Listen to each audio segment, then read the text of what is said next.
As part of our 3-year budget plan, we decided to prioritise protecting jobs and sought to develop ways of increasing our income.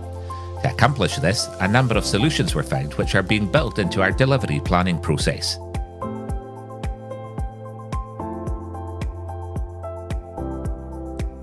The Highland Council has fully implemented the additional discretionary powers we receive from the Scottish Government to increase council tax charges for second homes and long-term empty properties.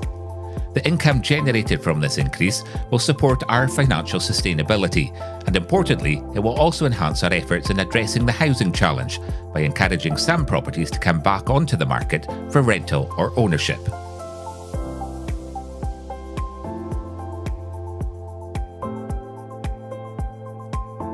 We're working closely with Skye businesses to ensure future income from tourism and improving the visitor experience. Visitors can more easily access the iconic Old Man of Store, following significant improvements made to the car park and path network. The project has also installed electric vehicle charging points as well as motorhome waste disposal facilities to meet sustainable tourism needs. We have recently opened a new shop and community centre which showcases local suppliers and products. There's a multi-purpose space available for registrar wedding ceremonies, art and music exhibitions, Gaelic events and other community use.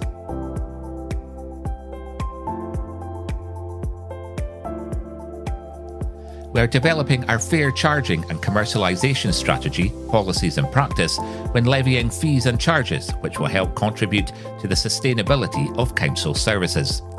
The review of these fees and charges set by the Council were informed by our Have Your Say and Tell Us More public engagement exercises as part of the 2024-25 budget process. It is anticipated that the Council will look to implement a visitor levy in 2026. The final decision on its implementation will be made following a public consultation as required by legislation.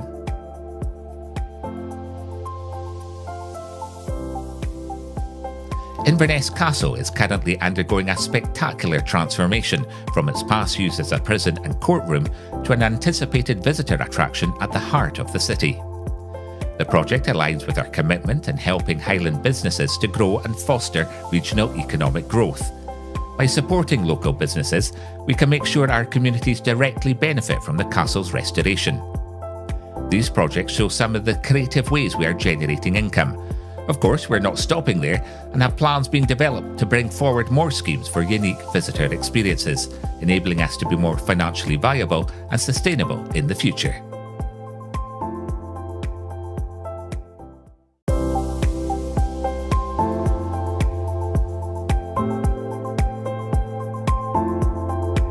We are living in a digital age where many people consume services online.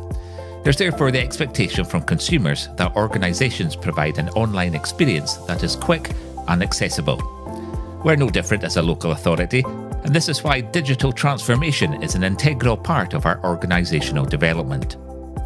Digital transformation gives us the opportunity for solutions to be put in place that solve complex business issues which can save the council time, money and resources. This will lead to a better experience for those who want to access online services, but also to enable the council to give a better service for those that cannot or would prefer not to. We're also modernising our infrastructure to meet our digital requirements, and we're supporting our services to embrace a digital culture where staff can take pride in learning new ways of working and evolving their practices to meet our customer needs.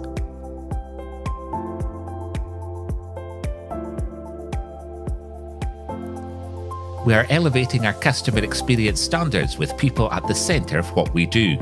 By listening to our communities and staff, we know we need to deliver services including using digital technologies to meet the changing needs of our customers.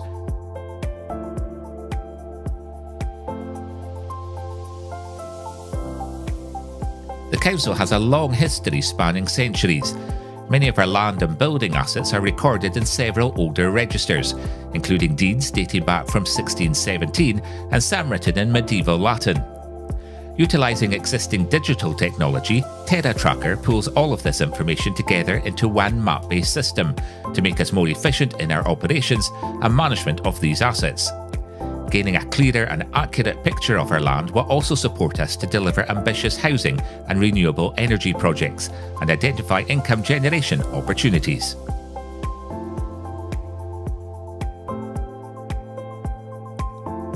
We are reducing the number of levels of senior leadership and streaming structures to align with services. Our future operating model will align management structures to geographical areas with a hub and spoke model for delivering local services. This work will help to better serve communities in new ways by clustering services near to people across Highland.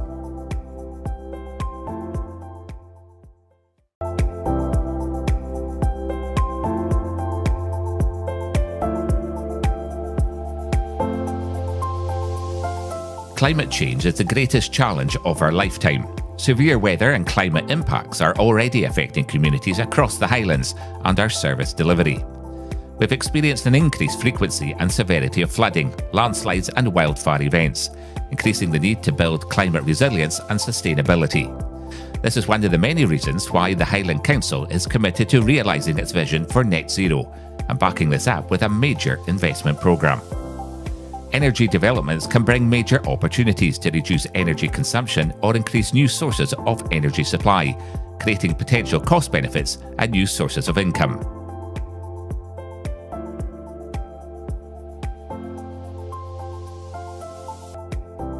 We set out a vision of Highland in our Future Highland programme as a centre for global renewable energy by capitalising on our immense natural resources to deliver alternative energy solutions, including developing solar, wind and wave solutions. We already have several successful solar arrays and hydro schemes. HydroNest is an award-winning hydroelectric scheme which offsets our reliance on grid-supplied electricity and reduces our carbon footprint by harnessing the power of the River Ness into a renewable energy source.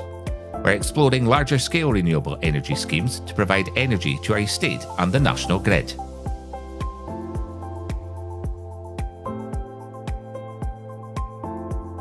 Affordable energy is crucial to Highland, with energy efficiency and heat decarbonisation bringing a wide range of benefits to households and businesses.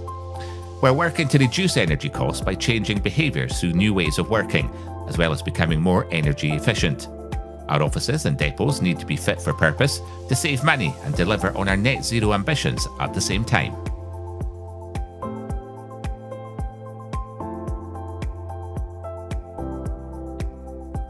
The Council's fleet and staff travel currently represents 21% of our corporate emissions. Business travel includes our fleet, such as refuse collection vehicles, gritters, vans and car club cars, as well as staff using public transport or their own vehicles, known as Grey Fleet. We're supporting staff to reduce the number of miles travelled through new ways of working in digital transformation and encouraging staff to active travel where possible through our new sustainable business travel strategy. We're also delivering on our net zero ambitions through downsizing of our fleet and replacing vehicles with low-emission alternatives, including an electric ferry for the Corran Narrows, which currently accounts for 3% of our corporate emissions. Local authorities need to be leaders in tackling climate change, and transformational change is necessary across the council to meet our net zero ambitions.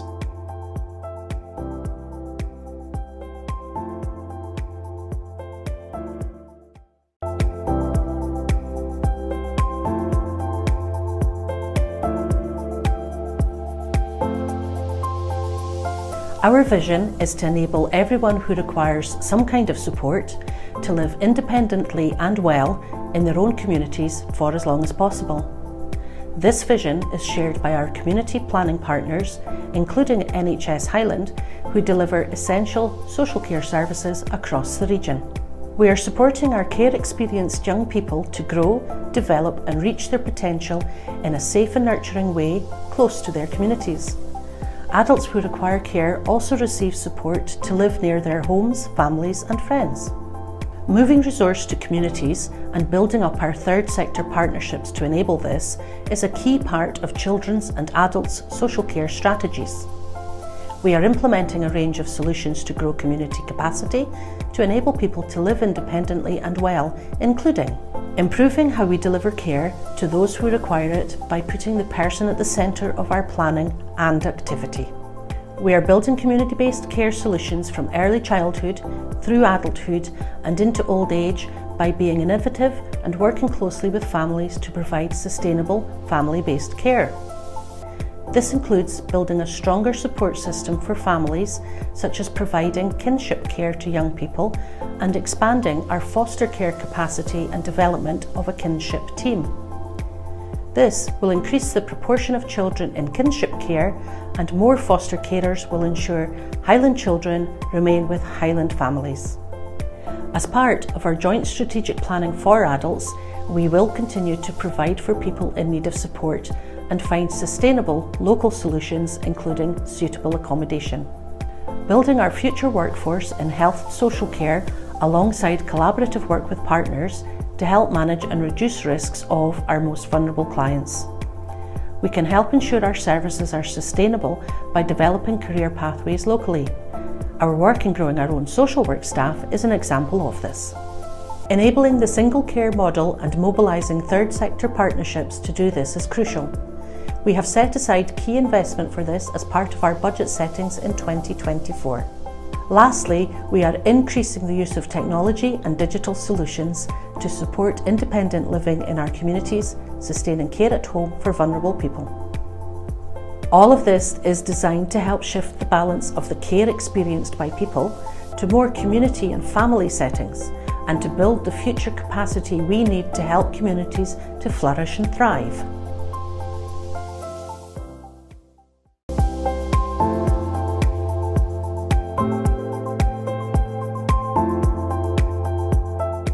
The Highland Council and our public sector partners are working together to take a place-based approach to mapping assets. We are deciding which ones we need to sell or repurpose, which ones we need to commit to keeping, and which ones need to be replaced with new builds.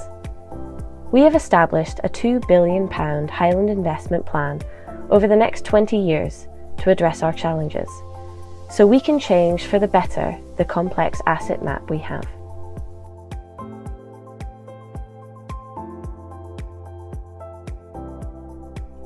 Our school estate needs to be modernised, but this is no mean feat, as the Highland Council has one of the largest school estates in Scotland. We have 196 schools in both urban and rural communities, spread across an area which covers a third of Scotland.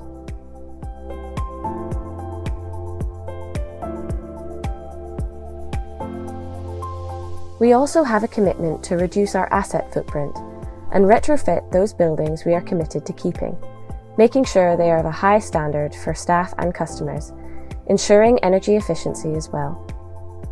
This is being done with key partners as part of a single public sector estate. The Council has an ambitious investment programme being developed to ensure we are continuing to address issues around the condition of our buildings. But crucially, plans are being brought forward to ensure that a much more integrated community offering is provided through the creation of a new generation of community facilities, which we are calling points of delivery.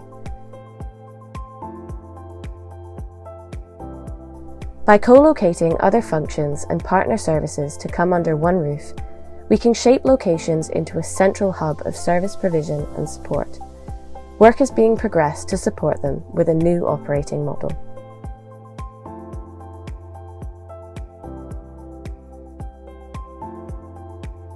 We are facing a significant housing challenge, with projections showing we need around 24,000 new homes over the next decade to provide for economic growth and to repopulate our more rural areas. To accelerate our delivery, an additional investment of around £2.8 billion is required. While this is a large figure, there are opportunities for co-investment available between the public and private sector. For example, the non-domestic rates concessions within the Green Freeport and our social value charter from renewables. At the Council's Housing Challenge Summit with its partners in October 2024, a number of commitments were made to help meet this challenge. These were in relation to how we supply land and accelerate an increase in the capacity in the area for housing development. The Housing Challenge Action Plan that we are developing can provide us with certainty for delivery and streamline the provision of new housing and the construction jobs that building them will create.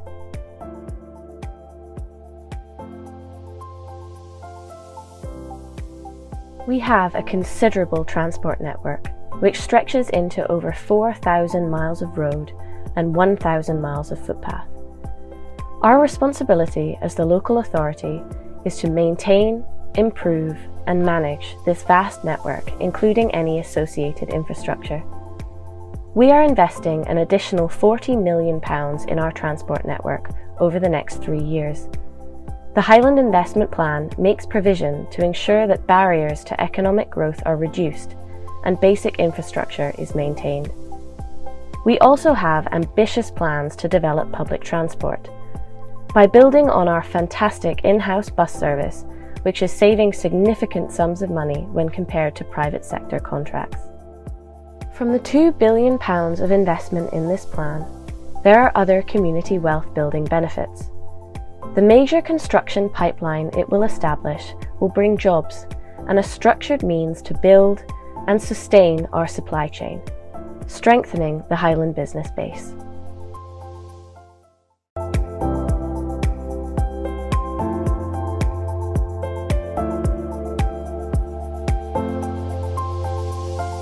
To meet the twin challenges of sustaining our working age population and seizing the amazing economic opportunities available here, we have created a comprehensive plan to build the future workforce that Highland requires.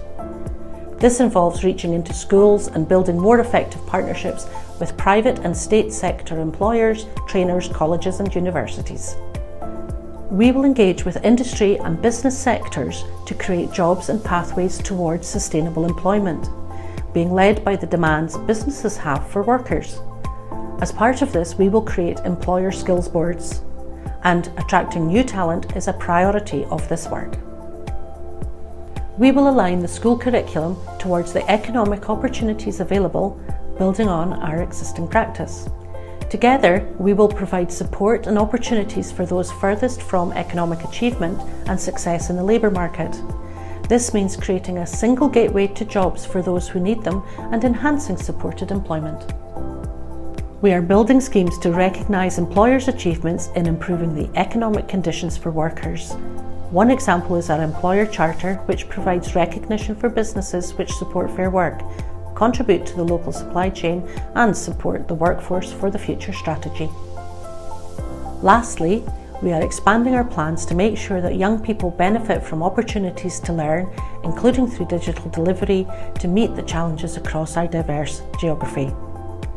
Together, we are building a workforce for the future to accomplish sustainable economic prosperity and success in Highland.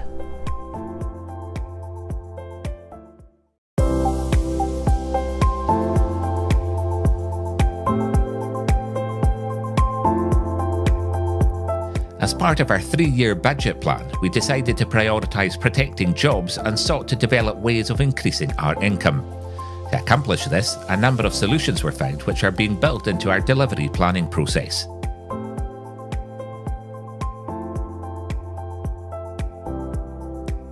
The Highland Council has fully implemented the additional discretionary powers we receive from the Scottish Government to increase council tax charges for second homes and long-term empty properties. The income generated from this increase will support our financial sustainability, and importantly, it will also enhance our efforts in addressing the housing challenge by encouraging some properties to come back onto the market for rental or ownership.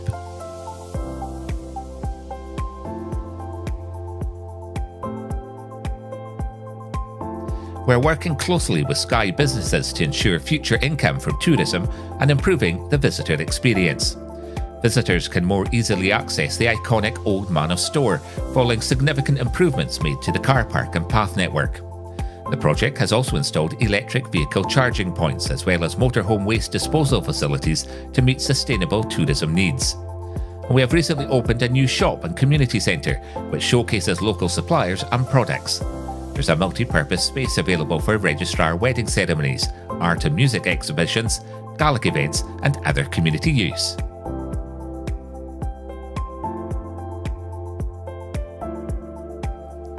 We are developing our fair charging and commercialization strategy, policies and practice when levying fees and charges, which will help contribute to the sustainability of council services. The review of these fees and charges set by the Council were informed by our Have Your Say and Tell Us More public engagement exercises as part of the 2024-25.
Councillor Gregg.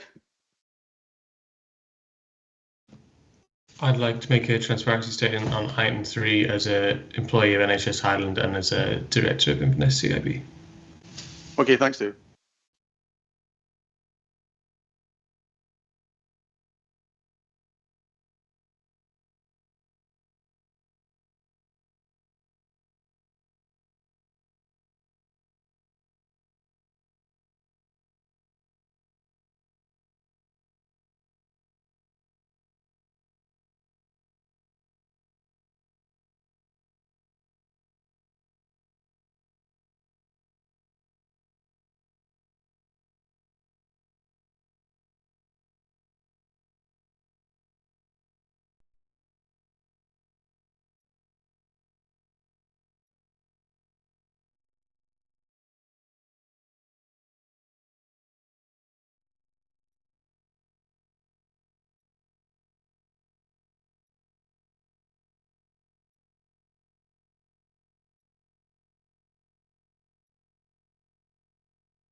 Additional item wish to add to your agenda. On the 10th of March 2022, the members of Highland Council unanimously resolved to award Volodymyr Zelensky the honour of the Highlands and recognise his courage and leadership in defending the country against the unprovoked invasion of Ukraine by Putin's Russia. 3 years later, President Zelensky and the armies of Ukraine are still resisting against Russian onslaught, and the population of Ukraine are still suffering indiscriminate attacks on a daily basis. I'd therefore like to propose that we as a council reaffirm our support for the people of Ukraine and their president. And I know the leader of the council and the leader of the opposition support me in this. So members, can we agree that? Agreed. Agreed.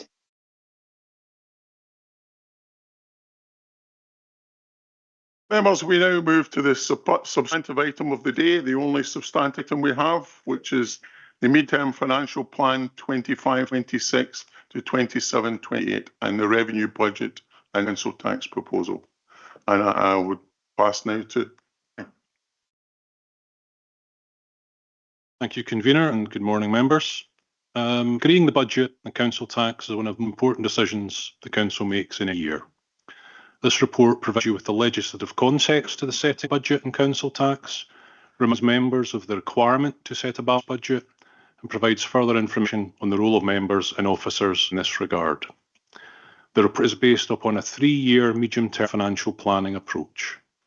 As noted in the report, this medium financial plan has been the product of work over the past year, and the financial outlook has evolved over that period, reflecting the outcome and implications of the UK Government and Scottish Government budgets. While the impact of the grant settlement and other governmental funding streams has undoubtedly improved the outlook for 25-26 from earlier assumptions, that does need seen in the context of relatively high inflation and cost pressures still exceeding the underlying level of grant increases. There have been very significant cost pressures, including national insurance increase, which need to be accommodated within the budget. The report looks beyond 25-26 and Section 7 in particular, some contextual information in relation to economic outlook. There is every indication that the outlook for public sector finances beyond 25-26 may be much more challenging than in the current year. This is further reinforced by Audit Scotland, who in recent national reports have recognised the challenging landscape that councils in Scotland continue to operate in. For these reasons, it is important the Council continues to adopt a multi-approach, which allows the Council forward plan and make decisions and initiate action to help manage the financial outlook in years 2 and 3. Financial sustainability, of course, is of paramount importance, and the decisions you as members will make today are central to how the Council addresses financial risks. To support decision making, Key assumptions and risks relating to the financial plan are set out within the report. And the report also includes a range of sustainability and resilience indicators within an annex. The level of reserves held and the use of reserves are considerations. And the report provides my commentary as your Section 95 officer, stating that I consider the level of reserves held as sufficient. I would highlight to members that as the budget proposals are set out, make no assumed use of reserves to balance the budget. This is a significant and positive improvement, given recent years' budget have of course relied quite heavily on reserve use. In conclusion, the budget report and the information contained allows members today to decisions in relation to both budget and council tax. I'd like to thank both members and officers for the support and the significant budget work over the past months that have led to the report on review today. Thank you. Brian, thank you for that. Thank you for all the work that you've done in the last few months. So, Leader. Thank you very much, Brian, for saying things there in 2 minutes that I'm now going to drag on for about a quarter of an hour. Thank you, Convener, and good morning, members. Present the budget on behalf of the Joint Administration this morning. I'd like to move the recommendations in the report before us, and Convener, I believe that you're happy to send me. Firstly, I'd like to thank everybody who's contributed to the paper this morning, members, senior officers, and other teams and their teams. As leader of the Council for nearly 3 years now, I've progressively learned how much of a challenge it is to actually set a balanced budget. Last year, I referred to local authorities, some of you will recall, across the United Kingdom facing some of the most financially challenging times, with some having to go into special measures in England. Here in Scotland, my engagement with other leaders of local authorities from all over the country, I can tell you that those challenging times still remain and definitely continue. An argument that never goes away, though, is over the question as to whether local authorities get enough money. Here, our initial budget considerations were in respect of a flat cash settlement from the Scottish Government. You can see in our papers at section 6.6 that we acknowledge a general uplift of 0.3% this year, given that previous settlements have usually been in around about flat cash or less than flat cash. An uplift of 2.3% is welcome in challenging times, and I'd like to acknowledge the Scottish Government for supporting local authorities in delivering that uplift. However, as members will see in section 9 of the budget papers, we have had to deal with the challenge of employer national insurance contributions. I'd like to draw your attention to the fact that one of the biggest concerns that faced administration in being able to deliver a balanced budget was our understanding of what impact the increase in ENIX, as I'm going to call it, was going to be. It's generally recognised that here in Scotland there is more investment in our public services and our counterparts south of the border. Therefore, when government policy is brought in that increases the liability of ENIX on local governments, it can often negate what we consider as the improved financial picture. In the case of Highland Council, the full cost of that pressure in your papers is around about £9 million. The Scottish Government increased the initial funding of ENIX to local authorities to 60%. The estimated mitigation to Highland Council is about 0.39 million, which leaves us having to find the resulting remaining pressure of about 2.7 million. While we always can hope, we can wait for the UK Government to make a decision on whether it will recognise the need for Scottish local authorities to be supported further in this area. Many local authorities that I know of have simply had to revert to increasing the burden of council tax on their communities to cover the outstanding liability of employers' national insurance contributions. Let me confirm, we have not. This administration has always looked to keep any rise in council tax for the people of the Highlands to an absolute minimum. The remaining ENIX pressure has been absorbed in the work of the budget team through other means rather than passing it on to our communities. That's why the Council's administration proposes an increase in council tax of 7% in accordance with plans already well set to cover to council over the past month. 5% be on the base to deliver a balanced budget, as stated in previous midterm financial updates by my colleague Councillor Loudon, and 2% will be ring-fenced to deliver the Highland Investment Plan, as stated and agreed by Council in May of last year. In adhering to those two commitments, and with no other additional rise on top of that, we believe that we actually might be the second lowest increase in council tax out of the 32 local authorities in the country. And given the challenges facing other local authorities, that's not actually a boast. We have also taken cognizance of expectations by auditing bodies and by codes of practice that council tax should actually be used as the final balancing figure, with the exception of our already stated commitments. We have not used a rise in council tax in the forthcoming financial year as a reducing factor for the budget gap for 25-26, and we remain committed to this approach in the remaining years of the term of this administration. And since the administration has a responsibility for the financial direction of Highland Council, we introduced a reserve strategy, you'll remember, in December 2023.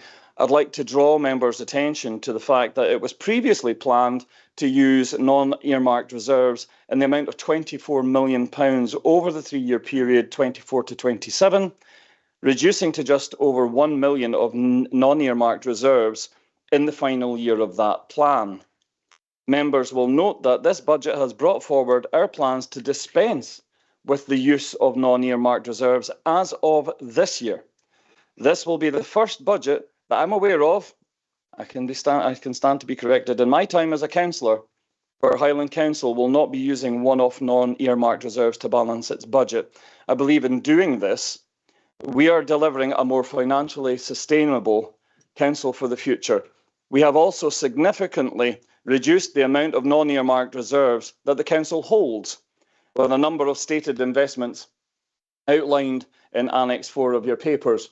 This budget demonstrates our commitment to ensure that Highland Council has secure, robust, financial and effective management, and I'd like to thank Brian and his team for everything that they're doing to be able to continue our vision with that. We don't only want to deliver a balanced budget, though, we also want to continue our commitment to making the council financially sustainable for the future. I remember some budgets that were being put in front of us 7 years ago and the challenges that we were facing back then.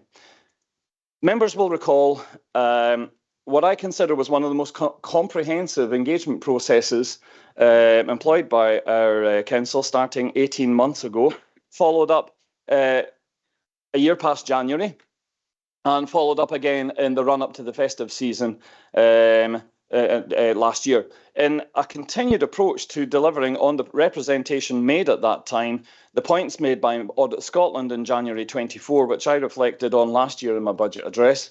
We have continued with a programme of investment that further seeks to deliver on the representation made by members of our Highland communities, both in terms of investment and in terms of trying to minimise the impact on our consideration of and application of the necessity to reduce, to redesign, to reappropriate or otherwise increase the efficiency of our service delivery and the operation of the organisation in order that we can contribute effectively to reducing, minimising or eliminating unnecessary cost. And the detail of that is presented in Annex 5A, and with a continuation of other savings presented to members in this chamber last year shown in Annex B.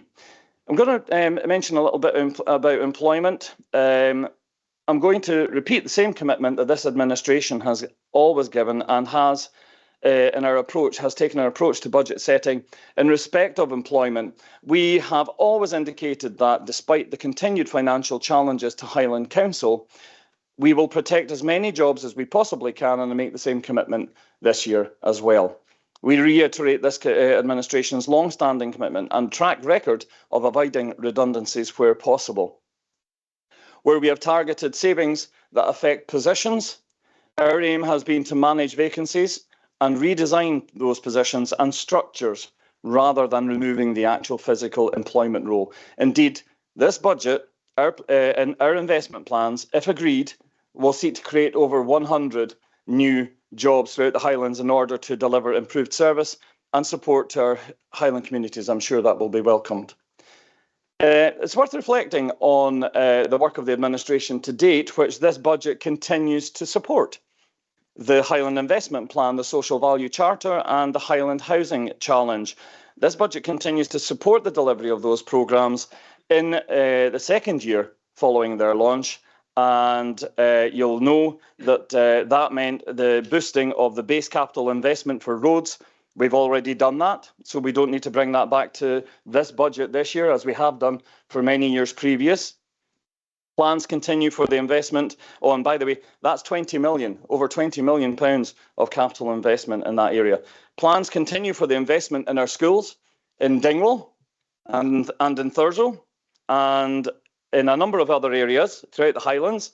And I'm keen to see us bring the updates on those projects to future council meetings. But we're also looking at new investment plans.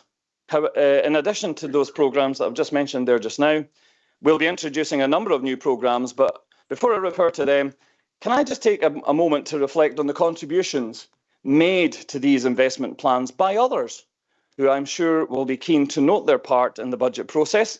And I don't want to steal their moment, so I'll leave it to them to identify their own contributions when the appropriate time comes. But let me take this opportunity to thank them at this point all the same. The headlines of our investment plans are summarised in the introduction to Annex 4, and I know will be addressed and referenced by some of my colleagues, our strategic leads, but will include our ASN, strengthening our ASN provision, improving and implementing short break respite hubs for families in rural areas located in Caithness, supporting the north, in Skye, supporting the west, and here in Inverness, supporting the surrounding area here as well. We will be establishing a Poverty and Equalities Commission for the Highlands. With £70 million worth of unclaimed benefit, we need to invest in working with partners to target the folks who really could benefit from increased support that is readily available, but for years has gone unclaimed.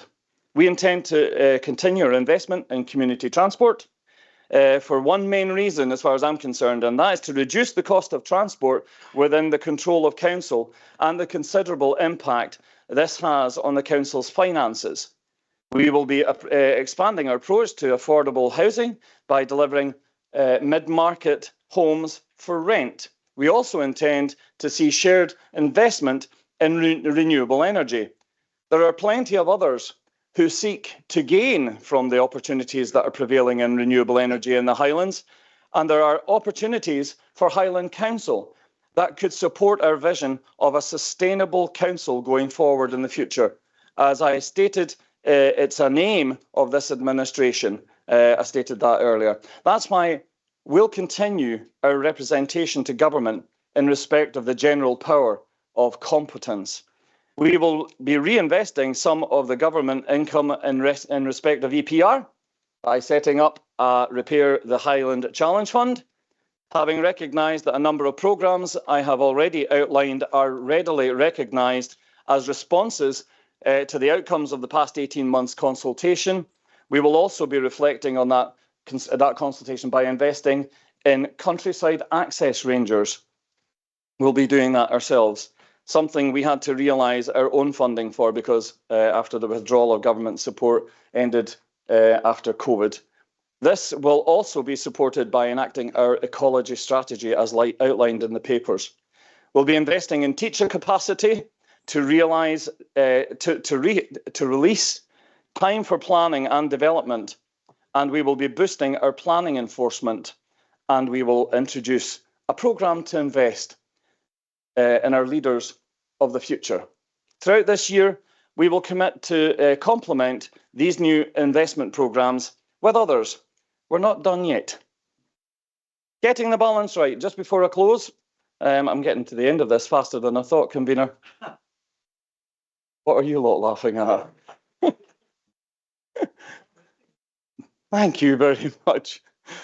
Whilst I've outlined the administration's commitments to make the council more financially sound, sustainable and secure, as well as our plans to invest in increasing sustainable income streams for the future. And whilst we continue our strong, active and robust but respectful representation to governments and demonstrate our willingness to work cooperatively with government departments, industry leaders, community groups and others throughout the Highlands, there is a balance to strike, and I recognise that. I'm sure we all do. Whilst we know that we could simply channel all our available investment into a limited number of areas, like roads, as I mentioned at the beginning of my address, there are many others in the Highland communities who want to see investment in other areas. And we seek to recognise and support that as best and as reasonably possible as we can with the resources available to us. I know that there may be those who would also consider that it's a real irony that we would seek to raise council tax by 7%, the consideration of which, as possibly the second lowest council tax rise in Scotland, being of little comfort to those who will undoubtedly face the challenge of affordability. Yet, we seek to also invest in a commission to tackle poverty, and at the same time, we've had to consider increasing fees and charges. Our aim is to strike the balance as best as we can. This year, we have frozen bereavement charges, we have frozen school meal charges, and we have frozen let charges for schools. To deliver investment in the infrastructure that many in our communities are crying out for, continued investment in our roads, the improvement of our school estate for our future and for our children's future, and for our children's future. At the same time as delivering the support to the most needy and vulnerable in our society, who probably think less on roads infrastructure if they could only have increased support for them and their families in accessing short break and respite care, in providing increased support for those with increased needs and challenges. Before I close this address, I'd like to refer to our continued commitment to working with our partners, High Life Highland, NHS Highland, and where we continue to look to invest in the health and well-being of our communities in partnership with them, and I know that my colleague, Councillor Fraser, will have more to say on that. This budget seeks to do all we can, as best as we can. There will be others that will consider otherwise, but the effort to which we have gone to deliver this budget is commendable, and I thank you, one and all, on behalf of the administration. Thanks very much, Convener.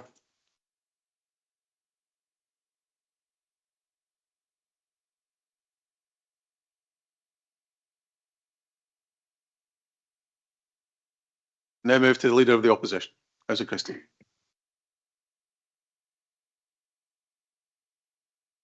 Thank you, Convener, and good morning, everyone. It's Ramadan at the moment, and one of the things with Ramadan is that you're not allowed or not supposed to have a go at other people. So, that'll probably be a first for me here. So one of my amendments is to move the budget debate till after Ramadan. No, it's not. So I want to start by thanking the officers for the support and help that they've given to the Liberal Democrat group and myself over the last wee while. I don't disagree with what Raymond said, to be honest. And you'll have seen from my email yesterday when I gave you all my amendments, it's a pretty good budget. And, you know, I recognise that. And the points that I was making in the proposal I put forward was to sharpen it up, perhaps seek a bit of clarification and put in a few different ideas for consideration. And I'll move my amendment, which the officers have, and you've all been circulated the individual papers, so you've got them. And Councillor Graham will be seconding the amendment. There's a word since COVID, or COVID times, has become so commonplace.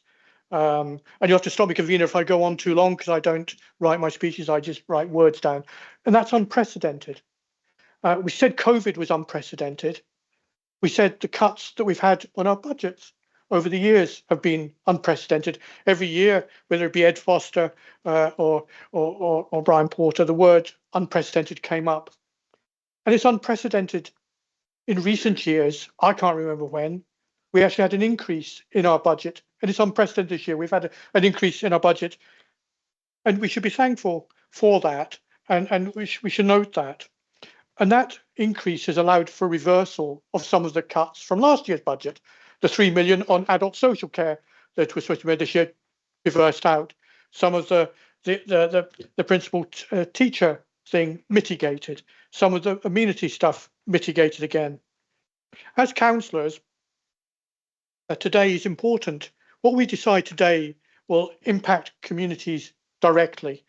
And we need to show through today that we've got commitment to serve, that we've got a commitment to look at alternatives, to listen to alternative views, and to see what's best for the needs of all our residents.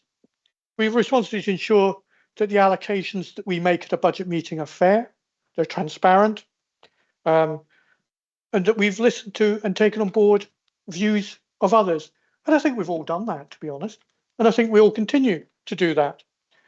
We do have challenges facing the Highland Council. We've got our geography, for a start. No one else has a challenge like that, where we've got remote and rural and isolated communities, where public transport and community transport is so essential. And that's a challenge that we have. We've got our education attainment situation not being where any of us want it to be. We've got the complexities and difficulties that we see every day with adult social care, not being able to recruit care at home workers, not being able to give that vital care that we need to the most vulnerable members of our society and our area. We're continually trying to fight against depopulation of people drifting away from Highlands. Some of the figures for Caithness and Sutherland that we've seen in this chamber before are startling and horrific. If you accelerate that 30 years, we need to address it. And we've got poverty, and we've got a beautiful environment. And because we've got a beautiful environment, we get an awful lot of visitors, tourists coming to it. The aim of the proposals that we're putting forward are to address some of those challenges. So our proposals are taking what the administration's budget is and enhancing education to the next level. All our proposals in education are about one thing: improving attainment. The executive head's proposal, providing business support for all our head teachers. If you ask a head teacher, what's the most frustrating thing? What's the noise that they have in their day that takes away from the curriculum for the learning of it?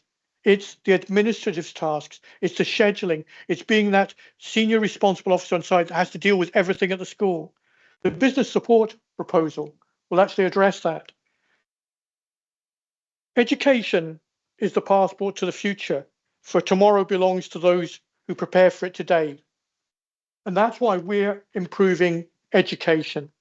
The sixth form college proposal that we've put and floated for an evaluation. In all my years of being a councillor, I have not had so many interactions with young people saying, this is a brilliant idea to look at. This is what we want. This is coming from 16 to 18-year-olds. Last week, I had two girls knock on the door of my house and actually say, we just wanted to tell you, we would want this, we would like this, we can see it benefiting us.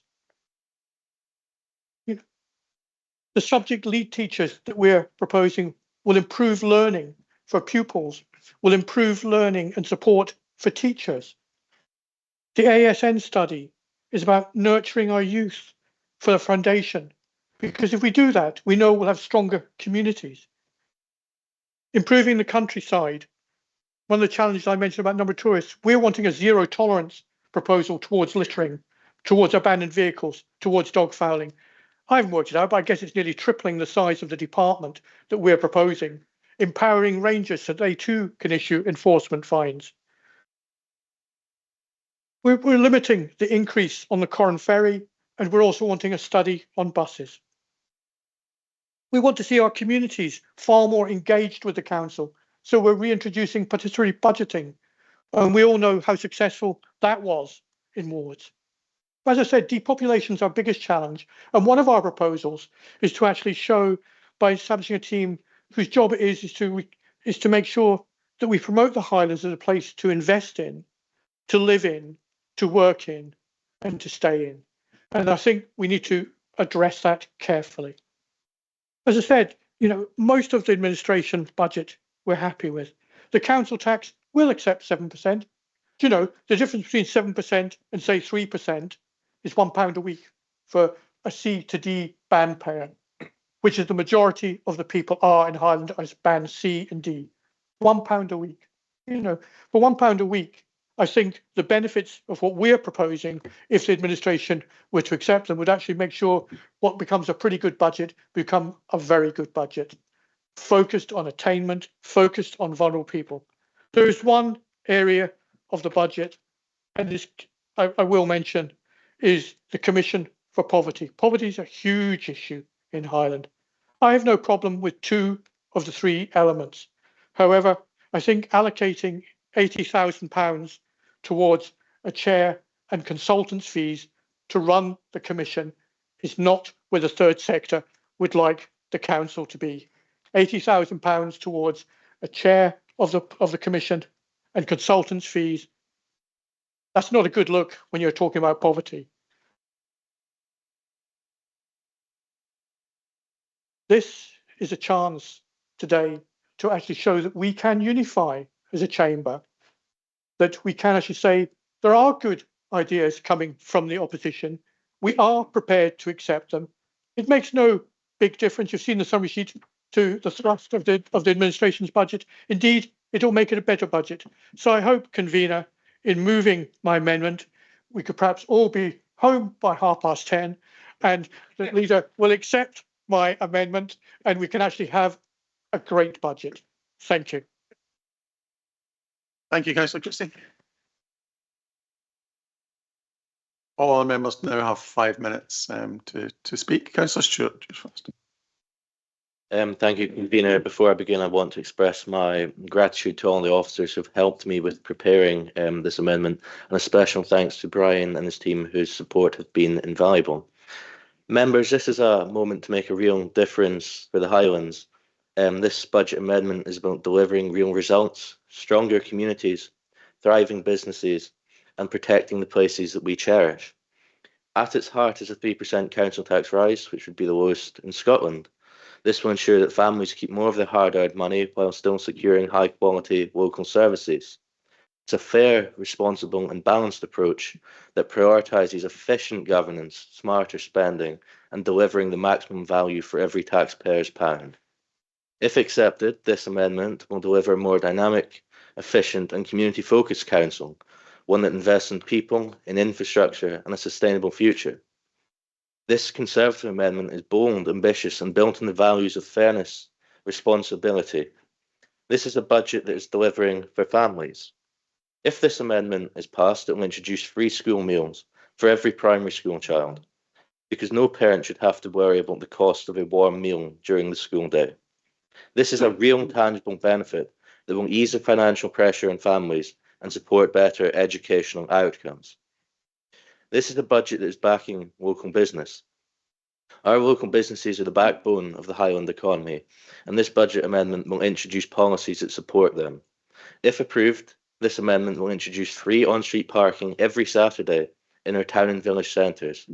This is a simple but effective policy that will boost footfall, encourage shopping locally and reinvigorate our high streets. More visitors, more customers and more money in local tills. That is what economic growth looks like. We will also take a proactive approach to revenue generation, maximising the value of surplus council properties by selling or leasing underused assets.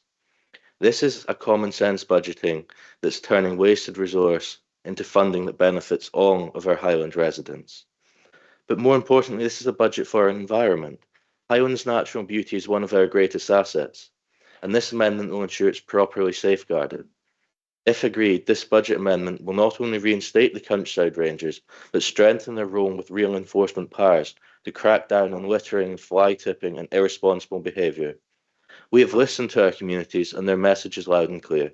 They want real action, not just words. They want a balanced approach that combines education with enforcement, a stick as well as a carrot, and that is exactly what this amendment delivers. By giving the Rangers the authority to enforce their responsible behaviour, we are ensuring that Highland Council's stunning environment is protected, respected and preserved for future generations. Members, this is a budget that delivers efficiency, not bureaucracy.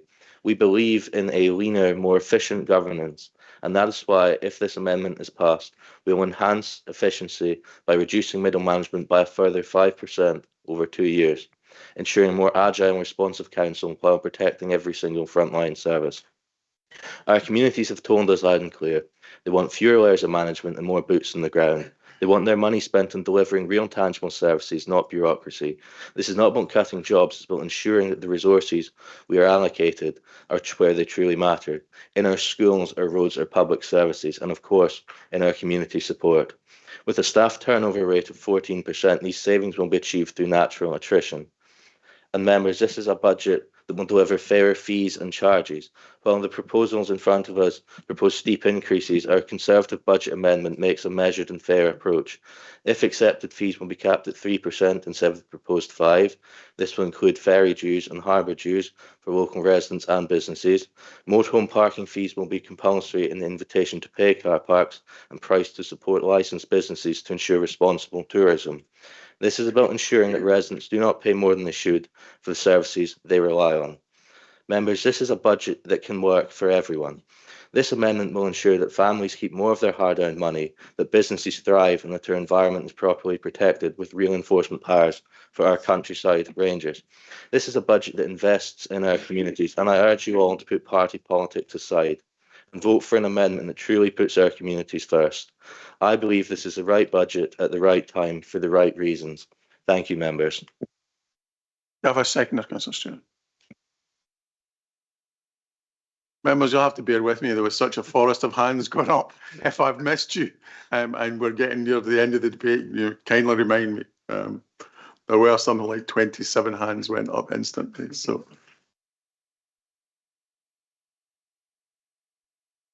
Councillor Balance. Thank you, Convener. Before I start, can I congratulate you on authorising that the floodlighting on the Inverness townhouse be changed to the colours of the Ukrainian flag? Thank you. And thank you also to the Provost of Inverness for our cooperation in this. Thank you. Okay.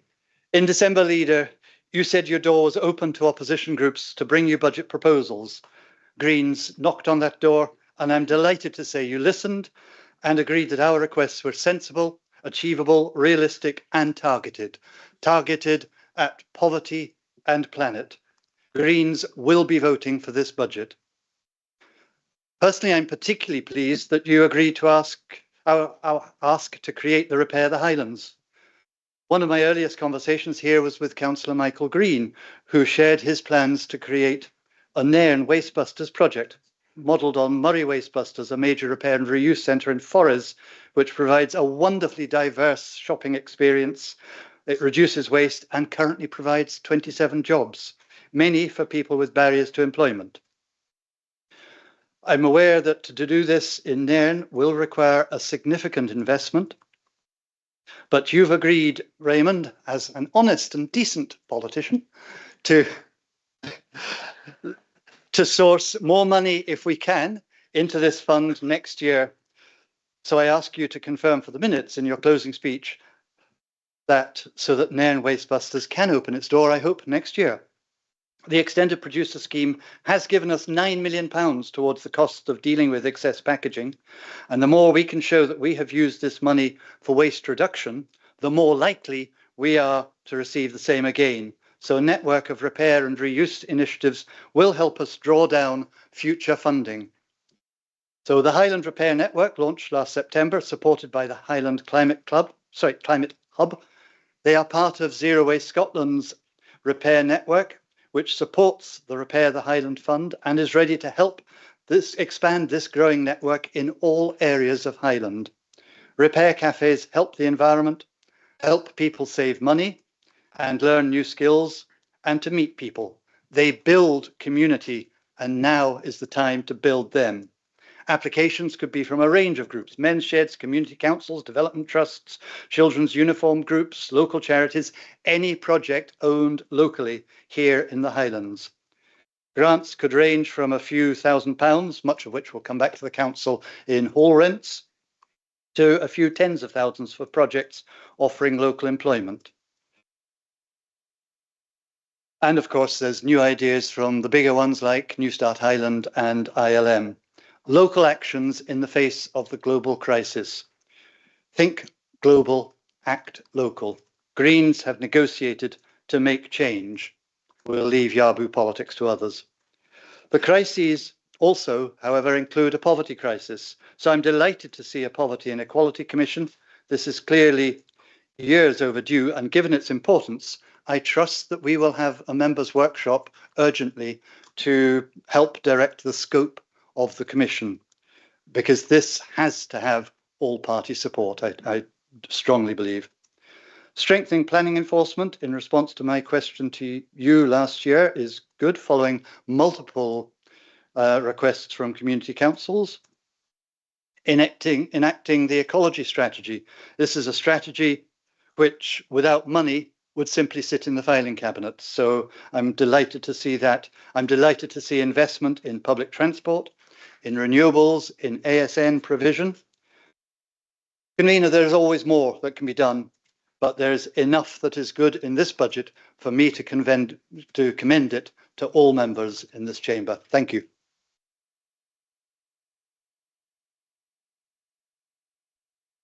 Councillor Finlayson. Members, it's really good to be standing here today supporting an administration budget that does what it says in the tin and supports the people of the Highlands and bucks the trend of many other local authorities by offering investment, efficiencies, changes to operating models and a strategic approach to sustainability that will benefit communities right across the Highlands. From both a local member perspective and a strategic chair perspective, I see so many positive things in this budget for all communities and for young people right across the Highlands.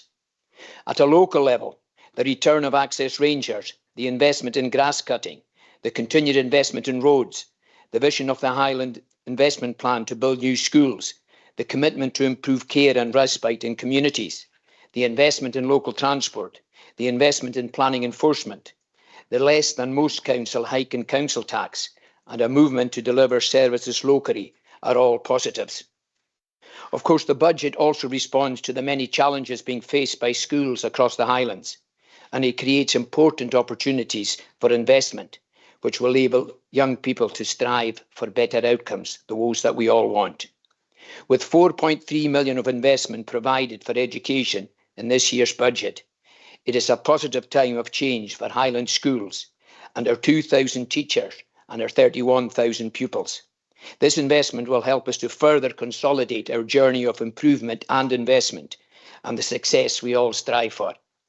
Within this budget, the administration is offering over £1 million additional for a range of investments to ensure we strengthen the support for pupils in schools. The model is basically to enhance the practice of our teachers and support staff, to offer different approaches to supporting youngsters by creating additional professional pathways for our workforce, and also by reflecting on how things can be done differently in some ASGs, and where we can introduce bespoke approaches to make a positive impact. All of those, of course, supports the £42 million we are annually spending on additional support needs. As part of the budget, we are also investing an additional £320,000 of PEF to support those who are most affected by poverty and for whom the outcomes from education may not be as positive as their peers. There is a £2 million to increase teacher capacity as part of the national drive to reduce class contact time, to enable more time to be set aside for teachers to plan curricular arrangements for pupils. There is over £1 million for future educational leadership capacity building to enable teachers to benefit from high quality support, to allow them to provide the most relevant and effective learning opportunities for all pupils. So, members, over 4.3 million of investment is being provided through this budget, 2.3 million of which is ongoing revenue funding. It has been targeted to ensure the service as a whole is strengthened, while also ensuring those with particular needs can experience greater levels of support. Of course, as would be expected, as well as the investments quoted, the budget also looks at doing things better through savings, efficiencies, and reviewing operating models. In the context of falling roles in teacher recruitment, which is a real challenge in some areas, this budget offers an opportunity to reconfigure how staff are deployed without adversely affecting pupils through proposals to develop more integrated ways of working and the development of our operating models. This, colleagues, is another example of facing a challenge in a realistic way and recognising how important it is to think outside the box and do things differently. One other innovative approach to sustain jobs is the creation of a new integrated single status role to allow people the security of a single contract, which can strengthen their relationship with a school and ensure the whole school community benefits. So, members, while I could say more, these are just a few of the many positives within this budget, and I would urge all members to look at the bigger picture across all services and support what is the most positive, forward-thinking, inclusive and innovative budget I have seen during my term as a councillor. Thank you. Thank you, members. Apologies, members, it's rather hot in the chamber this morning. We're trying to do something about the ventilation, but we'll try and cool it down if we can. Councilman Rowe.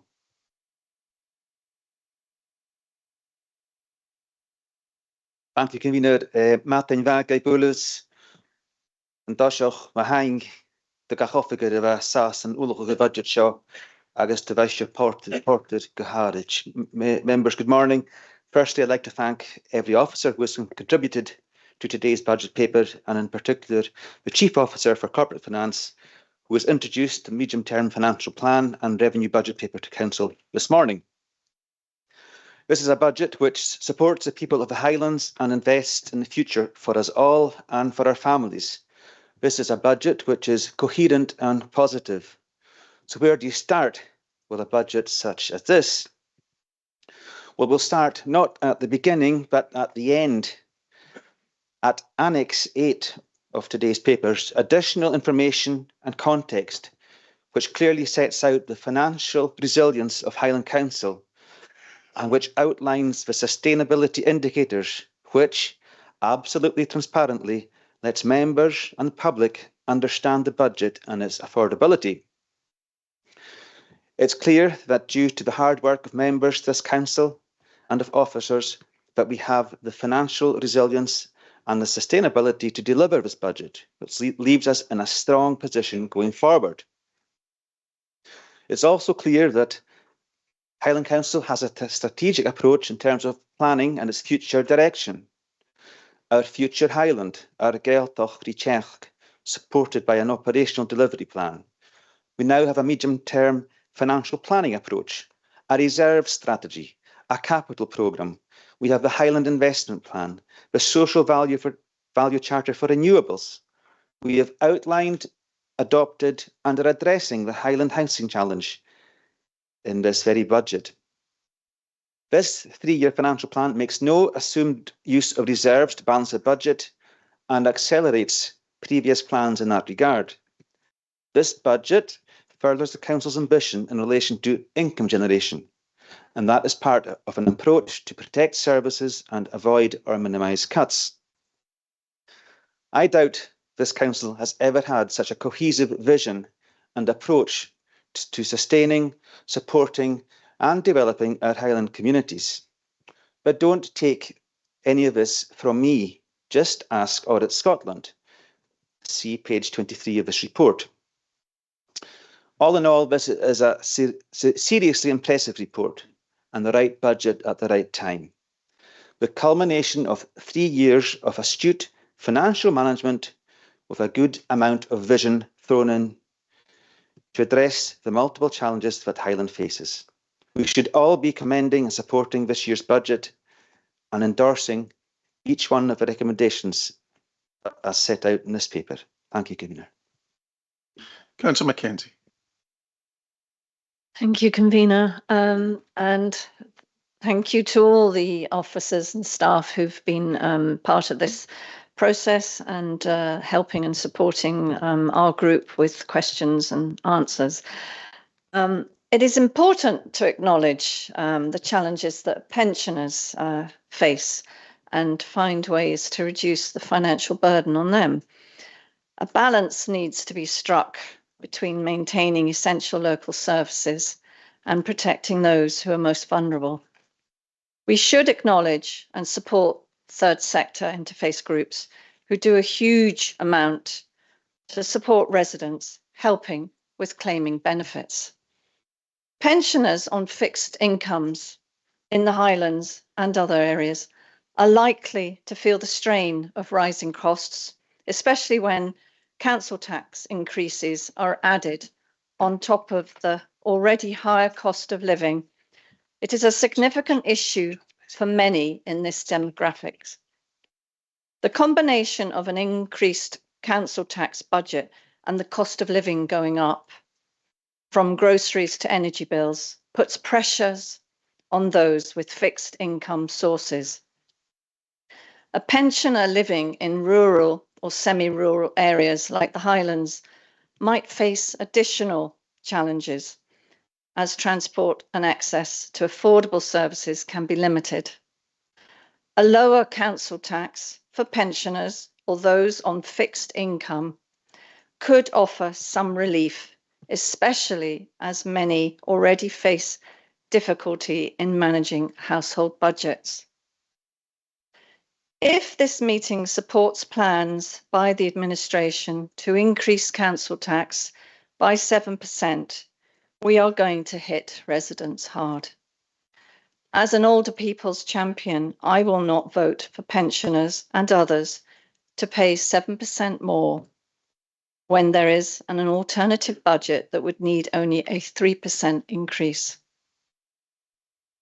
With the administration budget to get just 0.3% efficiency savings, do you really think this council is 99.7% efficient? Thank you, Convener. Councillor Knox. Thank you, Convener. I've been a councillor for almost 8 years now in opposition and in administration. And this is genuinely the most impressive, transformative budget I've been involved in from either side of the chamber. I can't tell you how proud I am to support this budget today, especially in the current economic climate, with other councils close to special measures and having to increase the council tax by 10 and some even 15%. We've managed to limit the council tax increase to 7%, the second lowest in Scotland, with a 5% core increase and another 2% earmarked for capital investment, which ensures we can continue with our existing school building programmes. The Tories are opposing even that limited council tax rise. So it looks like the Conservative group are again willing to sacrifice vital public services on the altar of their low tax ideology. There really is a lot to be proud of in these budget papers, including the contingent implementation of the Highland Investment Plan, which is already generating income. In fact, we're generating 3.3 million more income than expected, significantly mitigating budget pressures. We still had to make difficult choices, but we put ourselves in a much better position than we would have been without that investment, and way better than most other local authorities. As well as having the second lowest council tax rise, we've managed to balance the budget without drawing further on reserves.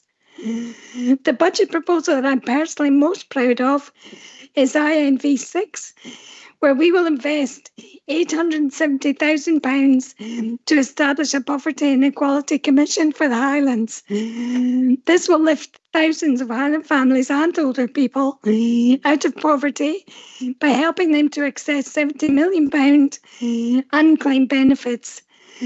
This reflects a compassionate and proactive attitude to poverty in the Highlands, where we say social security as a human right. People should be supported to access the benefits they're entitled to, rather than demonised and sanctioned.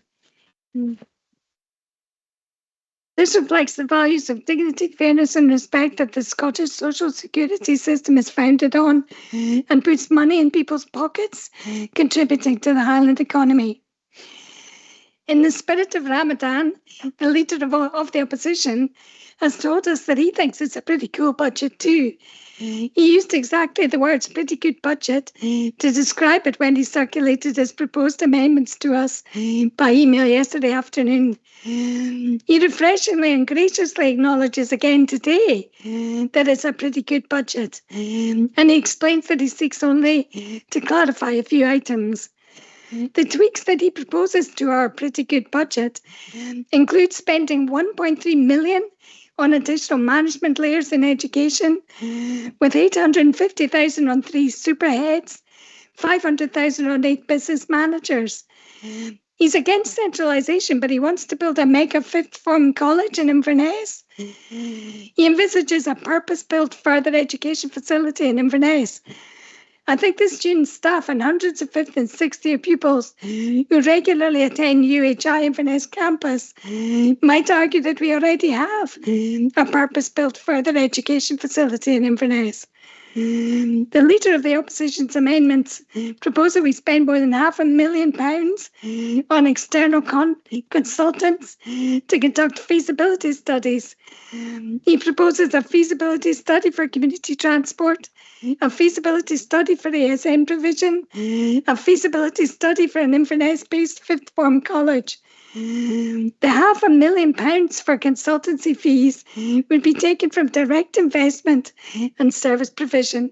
I would prefer that the additional income we've managed to generate through our proactive and transformative investment plan is used for direct service provision and further investment, rather than additional layers of management, bureaucracy and external consultants. So while I thank the Leader of the Opposition for his contribution, and I genuinely thank you for the spirit in which it was presented today, I will not be supporting the amendments, and I will very proudly vote for this budget unamended as presented in the papers. Councillor Angela McLean.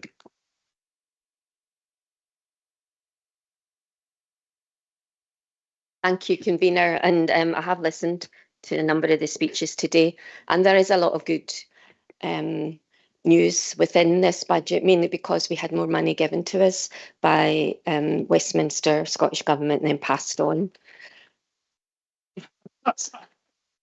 I mean, all of us that have been here before have either been in opposition or in administration, and there isn't many easy choices left to us because we have cut back over the years and all our services have suffered, and that's had an impact on our communities.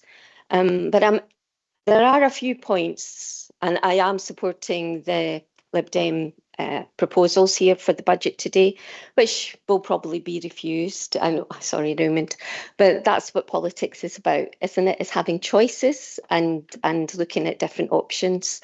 And I would suggest that one of the different options that the administration should look at is appointing a commission to look at poverty and create these jobs. In my years as a councillor, and I'm sure everyone here's the same, there's a number of organisations out there that already do what you're setting a commission up to do. And they are delivering it and cheaper than the council can do. And I think setting this up will be a duplication of work. The other points I'd like to raise is, in fact, talking about Emma's last point about the sixth form college. There is more places in Highland than Inverness, and there's a number of communities over the next few years where we'll be looking at the school provision and probably amalgamating schools because we can't afford what we have at the moment. And there has to be positive options for people when we do that. And at the moment, in the consultations that are going on, there isn't an awful lot of positive options. In the Highland Investment Plan, I know that our ward will benefit if it's going ahead. So and I think that is a good move. But once again, consultation is a main issue. And even yesterday, when a number of us attended the Chamber of Commerce's visitors levy meeting, and that was very worthwhile. It showed how the disconnect is between Highland Council, local authorities, and the business communities. And that disconnect is also within the third sector. Third sector are doing much of what we're doing here. Brian spoke about the national insurance contribution increase, but many of the contracts we're going to be giving out in the future won't pass that increase on to the third sector. So where does the community wealth building come into this? Where does community planning and co-producing contracts come? Because often I find the expertise, and I've said it before, is in communities, and yet we think we have all the answers here and we don't. I think this year is an opportunity, given our budgets, to actually have that dialogue. Talked about community transport. There's people in this chamber that are involved in community transport projects in their community that all work. But are we going to meet with them and say, how does it work? What can we do best? How can we work in partnership? Because that's what this is supposed to be about. Every community planning meeting I go to, strategic, we talk, but we never deliver. Where are the outcomes for our communities? And that's what I want to see. So I'll say no more, and I've stopped before you've told me, convener, which is probably a bonus. You had plenty of time left, Angela. Councillor Gale. Convener,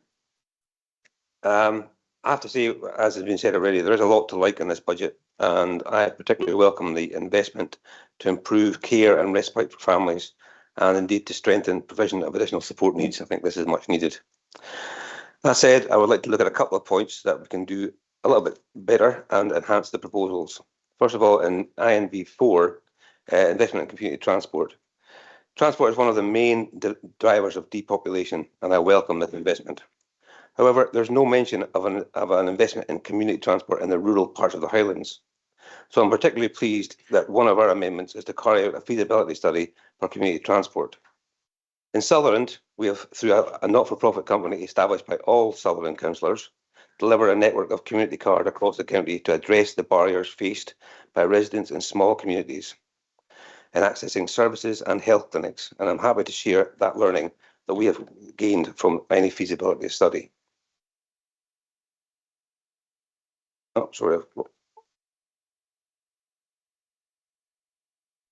I'm moving on then. The amendment proposal for the sixth form college.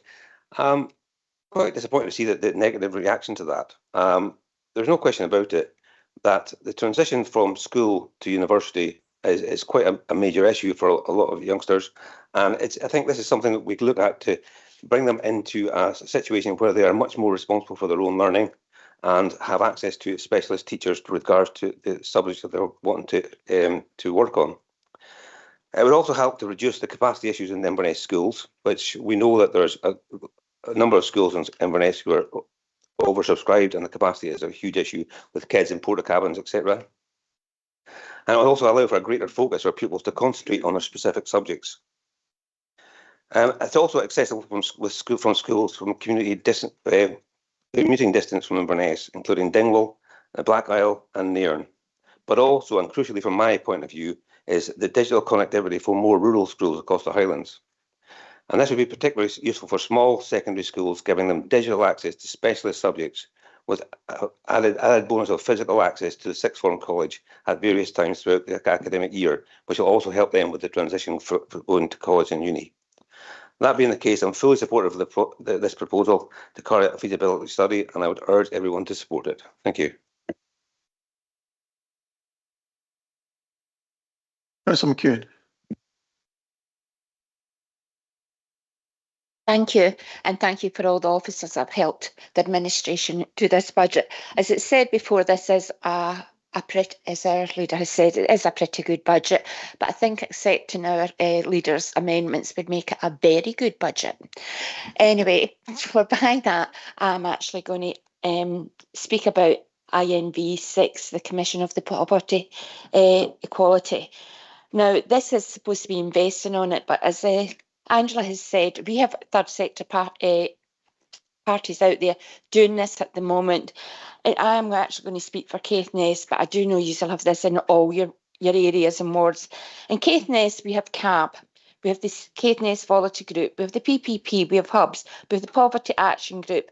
That's just a few of the third sector bodies that are helping people with out of poverty.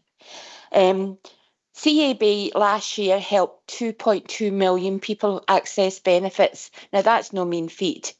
They are looking for 150k additional funding to go to the outreach and even the remoter areas of this. This investment is going to be with 3 full-time support commissioners and 6 full-time additional welfare officers.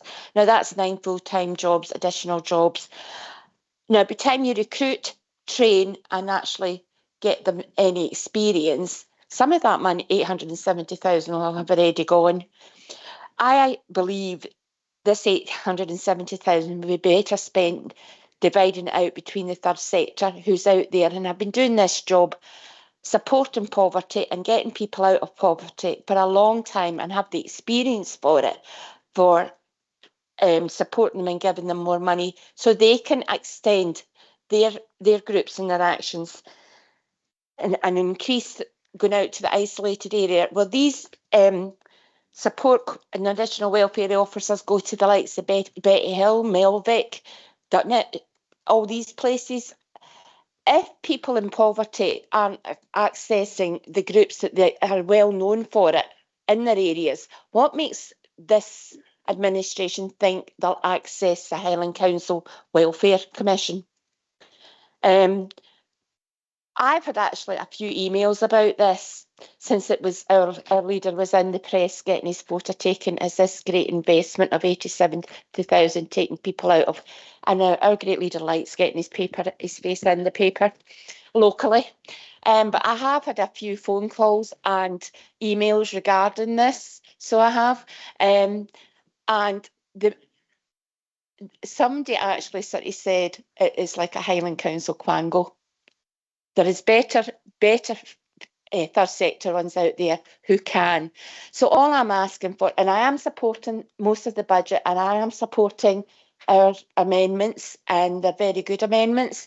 But I actually think if the administration would think again where this 870 investment should go.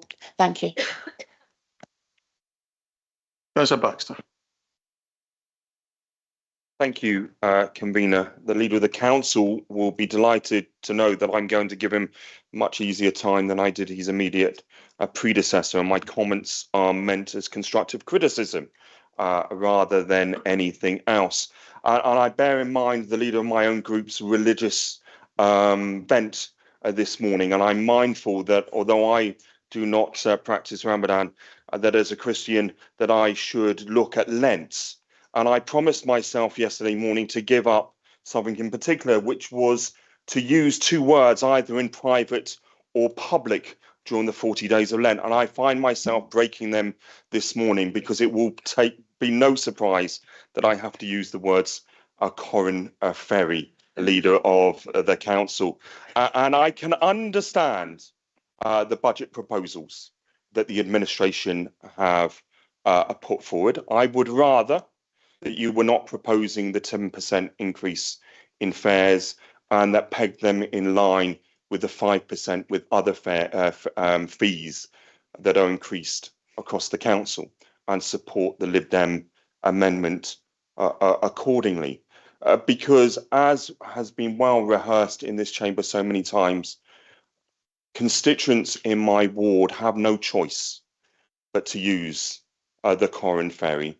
And it does seem on occasion when we see increases like this, way above inflation, that they are being punished for the failure of previous councils to invest within the ferry. And I recognise what the Leader of the Council and the current administration are doing to address that historic underinvestment. But I do ask you to look at it again, because can you imagine the uproar from Councillor Biz Campbell if we suggested that the residents in her ward in Strathcarron and at Plockton had to pay extra because the remedial work needed on the Strone Ferry road? Can you imagine the uproar from Inverness Central members if we suggested that their constituents in their ward had to repay the fees on the Academy Street debacle? And in your own ward, a leader of the council, can you imagine going to your constituents and saying that they have to pay extra for those road repairs because they're using particular roads too often? And from the point of view of my constituents, it's similar for them, that they are being punished to use the Corran Ferry. I would hope that you come back either to the Corran Ferry Steering Group or to the appropriate committee to look at the introduction or the reintroduction of pedestrian fares and the level that is being set. Because this is not a new proposal. This was something that was agreed by amendment by me many years ago by this council, and then was subsequently scrapped because officers told us that it would raise £100,000. And then they revised it down to £30,000. And the machines were there to collect the fee. And then we were told that the staff on the ferry did not have the night time to collect it. And I'm worried that the level that you are setting will actually force people back into cars, and that it will have a further knock-on impact on businesses on the Ardgour side who rely on foot passengers walking from one side to the other, and a number of those businesses have already contacted me. There is too much that is uncertain for the sake of £6,000 that I'm told by officers that the introduction of the pedestrian charge will raise. So I hope that you find that constructive criticism and that we can look at that in more detail and see whether it is actually necessary to introduce it at that level. The other thing that I want to touch upon, and I won't repeat what Councillors McLean and McEwen have already said about the Poverty Commission, and I understand why Councillor Knox is so proud of the Commission, and it would be wonderful if we can help that £70 million to go into the pockets of our constituents across the Highlands. I'm not so sure I would be proud of the £300,000 costs, including £80,000 allocated for the chair of the panel, including travel expenses. We, in previous councils, led by a former SNP councillor, Richard Laird, spent hours in a poverty subcommittee discussing these issues. And I think it would be well worth looking at the minutes at all the proposals that came out of those meetings, not just led by Richard Laird, but also by the now MSP, Emma Roddick, who did so much work with councillors across the chamber to see how we could leverage and get that money for our constituents. So before we rush headlong into a commission, and the council doesn't have a good reputation on implementing commission findings, would you consider re-looking at those costs as well, Leader? Councillor Gowans.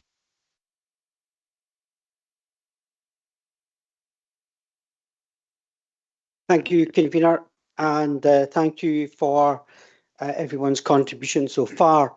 I have to say I'm very grateful for the mood in the chamber and the fact that everyone acknowledges that this is a very good budget. It's been very carefully put together to balance investment in Highland for our future, but also where we have had to realign costs, that we've made these as small as possible, because we understand the real pressures that our constituents are under, and we're trying to do everything we can to mitigate that with a range of initiatives.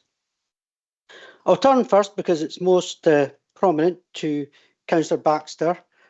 And thank you for the contribution, Councillor Baxter, on the Corran Ferry. And of course, I would expect you to mention it. I would be disappointed if you didn't. And I too will use two words, if I may, that I have been using more and more of late, funnily enough. And these two words are huge investment, because we've made a huge investment in the Corran Ferry.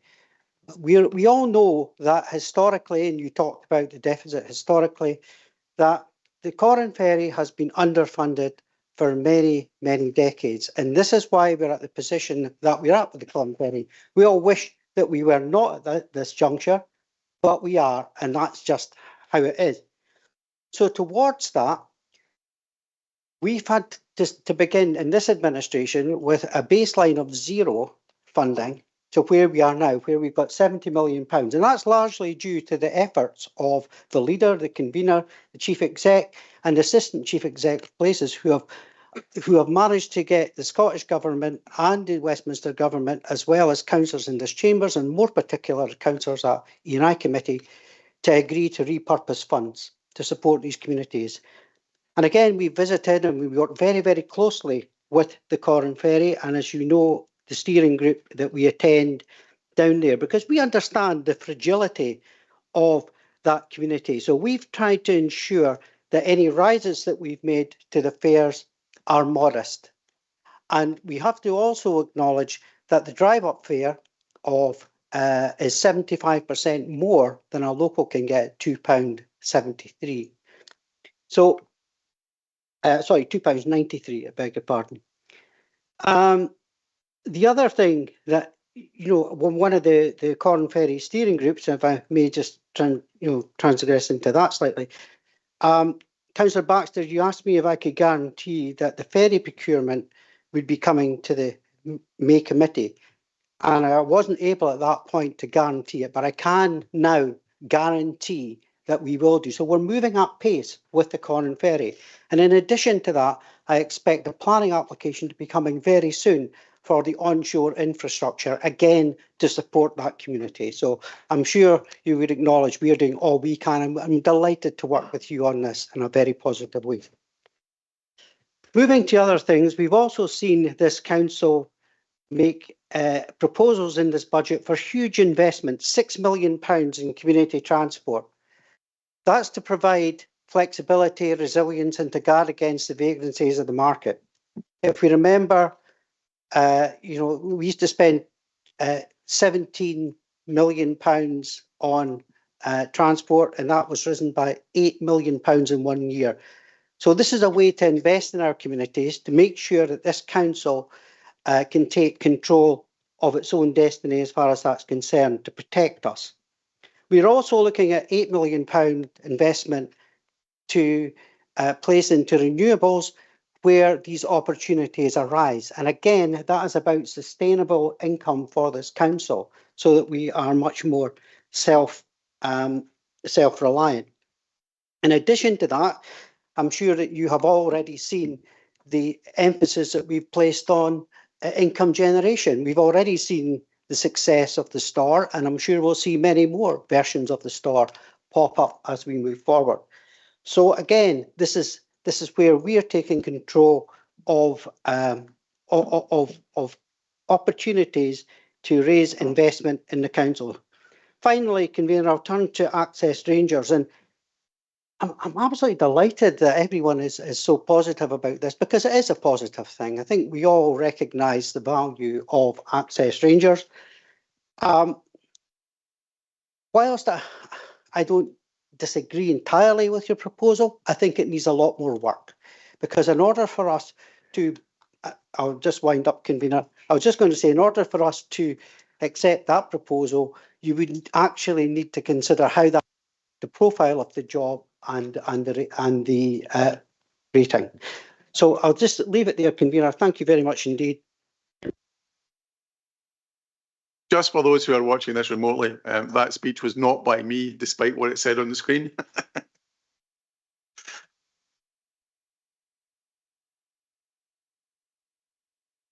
It's Andrew McIntyre.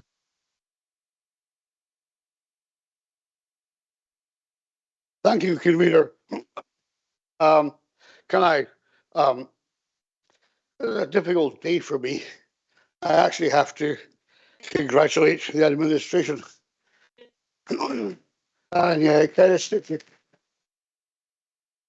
Don't get carried away. I'm not make a habit of it.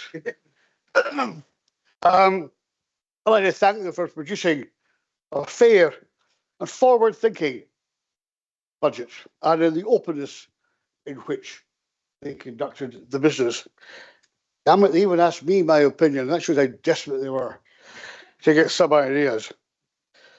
We've had over a decade of imposed council tax freezes, and that has stopped a lot of investment and a lot of planning that was required. So a lot within this budget is restarting, is at the start of a process. So we need to look at that. I welcome the respite care coming back. That is something that was stopped. And we've got North and West and Inverness. Unfortunately, there's nowhere for the South. There's a lot of Highland Council area in the South, and I'd like to see something in Fort William in years to come. The Poverty Commission, we've looked through this before, and I'm sure any new commission will look at what was discussed before. They're not reinventing the wheel. All this work came to a halt because of the council tax freeze and the lack of money. I did have concerns, first of all, about someone encouraging people to claim more benefit, not because I'm opposed to it, because benefits are a privilege that our government give to people who need. But do we as a council need to do that when there are so many other agencies? And then I came to the conclusion that yes, we do, because there are other agencies, but it's clearly not working. Otherwise, everybody who needs it would be claiming. So I welcome that outreach in benefits.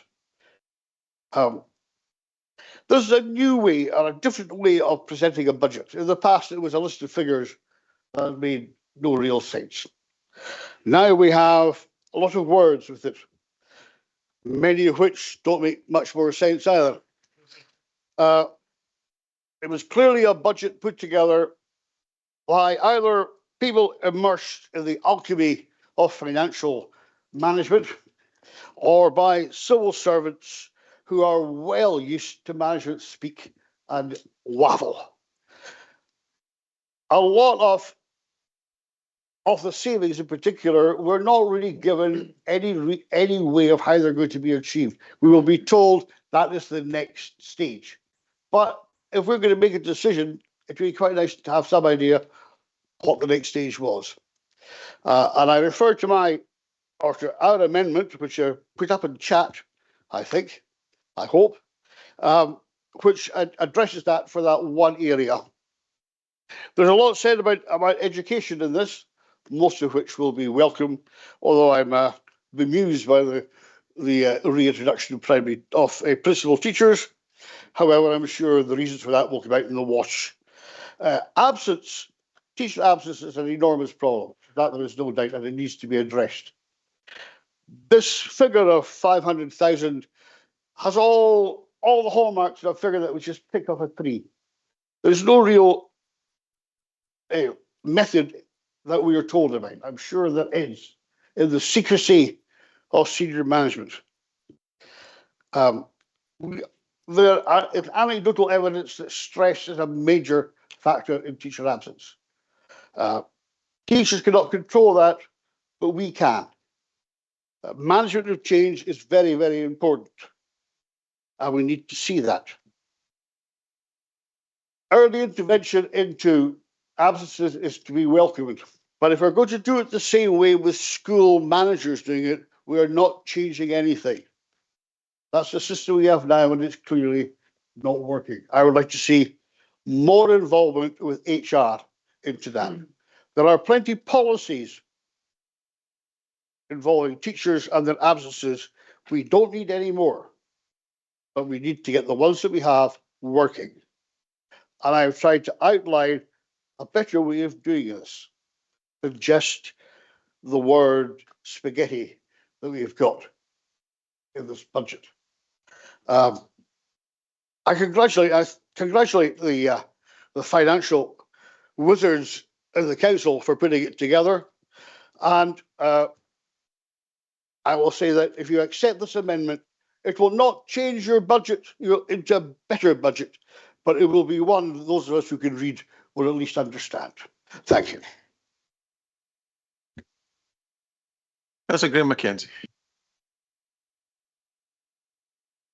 Thank you, Convener. I too am gratified by the measure of consensus across the chamber this morning. I would wish to acknowledge the contributions of others across the chamber. Budget setting, as we've heard earlier, members, is not about weeks or months of preparation. It's an ongoing, continuing situation recurring throughout the entire year.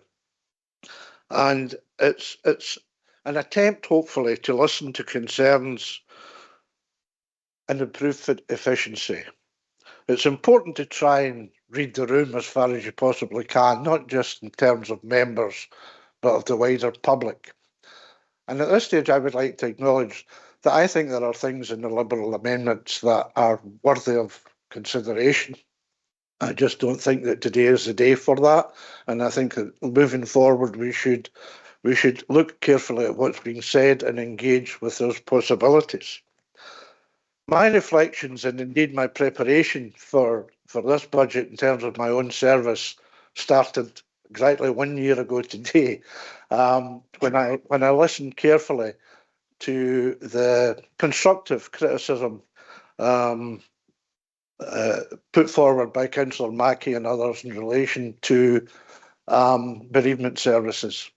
And I hope that we've been able to listen to that. And in terms of this year's budget, there will be no uplift in terms of burial layers or indeed in terms of cremation services. And I put forward that as an example of trying to listen to what we're told. In terms of other charges, we will also be proposing that there are no change in uplift to the brown bin services. And I think that's much to do with the public reaction that we got from raising them and indeed to do with price elasticity, because it's not always the case that where you increase charges, you also increase income, and it can also have a negative effect on that. It would have been impossible for me not to have heard the criticism of our grass cutting service during last summer's, and indeed it took up much of my summer. So I hope that the proposals put forward today will meet with favour in terms of improving and continuing to improve that service. We've also agreed to take cognizance of the grass growing increase, and we will increase the season to try and take care of that as well. We've listened, I hope, to councillors in more remote areas on the subject of transport infrastructure and the problems that have been raised by Councillor Morrison and others about vehicles having to be transported to a more central location in order to be looked at, repaired and fixed. And our proposal to introduce mobile mechanics is an attempt to take care of that particular situation where the mechanic can easily go to the location. And we hope that that will benefit rural communities across the Highlands. Our recycling arrangements, the new recycling arrangements, have been extremely well received in the community due to the extensive hard work of Alan McKimmie and his team.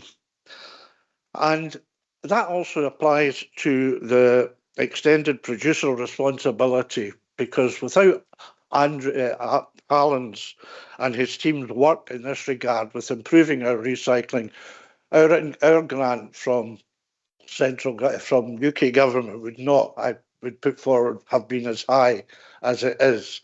And I'm delighted that therefore to be able to announce the £500,000 that will go towards the reuse, reuse, recycle arrangements, which I hope will allow Councillor Green and others in the local communities to come forward with their own schemes. And I think that's a very substantial way forward. We will also have a look at our grey fleet and how we can make more efficiencies within that particular area. And we will also look to gain greater efficiency in the service by the removal of the card processes, which are currently in effect throughout our service, to make them more digital and more efficient. And I think the convener's trying to tell me something, so I'll end at that point. Thank you, members. Yeah, I've been quite lax today, members, but you know, maybe bearing in mind there's nearly 30 people wishing to speak, maybe brevity would be the order of the day from now onwards, if you can. Councillor Grant. Thank you, convener, and thank you, members. I'd like to start by thanking the officers for the work they've done for this report, but following Councillor Mackey's suggestion that we broaden the perspective, I'd like to thank officers for their work throughout the year, and particularly this year, as it feels like the first few months of this year have been particularly hard and a lot of work has gone on, and I don't want to miss that. That sort of follows on with a broader perspective. I think today is about the budget. I'm sorry, I've said this before, I'm autistic. I don't particularly have a value or an incense for figures. I do have a value for how we look after people and how we care and actually helping people. And I think this budget is actually going well towards that. I'd like to recommend the ASN in item IMB2. I think that's really important. And again, the broader picture, I think this is the budget, this is allocating the money. What happens after this is just as important as our meeting today. Also, IMV3, the improved care and respite.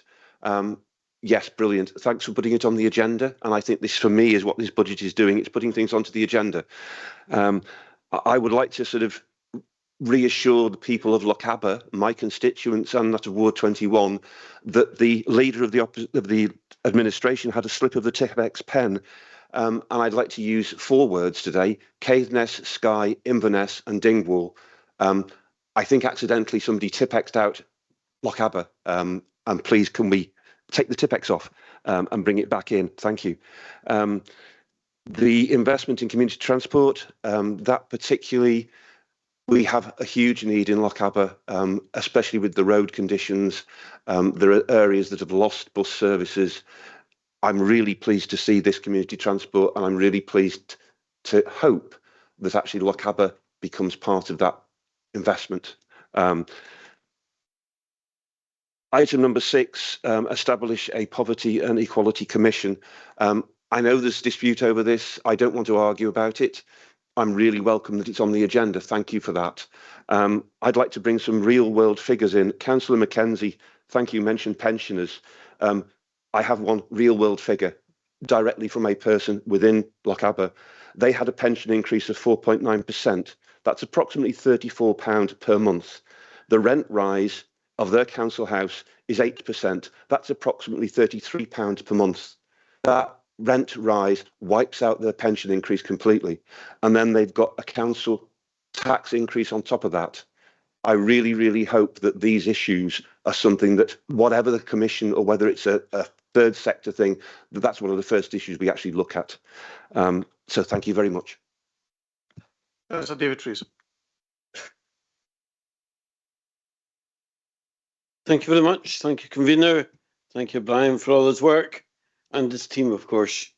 I'd like to confirm my support for the administration budget we're discussing today.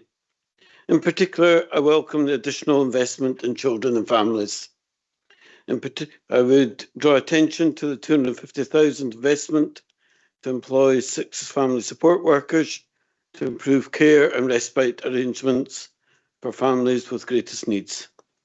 This investment will help support a future respite model. The future model will support families at 3 locations based in the North, the West and South Highland. These centres will be available to families across the whole of Highland as part of a wider plan for children and families, and that is something that we're working at real pace on. By providing appropriate levels of respite and support, Young people are more likely to be able to remain with their families and their communities, and that has wide-ranging benefits, both financial and non-financial. In addition, there is, sorry, I've just lost where I am. In addition, there is a proposed £1 million investment in additional support needs and another 200,000 to aid the Community and Wellbeing Fund. Taken together, these investments represent a significant commitment by the administration to support children, young people and families across Highland, and that includes Loch Harbour. Other benefits of the proposed future model are that it should help to ensure families' needs are met most effectively, while ensuring that the GERFIC process, getting it right for every child, work effectively on our behalf. In addition to respite care, the new service will aim to provide positive support to families by providing more advice, assistance and guidance where it is needed. I very much welcome the commitment to the establishment of the Poverty and Equalities Commission for the Highlands. All these actions will help us improve support to children and families across Highland. Moving to the wider budget, it's worth noting that we cover the greatest area in Scotland, most schools, most roads, delivered to some of the remotest areas in the country. And we do all that in a very challenging economic climate. Yet our council tax, if I've got my figures right, is actually going to be below the Scottish average. It's quite an achievement, and it reflects well on the efficiency of the council and our workforce. Finally, I would also just like to add my thanks to all the councillors across the chamber today for the quality of the debate, some of the ideas that we've heard, as we seek to improve lives for everyone across Highland. Thank you. Councillor Collier.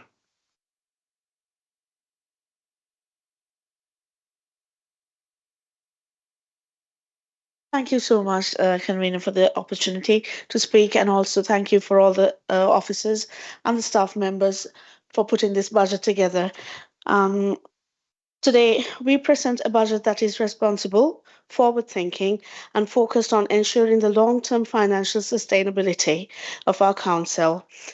The challenges we face are significant: rising costs, increasing demand for services, and economical uncertainty.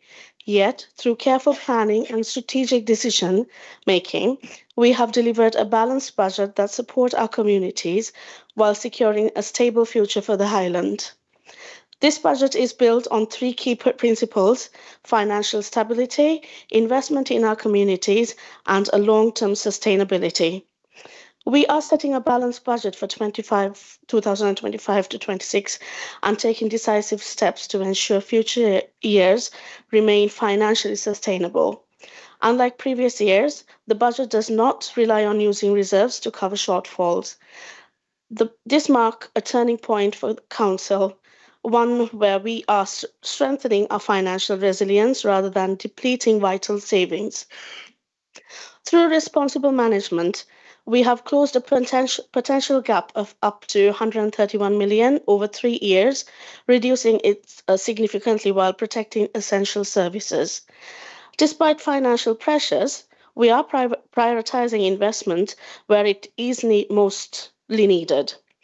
4.5 million in revenue investment supporting vital services and projects, 9.7 million allocated to the Highland Investment Plan, ensuring capital projects deliver long-term benefits across the region, which is dear to me. In my ward, we are waiting for a primary school to be built, so I believe this will come in the near future years and it will succeed. Protecting funding for NHS Highland adult social care, recognising the pressures on health and social care services. Supporting High Life Highland, ensuring our communities continue to benefit from cultural and leisure services. Increased support for early learning and childcare providers, ensuring sustainable rates for the sector. This budget embraced transformation, not just cost cutting, but smarter ways of delivering services. We recognise that change is necessary and we are ensuring that efficiencies do not come at an expense for our communities. Through the operational delivery plan, we will manage savings, modernize services, and invest in new revenue generating opportunities such as a potential visitor levy. We are also taking responsible steps to fund essential infrastructure with a modest 7% council tax increase, of which 2% is earmarked for capital investments, ensuring that roads, schools, and public services are improved for future generations. In conclusion, this budget is a balanced, strategic, and fair response to the financial challenges we face. It reflects our commitment to delivering high-quality services, investment in the future, and securing the financial health of the Highland Council. With all these points, I urge all the fellow councillors and members to support this budget. Thank you. Members, with 25 of you still wanting to speak, I'm going to take a 10-minute comfort break because it is rather warm in here.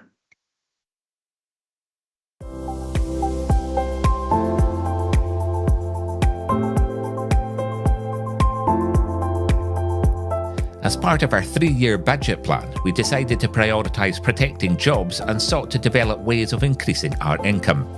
To accomplish this, a number of solutions were found which are being built into our delivery planning process.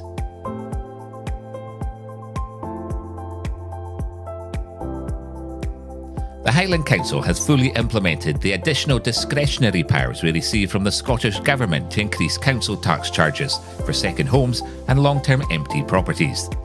The income generated from this increase will support our financial sustainability, and importantly, it will also enhance our efforts in addressing the housing challenge by encouraging some properties to come back onto the market for rental or ownership.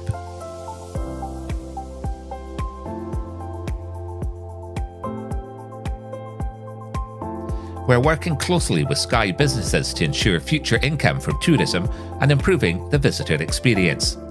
Visitors can more easily access the iconic Old Man of Store, following significant improvements made to the car park and path network. The project has also installed electric vehicle charging points as well as motorhome waste disposal facilities to meet sustainable tourism needs. And we have recently opened a new shop and community centre, which showcases local suppliers and products. There's a multi-purpose space available for registrar wedding ceremonies, art and music exhibitions, Gaelic events and other community use.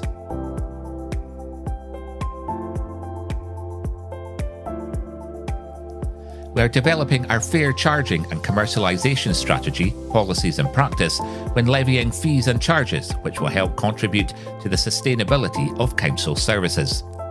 The review of these fees and charges set by the Council were informed by our Have Your Say and Tell Us More public engagement exercises as part of the 2024-25 budget process. It is anticipated that the Council will look to implement a visitor levy in 2026. The final decision on its implementation will be made following a public consultation as required by legislation.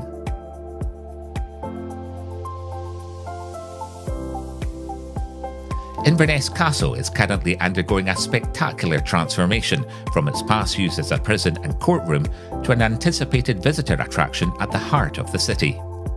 The project aligns with our commitment in helping Highland businesses to grow and foster regional economic growth.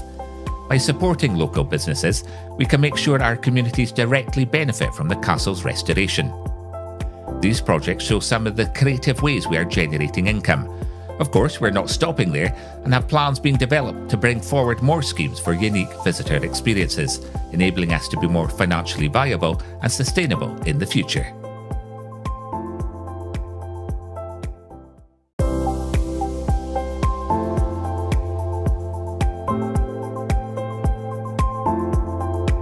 We are living in a digital age where many people consume services online.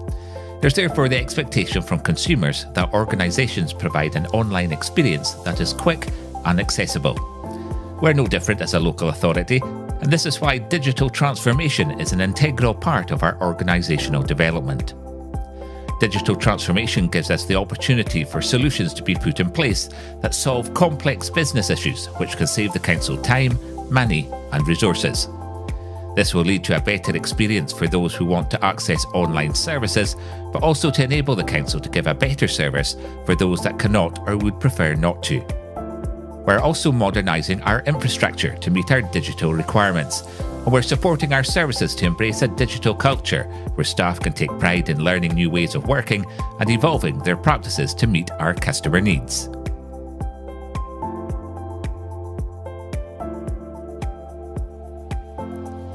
We are elevating our customer experience standards with people at the centre of what we do. By listening to our communities and staff, we know we need to deliver services including using digital technologies to meet the changing needs of our customers.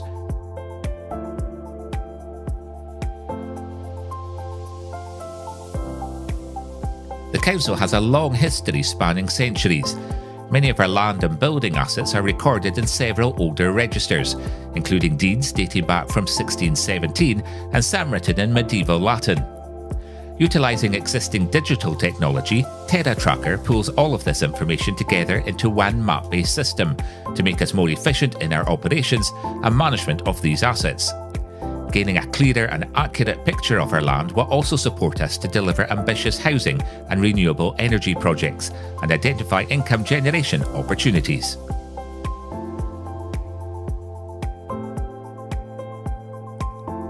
We are reducing the number of levels of senior leadership and streaming structures to align with services. Our future operating model will align management structures to geographical areas with a hub and spoke model for delivering local services. This work will help to better serve communities in new ways by clustering services near to people across Highland.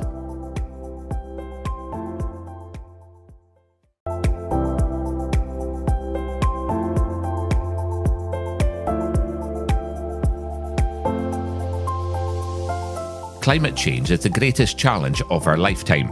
Severe weather and climate impacts are already affecting communities across the Highlands and our service delivery.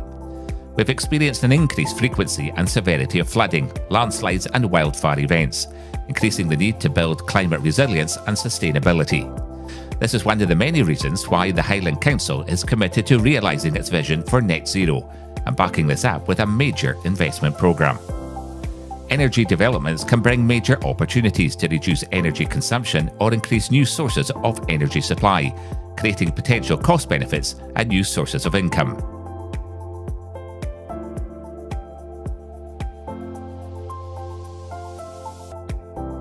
We set out a vision of Highland in our Future Highland programme as a centre for global renewable energy by capitalising on our immense natural resources to deliver alternative energy solutions, including developing solar, wind and wave solutions. We already have several successful solar arrays and hydro schemes. HydroNest is an award-winning hydroelectric scheme which offsets our reliance on grid-supplied electricity and reduces our carbon footprint by harnessing the power of the River Ness into a renewable energy source. We're exploring larger-scale renewable energy schemes to provide energy to our estate and the national grid.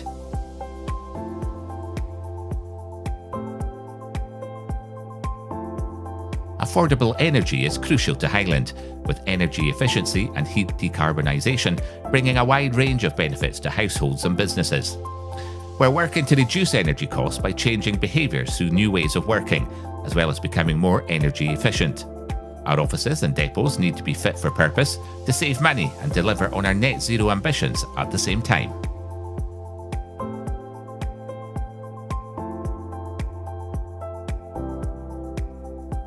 The Council's fleet and staff travel currently represents 21% of our corporate emissions. Business travel includes our fleet, such as refuse collection vehicles, gritters, vans and car club cars, as well as staff using public transport or their own vehicles, known as Grey Fleet. We're supporting staff to reduce the number of miles travelled through new ways of working in digital transformation and encouraging staff to active travel where possible through our new sustainable business travel strategy. We're also delivering on our net zero ambitions through downsizing of our fleet and replacing vehicles with low-emission alternatives, including an electric ferry for the Corran Narrows, which currently accounts for 3% of our corporate emissions. Local authorities need to be leaders in tackling climate change, and transformational change is necessary across the Council to meet our net zero ambitions.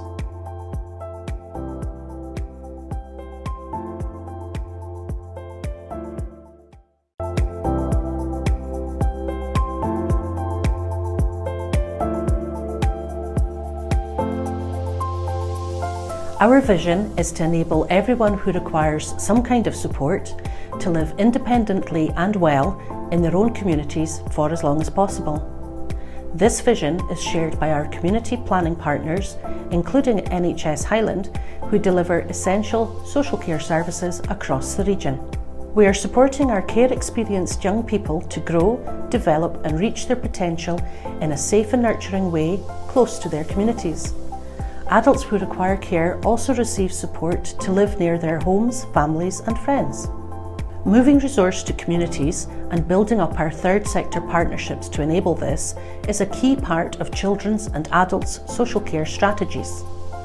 We are implementing a range of solutions to grow community capacity to enable people to live independently and well, including improving how we deliver care to those who require it by putting the person at the centre of our planning and activity. We are building community-based care solutions from early childhood through adulthood and into old age by being innovative and working closely with families to provide sustainable family-based care. This includes building a stronger support system for families, such as providing kinship care to young people and expanding our foster care capacity and development of a kinship team. This will increase the proportion of children in kinship care, and more foster carers will ensure Highland children remain with Highland families. As part of our joint strategic planning for adults, we will continue to provide for people in need of support and find sustainable local solutions, including suitable accommodation.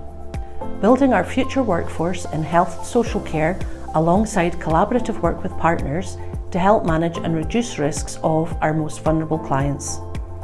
We can help ensure our services are sustainable by developing career pathways locally.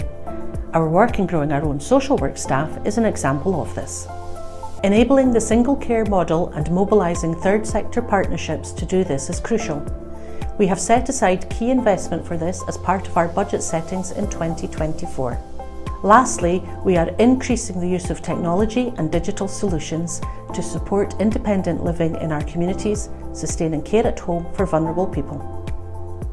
All of this is designed to help shift the balance of the care experienced by people to more community and family settings, and to build the future capacity we need to help communities to flourish and thrive.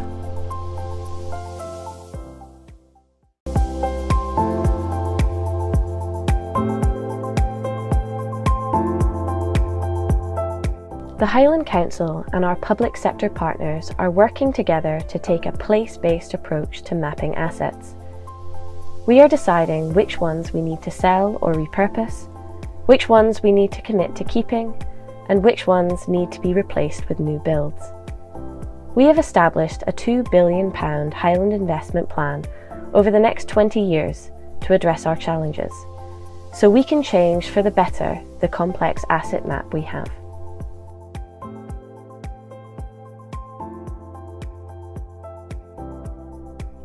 Our school estate needs to be modernised, but this is no mean feat, as the Highland Council has one of the largest school estates in Scotland.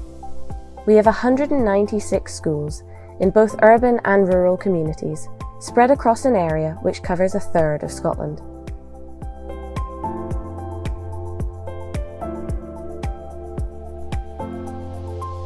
We also have a commitment to reduce our asset footprint and retrofit those buildings we are committed to keeping, making sure they are of a high standard for staff and customers, ensuring energy efficiency as well. This is being done with key partners as part of a single public sector estate. The Council has an ambitious investment programme being developed to ensure we are continuing to address issues around the condition of our buildings. But crucially, plans are being brought forward to ensure that a much more integrated community offering is provided through the creation of a new generation of community facilities, which we are calling points of delivery.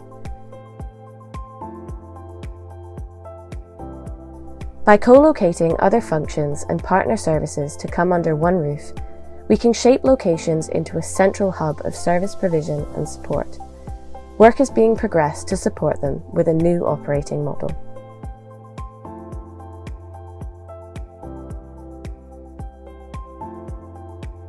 We are facing a significant housing challenge.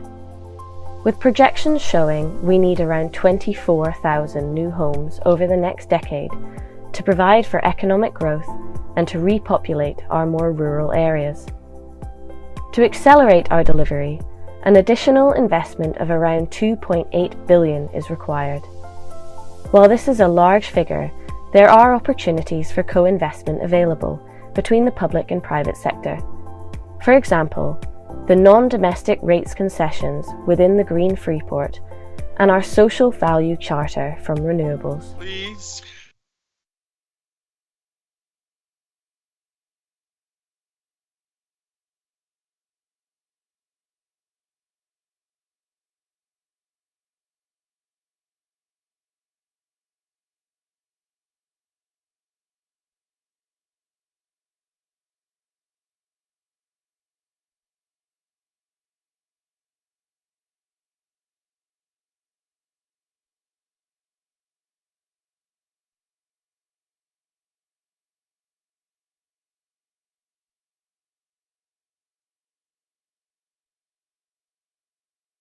Okay, members.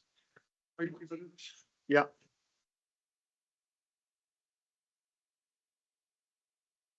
But thank you, Convener. Just to make members aware for the further transparency statement that's been received from Councillor Andrew Jarvie, and that is in respect of his employment with the Mental Welfare Commission, but having applied the test, he will stay and participate in the discussion. Members' lunch will be at 1 o'clock, and we will definitely get to lunch with 28 of you wishing to speak. So, well, it's gone up since then. Councillor Campbell Sinclair.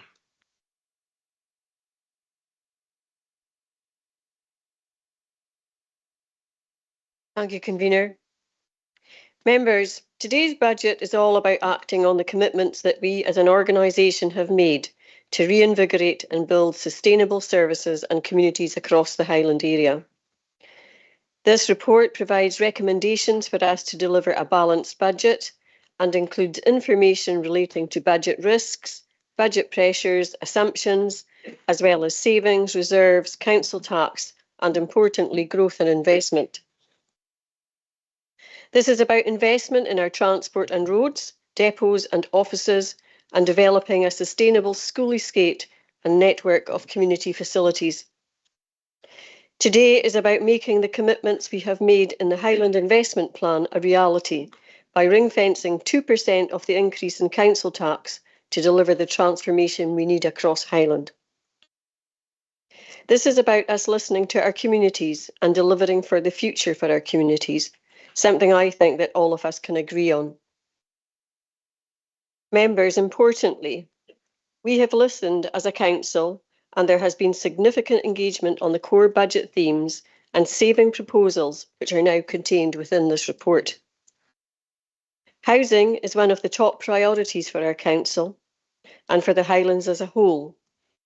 Our Highland Housing Challenge represents the commitment we have to work alongside our public, private and third sector partners to deliver housing across our area. Within the budget, we are putting in the foundations to establish and directly deliver more affordable housing as an organisation. Aimed specifically at those in employment, but on lower incomes and also at key workers, this will not only increase the affordable housing supply, but provide a future revenue stream to enable future investment. This signifies a new approach for the Council, but one that is critical to supporting and addressing the Highland Housing Challenge. Members, the budget overall presents a number of positive opportunities to support growth opportunities in relation to Council income and resource, alongside new spending commitments which will arise. The Highland Investment Plan has the potential to provide significant economic benefits to the Highlands, with additional employment and new house building representing both positive income streams to the Council, as well as driving new or increased public service demands. Members, in my view, and I think it goes across the chamber, this is a budget for the future, for our communities that will build sustainable and integrated services and facilities.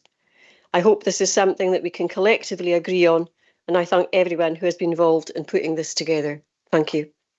Councillor Ross. Thank you, Convener. Well, I thought Christmas had passed. This is transformational budgeting.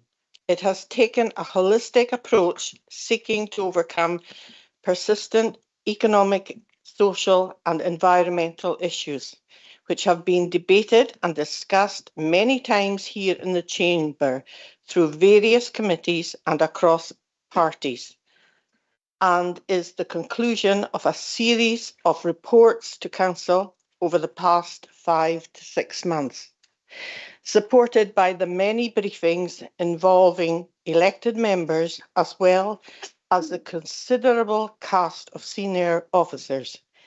Getting this budget right is vital to the Council's success and contributes significantly to what it achieves for the Highlands. On reading the papers, one of the most important recommendations for me is that we are asked to agree the 7% increase in council tax for the 25-26, 5% being core increase and 2% earmarked.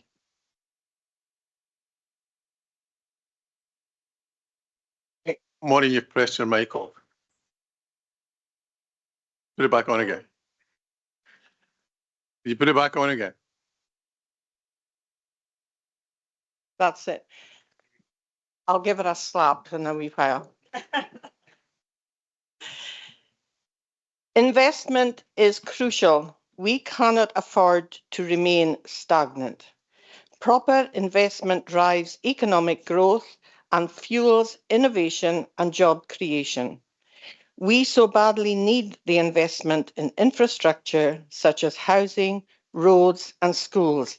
This improves productivity and well-being.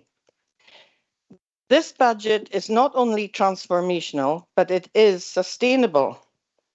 It's a good budget, as many have said already, with justification for all that is in it, and it supports long-term financial resilience.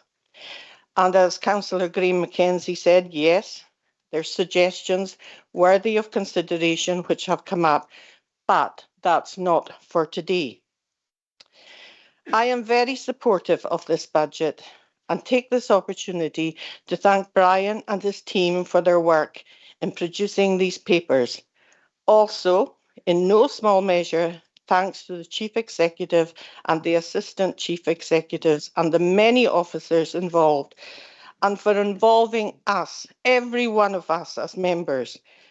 For sure, producing such a budget is not an easy task, and I recommend this budget wholeheartedly. Thank you. And now, Maureen, you have the opportunity to return the compliment by turning her microphone off. Councillor Reid. Will do.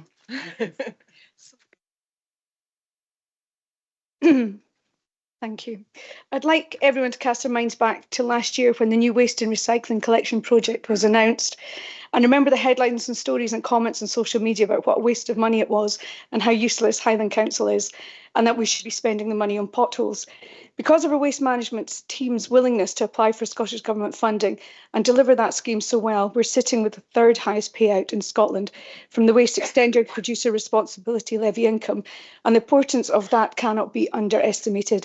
I'd like to thank the team for a very smooth rollout and for helping us get to this positive budget position.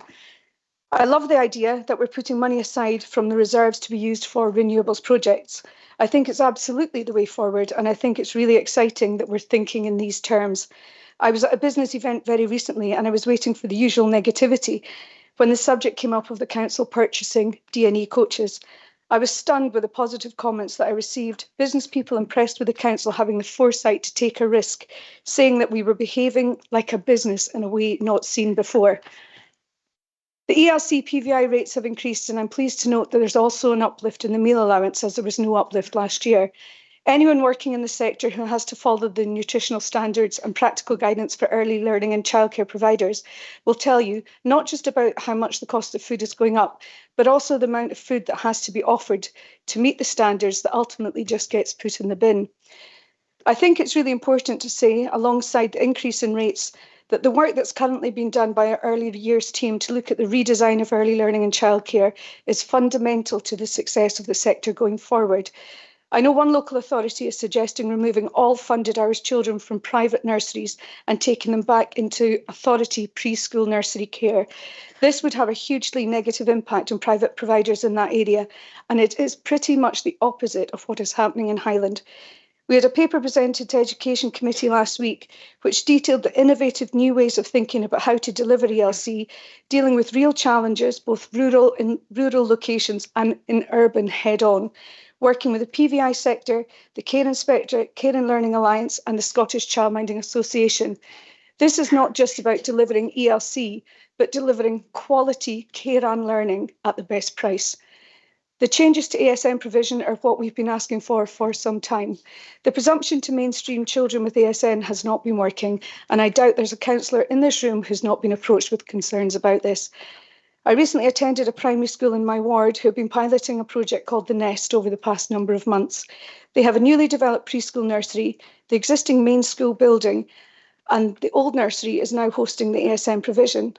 What this does is enable ASN children in their community to attend their local school with their peers, but if they're struggling at certain times or in certain subjects, they can then go to the Nest, where there are trained staff who can meet their individual need while allowing the mainstream children to get on with their learning and education without being interrupted.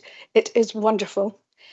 This alongside what's been done in the wider community with, for example, the launch this week of the Haven Consortium that I attended with Council Leader Raymond Bremner, a consortium made up of 5 charities, the Elsie Normanton Foundation, Thriving Families, Connecting Carers, Special Needs Action Project and Encompass Caithness, who plan to deliver holistic support to parents, young people and children with additional support needs and complex health needs throughout the whole of the Highlands. And this ties in perfectly to the work being done through the Whole Family Wellbeing Fund. There is a huge potential to make significant change to many families when all of these projects come together. This feels like a sensible budget. It's very well thought through, it's methodical. I can't believe we're at a point where we're not using reserves to balance the budget. It is a massive undertaking to produce this, and we should thank all the officers who participated. It is a budget to be proud of. Atkins. Thank you, Convener. I support the budget mostly for the holistic and strategic approach taken to not just facing up to our challenges, but using our reserves to invest in the future rather than to balance our budget.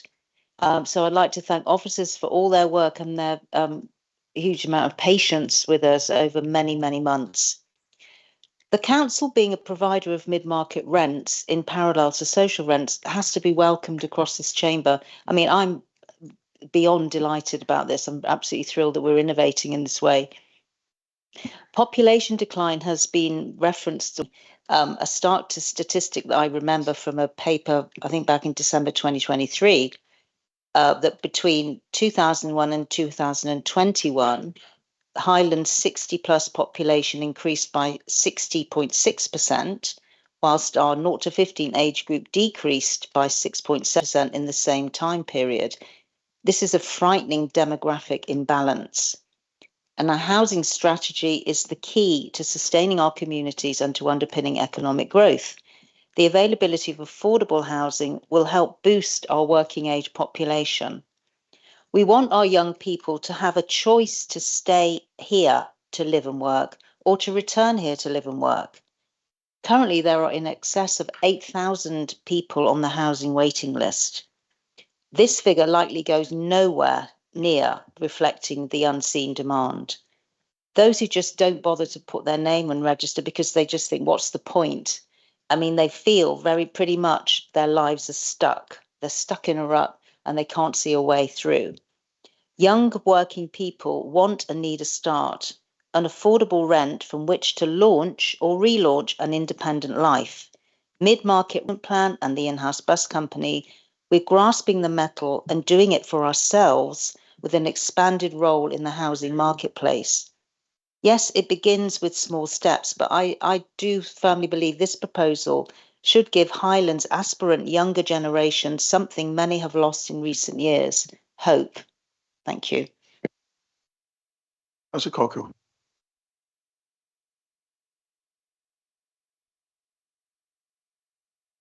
Thank you, Convener. I appreciate the opportunity to speak at this critical juncture in the year. I'm pleased to see a well-constructed budget that has been developed and the range of commendable amendments that have been tabled, albeit some at the last minute. The officer input into these is truly impressive and I think underappreciated, but we have heard it commended a few times from members today, so I'm grateful for that. I'm struck that while we are 74 councillors charged with developing the strategic direction of this council, it would appear that less than half of us, in fact, were actually involved in developing this budget. Only last night at Invergordon Community Councils, it was agreed that party politics had no place in local government. I recognise that may not be a majority view in this chamber, but it's a prevalent view in my community. When I was elected only 6 months ago, yeah, I've still got my L plates on. Lost my place now. Turnout was a paltry 26%. And in Inverness, it was even worse at 20%. I would suggest that party politics at this level are one of the reasons that people are turning their backs on us. In my campaign, I said I would work with all groups for the betterment of my ward. I took advice of many in this chamber. I did not seek to affiliate with any group initially. It is the disdain that I have seen and heard members of the opposition being subjected to that led me to sit on this side of the chamber. Members of all colours, I ask you, for all our sakes, and to increase the confidence of communities that we seek to serve, that we use all the capability that is in this chamber. Thank you. Thank you for that insight into the budget, Councillor Cockle. Councillor Johnson. Thank you so much. First of all, thank you, Brian. The work that you've put into this has been outstanding.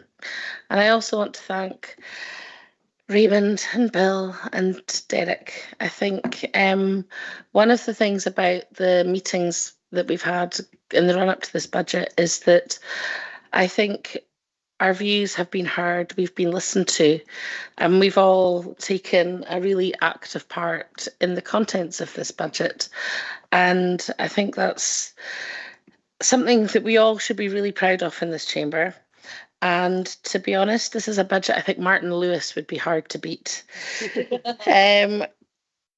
It really does bring together our vision for the Highlands. Our future Highland, that big weighty document, is possible. And it feels like, you know, without wanting to coin a phrase, the future is now. And we're grabbing those opportunities for ourselves without waiting for Scottish Government to give us the money to make things real. We're realising our own potential for ourselves with this budget. We all deserve good roads. We all deserve schools that aren't falling down and the windows aren't falling out of. We all deserve to have homes for those that choose to live here and contribute to our economy, and we all deserve the best services possible. And I think that opposition members can use their vote for change here and be brave. This is a great budget, and I think many folk have said possibly one of the best budgets that we could possibly hope for. This is not a budget for the Black Isle, and this is not a budget for Lochaber. This is not a budget for Caithness. This is not even a budget for Inverness. This is a budget for the whole of the Highlands. And decisions made in this budget are going to improve things right across the board. I think some of the things that I am so proud of and so inspired by are the increased provision for respite services for children. Giving additional breaks to family carers has been enshrined in the Carers Act for a number of years now, and being able to provide those breaks to carers is an investment, because if carers break down, then it increases our social care costs. So, you know, investing in respite care is a preventative spend. And so many of the investments in this budget they're not just investments in that particular service, they're investments that will save money in the longer term. I mean, the outdoor rangers, for instance, how many tourists will have a better experience and probably spend more in our economy? You know, and the mobile mechanics for our council fleet means that we're increasing opportunities for our young people to have new skills and jobs and stay locally.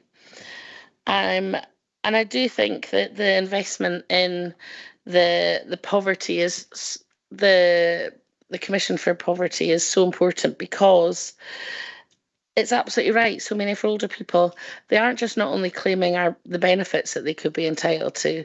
How many people in this chamber know that somebody with dementia could be getting a discount on their council tax, or somebody in a wheelchair could be getting a discount on their council tax? It's not just the benefits that they can be applying for, it's the discounts that can make a real difference to everybody's lives. So I, for one, will definitely be supporting this budget, and I would encourage everybody to also support this budget. So thank you. Councillor Kennedy. Thank you very much, Convener. In starting, I must say, standing here proudly with my new lapel badge supporting Ukraine, that I was very happy with your statement earlier. Today, I'm reflecting on my nearly 3 years of being a councillor, questioning possibly, and probably, like many of you, wondering, and I've used some of Councillor Gafton's tipex now to take the next sentence out and change it to, why have I got myself into this in the first place?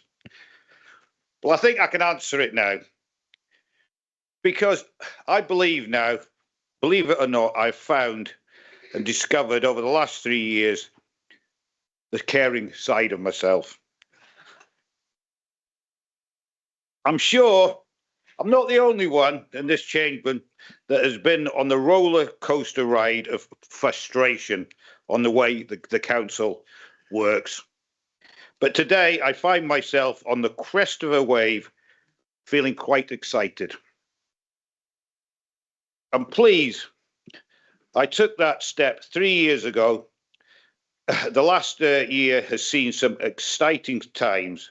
One to note is the hard work of Malcolm and his team of purchasing D&E coaches. In my view, this is one of the best investments I have seen the council make, an investment that should benefit the whole of the Highlands. And the budget today, I feel that there is something in it that will benefit everyone in the Highlands, so why would I go against it? Yes, council tax has gone up, but this was always going to going to have to happen. But we have to bear in mind that 2% of this is going towards the Highland Investment Plan. Yet again, something that will benefit over the years to come everyone in the whole Highland community. I've got to say, the Chief Executive was instrumental, I feel, in this with some of the senior leadership. And as I said to you 18 months ago, Derek, I will support this, yeah? But we want to make sure that we start getting some shovels into the ground when we can go forward with some of the things that could come through the Highland Investment Plan, yeah? My own ward, Dingwall and Seaforth, is probably one of the first areas to benefit from the plan. Not only will we get a much overdue St Clement's Special Needs School, but also a new Dingwall Primary School. To the officers that are involved in this, please make sure that this happens quickly and as smoothly as possible. Something else, also yesterday, a governmental grant towards the Port of Cromarty First to make offshore wind times in the Highlands. Another exciting thing for the Highlands. So why, as I said at the beginning of this speech, would I not support this budget? One thing I would ask for, though, is if we could maybe have a look, see if we can put a little bit more into the ward discretionary funds, so we as councillors can maybe help some local groups a little bit more if they come and ask us for a little bit of help. Yeah. I hope this is the dawn of exciting times for being a member of the Highland Council. That will enable us to do much needed work and investments for the Highlands, for the benefit of the whole of the Highlands. I therefore wholeheartedly support this budget. Thank you. Councillor Loudon.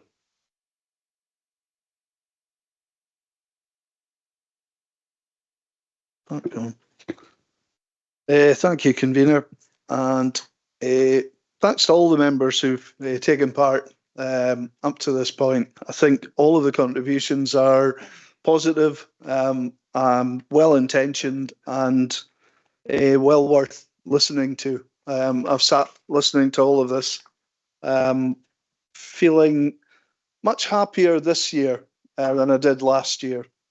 Last year was a lot more confrontational, so I'm really glad that things are much more reasonable this year.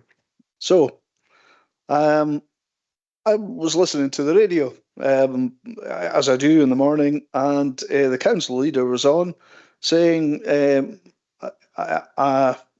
the ring fence 2% for the capital investment people want to see in vital infrastructure. And I thought, yeah, that's absolutely great. That's what we're doing. But it wasn't the leader of this council, but the leader of Glasgow City. So it's quite nice to see that the things that we're pioneering in the Highlands are being taken up now by other parts of Scotland. They can see the positive changes that we're making here. And that's really what you want to see. You want to see the Highlands as a positive place where change is happening. So this is the third year of us having one of the lowest council tax increases in Scotland. We were, I think, second lowest 2 years ago, joint lowest last year, and second lowest again this year. So we're doing everything we can to look after the people in the Highlands at the same time as making all this transformational change. Audit Scotland asks us to try and have books that balance without using reserves. First 2 years we didn't manage that, but this year we've managed to achieve that. And I want to add my personal thanks to the officers who've assisted us in bringing this forward and doing all of the work to bring this budget before you. I want to thank the Chief Executive and the ACEs and Mr. Porter in particular and his staff for all the work they've done to get us here today. The last thing I really want to talk about is what happened after COVID. So we had major ramping up of prices, and the two things that really ramped up were transport and the electricity costs. So what our investments, the major investments that we're making today, are really involved in is tackling those issues. At the time, there was no alternative to just taking things on the chin, but we've worked, officers and members together, to make sure that we're in a much better place in future We're resilient, which is a word that Audit Scotland are looking for. We're resilient and we're self-sustaining, and these changes that we're making are positive and are being reflected in other councils in other parts of Scotland following our lead. So I urge you all to support the budget as set out today. Councillor Willis, your hand was up and now it's disappeared. Do you still want to speak? Yes. Am I going to speak? Do you want me to speak now? Yeah, I'm afraid so. Okay, excellent. Just turning my camera on. Thank you very much. So following the Scottish Government's decision to withdraw funding for seasonal rangers, we all saw the impact that this had across the Highlands during last summer of 2024. So I would like to thank the leader for agreeing to our request for funding that will enable Council to reinstate the invaluable Access Ranger service and increase the capacity of the long distance path team. Seasonal access rangers help to ensure that visitors know how to respect and look after our precious biodiversity and beautiful landscapes, helping them to enjoy their time in the Highlands.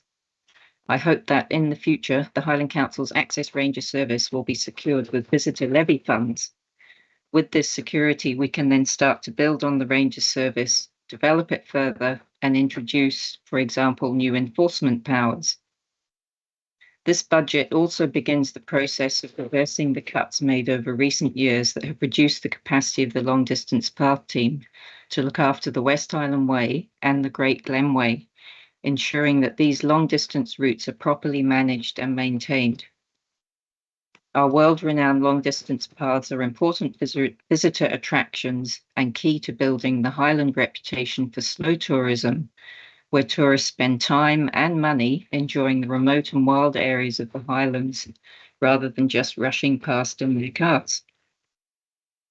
The Highland Council is responsible for the Great Glen Way, almost half of the West Highland Way and a small section of the Speyside Way. These paths attract visitors from around the world and are incredibly important to the isolated rural communities they pass through. We need to encourage slow tourism, so walking, watching, and being part of nature. And in the climate crisis, we have to encourage low carbon modes of travel, which also benefit our health and well-being. So I hope that all members can support this. Thanks. Councillor Fraser. Sorry, I've got your name down. Okay, fine. Councillor Ryan McIntyre. Thank you, Convener. When I look at the budget, I take note of the direction the Council is moving towards in terms of active travel, especially when it comes to buses. I am positive and excited of this direction. The Council first launched its in-house bus service back in early 2023 with a small fleet of buses that helped make savings of 1.4 million. Not bad, and the reception and feedback I get has been strong praise. Imagine my disappointment, though, a couple of years back when I criticised the Council's ambitious goals for only wanting to gain one additional bus during the next 5 years. Well, it appears green influence among my colleagues and I must have had a big impact when the Council then purchases the DE buses and adds an additional 60 buses in its in-house bus fleet, with the potential savings of a further 25 million. And now, listed in the budget, is earmarked reserves of 6 million for the investment of community transport with the potential of expanding our bus fleet. The benefits are immense, both socially as well as economically. Such investments will lead to positive impacts among the old, young, and disabled groups that are reliant on such bus services. Having lived in Inverness my whole life, I've witnessed the decline of bus services across the Highlands in my years and the unreliability of them. With this direction of travel, we can roll back the decline and build a service not just for profit, but for people. In addition, I strongly welcome the allocation of funds towards SNAP. It is truly a wonderful organisation for children and young people with special needs and their parents, encouraging social skills and independence. Through my work as a social carer, I know the significant respite it provides to families, and may it long continue and expand. I thank the administration for listening to my concerns on this. Councillor Jones. Thanks, convener. This is my third year as a councillor and the third budget I have been involved with as a member of the administration. Obviously, this is by far the most positive budget of those 3 years, and I am told by those who have been here a lot longer than me that's the most positive budget they can remember. I thank Mr. Porter and his team for the work that they've done in this. Of the many positive outcomes I'm very pleased to support, I'm particularly pleased about our commitment to strengthen provision of additional support needs. The configuration of ASN resources across the new area structure to develop specialist provision will improve the whole system, and I'm particularly pleased to see it will be responsive to local requirements. I know how welcome this will be in my ward of Bainoch and Strathspey, and the extra support and care for our most vulnerable children will be hugely beneficial to all. I thank education officers for their work in this and look forward to the extra support for our teachers and PSAs. I'm very happy to support this budget. Councillor Finney. Thank you, convener. And before I start, I just want to say thank you, convener, for your leadership today in reaffirming our support to the people of Ukraine and their president. Thank you very much. So, dear members, this is my fourth budget, and I can say with no hesitation this is the best one because it's part of a longer strategy. It started when I was in opposition, and we didn't want to call ourselves the opposition, but the alternative, and we chose to be constructive and cooperate by offering with the then administration and offer our cooperation in advance. And then 2 budgets in administration, and we are with this budget, which, as I said, I think is the best one for a long time. 3 words come to my mind when I look at this budget: sustainable, fair, and caring. As I said, the budget is part of a longer strategy, which means that we are now in a situation when we don't have to rely on reserves. It's also a budget about investment. It's fair because it's a budget for the whole of the Highlands, from strengthening the community and family wellbeing fund to bringing rangers back. Caring. Again, the cost of living is still affecting many of our constituents. And I'm very pleased that we are doing everything we can to keep the council tax rise as low as possible. But there's another thing is, tonight I will drive home thinking of the Poverty and Equality Commission we are establishing again for the whole of the Highlands. There are many folks in our constituencies struggling to put food on the table, but also unable to seek financial help, for example, because they struggle to have access to technology. In my previous job before I became a councillor, I ended up delivering food to people who had contacted me because they were afraid of going to the local community fridge or to the food bank because of the stigma and the fear of being seen. No one should feel ashamed of seeking help. And this commission will address just that. So as my colleague sitting next to me said to me yesterday, when I see this commission in our budget, I feel proud that I became a councillor. And I agree with Councillor Grafton, the most important is now, let's go home and deliver this budget to all our wards in the Highlands. Thank you very much. Councillor Edmondson. Thank you, everybody. I'd like to thank everybody involved, and particularly the officers, for getting back to me so quickly when I had questions over the budget before this meeting. It's well appreciated when officers return emails timely. We've heard a lot of talk today about how this is the most innovative and progressive budget that we've seen. Well, I'd just like to correct people who made that statement. The most innovative and progressive budget that we're seeing is on the amendment presented by Councillor Christie. It has better enforcement of our policies. It has less expensive ferries. The amendment has better participation in local budgetary decisions, which is very important. We must start making decisions at a more local level and enabling that. We need also to look at, there was something made about the school, and this isn't just for Inverness, as may have been portrayed, but it's designed to be an online for everybody in the Highlands to benefit from. And I think that's something we should be pursuing. We'll have no cat calling, please. Yeah, okay. There's a couple of things in the existing budget that I've sort of, the Westminster windfall of £9.5 million.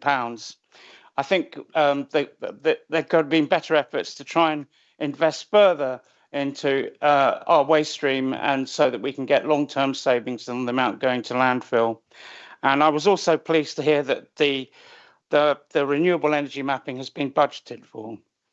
I just want to say very briefly, Convener, about what we should be doing about rural depopulation. And I understand people's reluctance for investing into consultants and everything, but it's very important. There's some big things happening, big changes, not only in my ward, on both ends of the scale to do with renewable energy development, that we really need to get a handle on and look at the population issues and make our place a more attractive people, particularly for the 20 to 30-year-olds.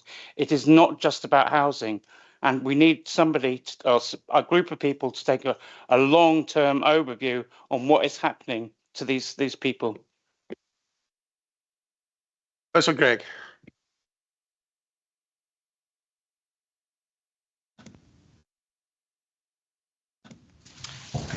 Thank you, Convener. I'd like to start by commending you on your remarks regarding Ukraine this morning. The discussion we're having on the budget today is one of the most democratic things we do, and I'm sure that Ukrainians could wish their politicians would deal with things like footpath improvements rather than what they're currently facing. I'd like to specifically thank the leadership of the council for their freezing of bereavement charges. I'm sure many of us in the chamber will recall Councillor Mackey's impassioned comments on that a couple of years ago, and I'm pleased that that's been able to be included this year. And I agree with the remarks made by Councillors Willis and McIntosh regarding active travel and bus provision. I think those are massive steps forward for our equality in the council for those who may not have access to cars, and our improvements to climate change.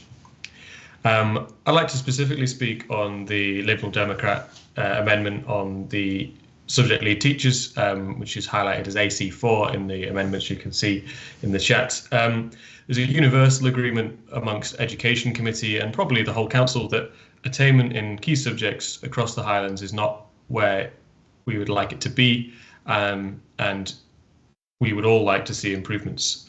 There's universal agreement that our teachers work hard and do their best in trying to make those improvements happen. And where we disagree is how we can bridge the gap from where we are to where we want to be. But we generally agree we need to support leaders in their roles in schools. To me, the amendment that we've put forward changes the investment from a very general investment across pedagogy as a whole to a very specific improvement. We want to see specific improvements in key subject areas that parents, children and teachers tell us they want investment in. I think doing the changing from 6 generic pedagogy roles to 6 specific subject key leads will offer better changes for our children and for their prospects. I feel this amendment is it doesn't really change the spirit of what the administration are trying to achieve. It just offers more specificity, and I hope it comes across in a constructive way that we have all wanted to debate this budget. And I'd like to end my remarks by thanking all the senior officers who have made themselves so available to helping members of the opposition understand this budget and the briefings they gave us. I know that this doesn't occur in all councils across the whole country, and it is very much appreciated. Thank you. Councillor Gregson. Thank you, Convener. Tori Mulligan Shaw, Imers Dochasach, Misnichol, Agus Co Obrachel. Much of this budget is bold and aspirational, and I largely welcome it. It means well. The need to raise council tax, I'd be remiss if I didn't refer to the long freeze and the limits of Scottish Government expenditure, given that the UK Government is providing 47.7 billion to the Scottish Government, and we have a large number of areas where perhaps the SNP has not managed things. But in following Councillor Coghill, I will seek to be non-political henceforth. The aims are good. We have small steps in the right directions. We've got lots of potential across the board. Some excellent work by officers and a very collaborative approach by the leadership of the council, and a very consensual atmosphere in here today, which is great. Care and respite for families, access rangers, repairing old and damaged things, like Councillor Balance said earlier on. So there are many things, and in particular, I'd like to praise the aspirations of the Poverty and Equality Commission, although I do have reservations about the expenditure for its administration and management, and you wouldn't want a Highland Council Quango to be set up, as Councillor McEwen said. So lots of positive things, desire to do the right thing, and we have the Highland Investment Plan, the tourism strategy, many excellent strategies, and there's great partnership working with the likes of High Life Highland and the third sector. These are all positive things about where the council's at just now, but still the people don't always seem to feel the love for Highland Council. There's a bit of a disconnect, as Councillor MacLean said, and we've had there have been things, Academy Street, do I mention? Educational attainment. I just hope the council takes on board constructively what people say in the visitor levy consultation. The council needs to be aspirational. As Walter Scott wrote, for success, attitude is as important as ability. I don't know who that would refer to. There are lots of capable people here, and I hope we make use of everyone's ideas and aspirations, and we work together towards the successful future. The council has to show humility rather than complacency, and while the ball is in the council's court, the administration's court, we have to make sure we take people along with us when we move forward, and the council has to admit when it gets things wrong. So humility, not complacency. Thank you, Convener. Councillor Robertson. Thank you, Convener, and I won't repeat all that my colleagues have said, but I'm glad to see this budget is positive and in itself refreshing. But the Lib Dems have taken nothing from the budget, but what is proposed in the budget is that we seek to strengthen and enhance it. I would comment on Councillor Mackenzie's extension of the season for grass cutting, and I do hope that that started now, because that's the first thing that's going to hit our inboxes. But I suspect that the season hasn't been extended into March and the grass is growing well already. On the Corran Ferry, I think it would be prudent to limit increases on this year. When we look back to last year and the debacle that we had to deal with because of all the outages, I think it would be fairer to the community if at this time we didn't introduce new charges. Comment on community transport. Investment in community transport is welcomed, especially if we succeed in integrating the community buses with what we've now have is quite a large fleet for Highland itself. If we can get a feasibility study to ensure that this integration is done properly, we can probably, or I would hope anyway, that we can actually extend the service to provide a much better service for our rural areas where we've got young people with bus passes but no buses to travel on. So that's the reason for one of the reasons for a feasibility study and why we've presented it in this budget. Investment in renewable energy is always good. It's a good place to get some money back from at the moment. But when we're considering investment appointments here, we must also recognise local needs. I've been hearing recently about various charging points, etc., that can't be done because of the grid. And I know of one, at least, a company that wants to come in near the airport that are going to require quite a large grid connection. And I believe it has been planned in, but I'm sure there'll be others to follow. Planning enforcement improvement, I welcome an addition to the team here. Only this morning I had to request for a planning enforcement officer to go out in my ward. And that's a sixth form college. This is not something that is taking away from UHI, but it represents a facility to enhance the experience of the peer groups and to prepare them for further study, away from the distractions that goes in the circumstances that prevail at the moment. And UHI don't actually provide everything that is needed for this case, which is why we've presented that as an opportunity. Liberal Democrats don't seek to take away from a very good budget that has been presented to us, the most positive we've seen in many years. We only seek to add a little bit to enhance it. And if we had been involved much earlier, perhaps we could have brought these things to an earlier conclusion. Thank you. Councillor McPherson. Thank you, convener, and thank you, members, for your contributions this morning. Been very interesting. The reason why there is a more hopeful mood in the chamber this morning is because, for once, this Highland Council has been given a worthwhile and healthy settlement from government. So our taxpayers are only getting back the money that they've already paid in tax.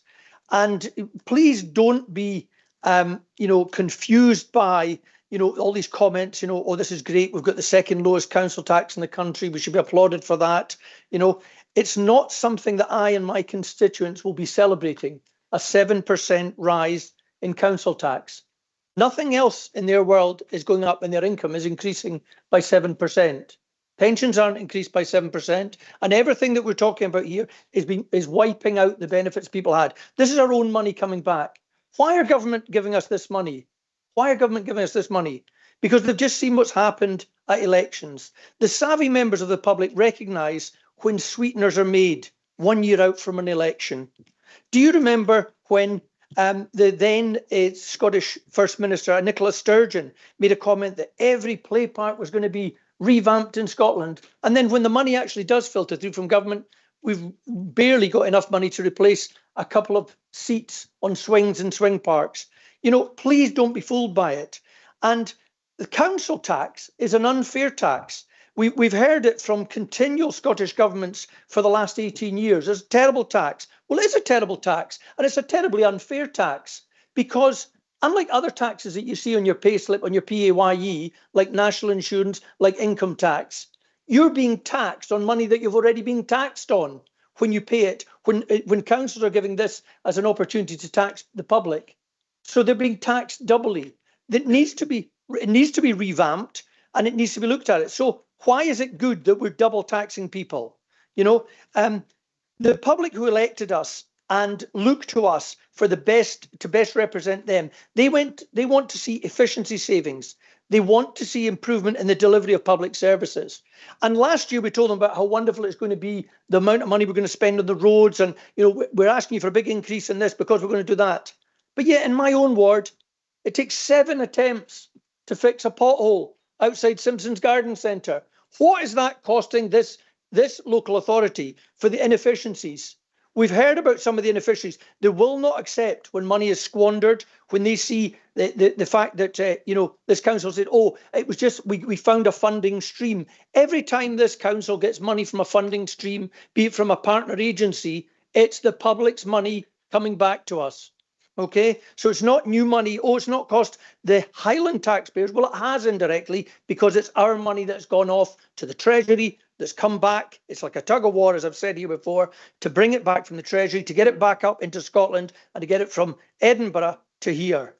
So, the cash-strapped Scottish councils, have slashed spending on play parks. They've slashed spending on all the public services. And the reason that we're relieved this year is because 1 year out from an election, they're giving us a better settlement. We're happy to get that. Everything we do is driven by you was a slogan for a car company that I worked with. Everything this council does should be driven by you, the public. Is that the case? The constituents of the Highlands and Islands that we represent, everything we do should be driven by them. The Highland public have got a great appetite for efficiencies, improvements, and streamlining of services to improve their delivery.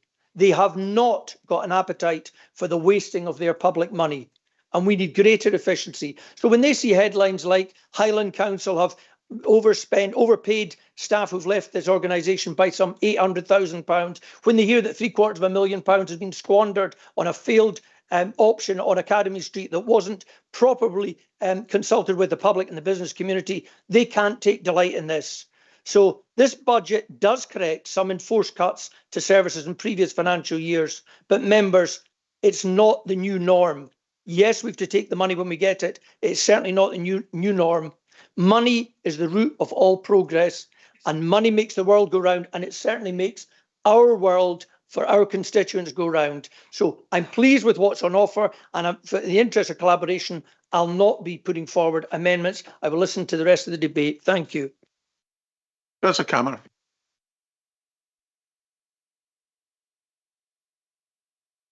Thank you, convener. It's not an awful lot left for me to say. I mean, people have spoken a lot more eloquently about the advantages and what this budget can deliver, so I won't dwell on it. It is a good budget, and the reason it is a good budget is because we have put in a lot of work. We started this budget months ago with the help of officers, and thank you, Brian, and your team. We have had regular meetings and put in the hard graft. And Councillor Coghill, I believe that all members of political groups were invited to collaborate in that process. So if you fell in the cracks by not joining a group before then, maybe that's why. But there was an offer of cooperation and collaboration, and I think that's one of the things that is good about this. The Greens have taken up that offer and have actually got some changes into the budget. We've got amendments from Liberal Democrats that arrived yesterday, and from the email exchanges, it appears they only arrived to their members yesterday as well. We've got the mini-me opposition also proposing amendments. They arrived this morning, and then we've got some from our colleagues in Labour who managed to get it in during the meeting. That's not the way to go about collaboration and cooperation. If you can actually work with us over that extended time period, you will get better results. And I really do hope that some of the amendments that have been tabled actually do have some content in them. But I'm not going to vote for them today. I'll consider them over the coming weeks and months, which I think is the only fair way to approach it. That's all I've got to say. Mr. Barbara Jarvis. Point of information, sir. Convener, 1 minute. On the chat prior to the meeting. If you don't have the technical ability to find it, that's me. Well, let's not argue about your amendment. The fact is that we received it. Mr. Barbara Jarvis, sorry. Thank you, convener. I think there's been really good ideas delivered across this chamber today, and proposals coming from every direction, from every party. And we're meant to be in here today listening to each other and looking at each other and considering all the options that are being put forward. There's a main budget there which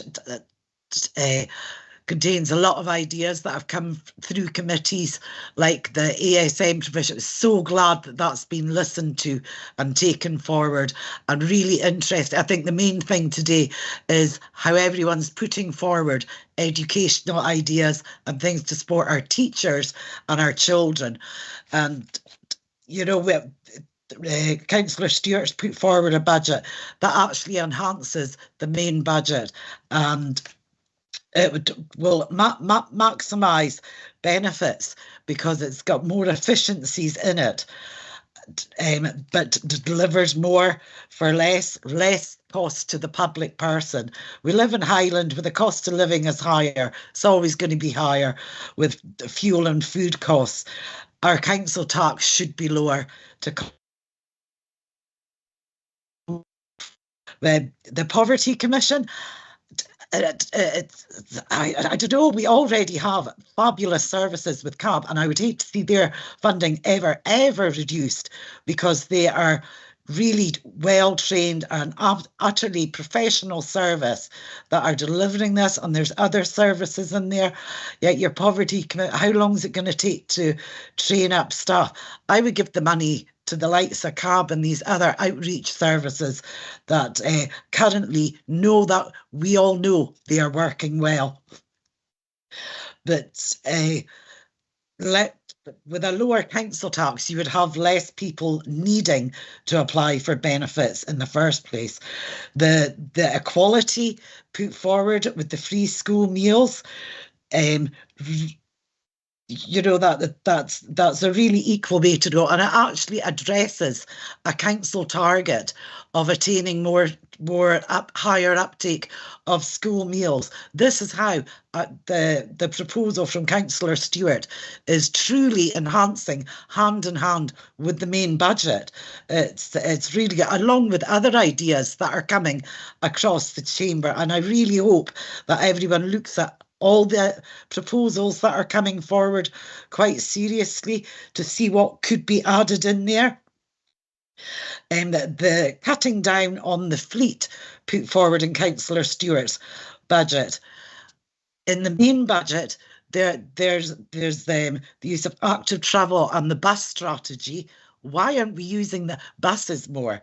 You know, that will cut down on fleet alone. It's another hand-in-hand point that really goes really well. The Ecology Commission, good to see that. The motorhome parking, to make that compulsory. We know this is a major issue, and we missed the game on that by not making it compulsory. That is a massive income waiting right there. But yet again, hand in hand, working with the main budget, is the proposal for rangers that have enforcement powers, that can really monitor things really well and work with our campsites to direct people there, so we don't have the criminal activity of waste getting dumped in our rivers, damaging our environments. Works with the ecology strategy.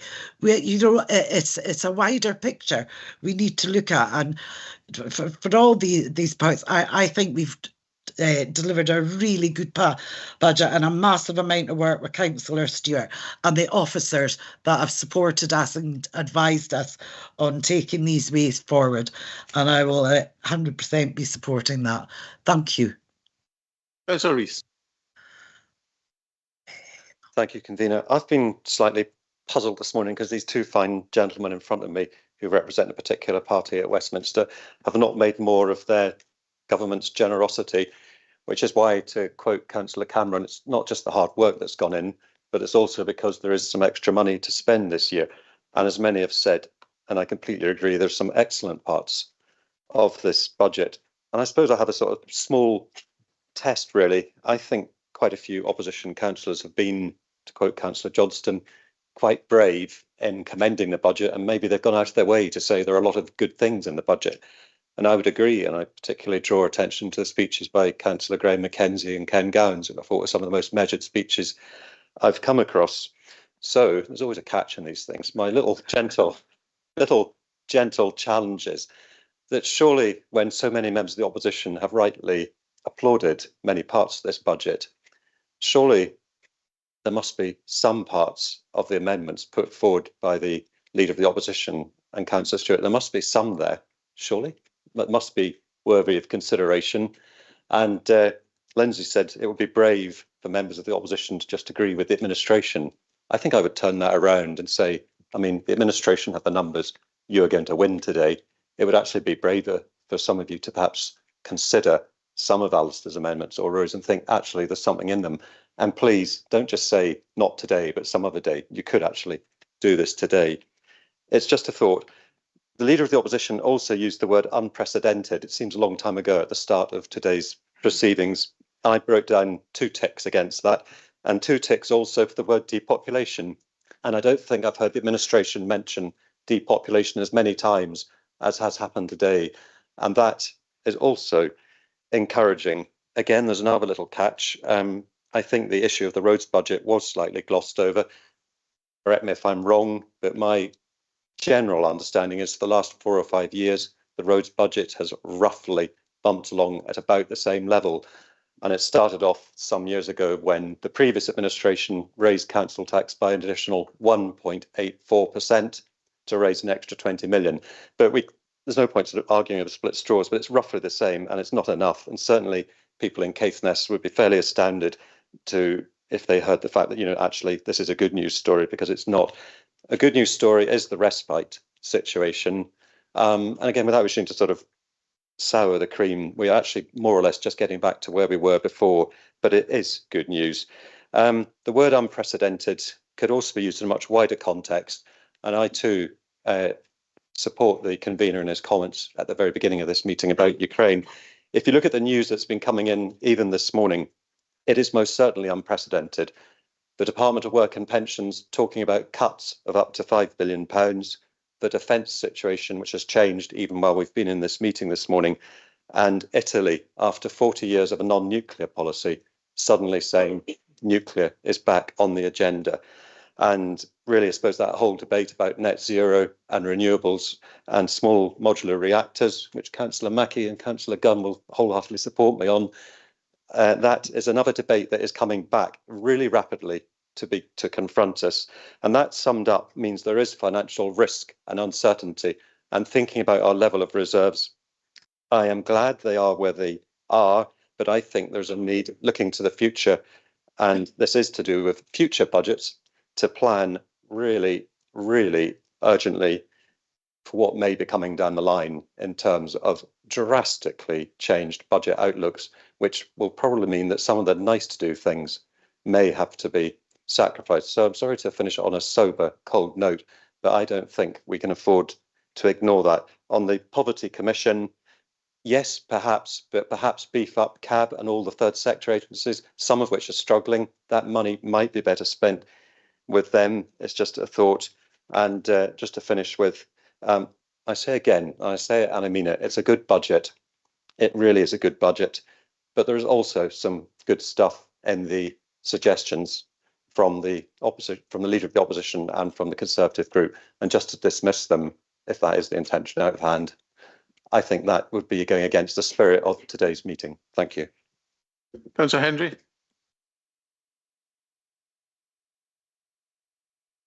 I wasn't going to speak because I'll be repeating a lot of what my colleagues have said in the administration, so I'm fine not to speak. Thank you. Thank you very much. Councillor Crawford.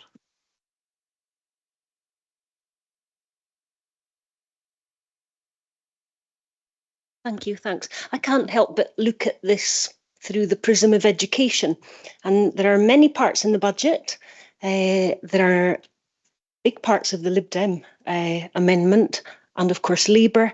I think we can all welcome a lot of what's in there in relation to education on ASN, on head teacher support. It's all good stuff, but as ever, the devil will probably be in the detail.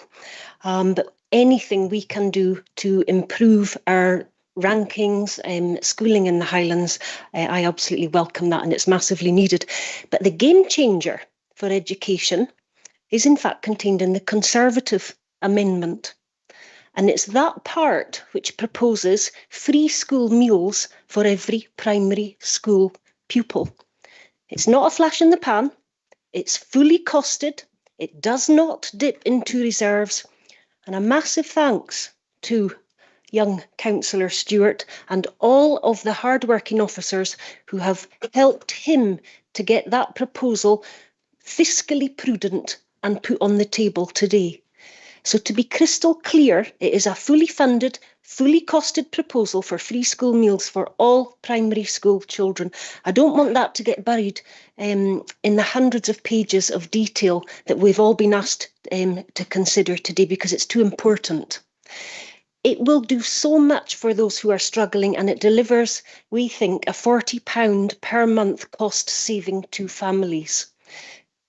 Crucially, it would also bring an end to the stigma that anyone who's worked in this area would be aware of that's attached to this. I say to the administration, please take a look at this Conservative proposal, even if we don't get agreement today. I would urge the leader to say you'll at least consider it and take time to look at how it's proposed to be funded, essentially with a 5% reduction in management over 2 years. You know, when we speak about reading the room and hearing members of the public, well, a commitment to make management savings in return, in direct return, for universal free school meals in primary schools, that is a game changer. Separately, on behalf of over 60 community councils, I want to say thank you for retaining the funding commitment for the real-time online mapping for electricity generation, transmission and storage projects across the Highlands. I receive inquiries, as I know my friend Councillor Edmonston does, literally every day asking about when that map is going to go live across Highland, and hopefully Highland Council can reassure folks that that is now imminent. Lastly, many of you have spoken about the Poverty and Equality Commission. In previous careers, I worked in international organisations, and the one thing we were often criticised for was mission creep. I know your intentions are good on this commission. I totally appreciate it. But this commission has got mission creep written all over it. But I'll end on hopefully a positive and say thank you. That's agreeable. Thank you very much, convener, and thanks to Brian and his team for all the work they've done on the budget.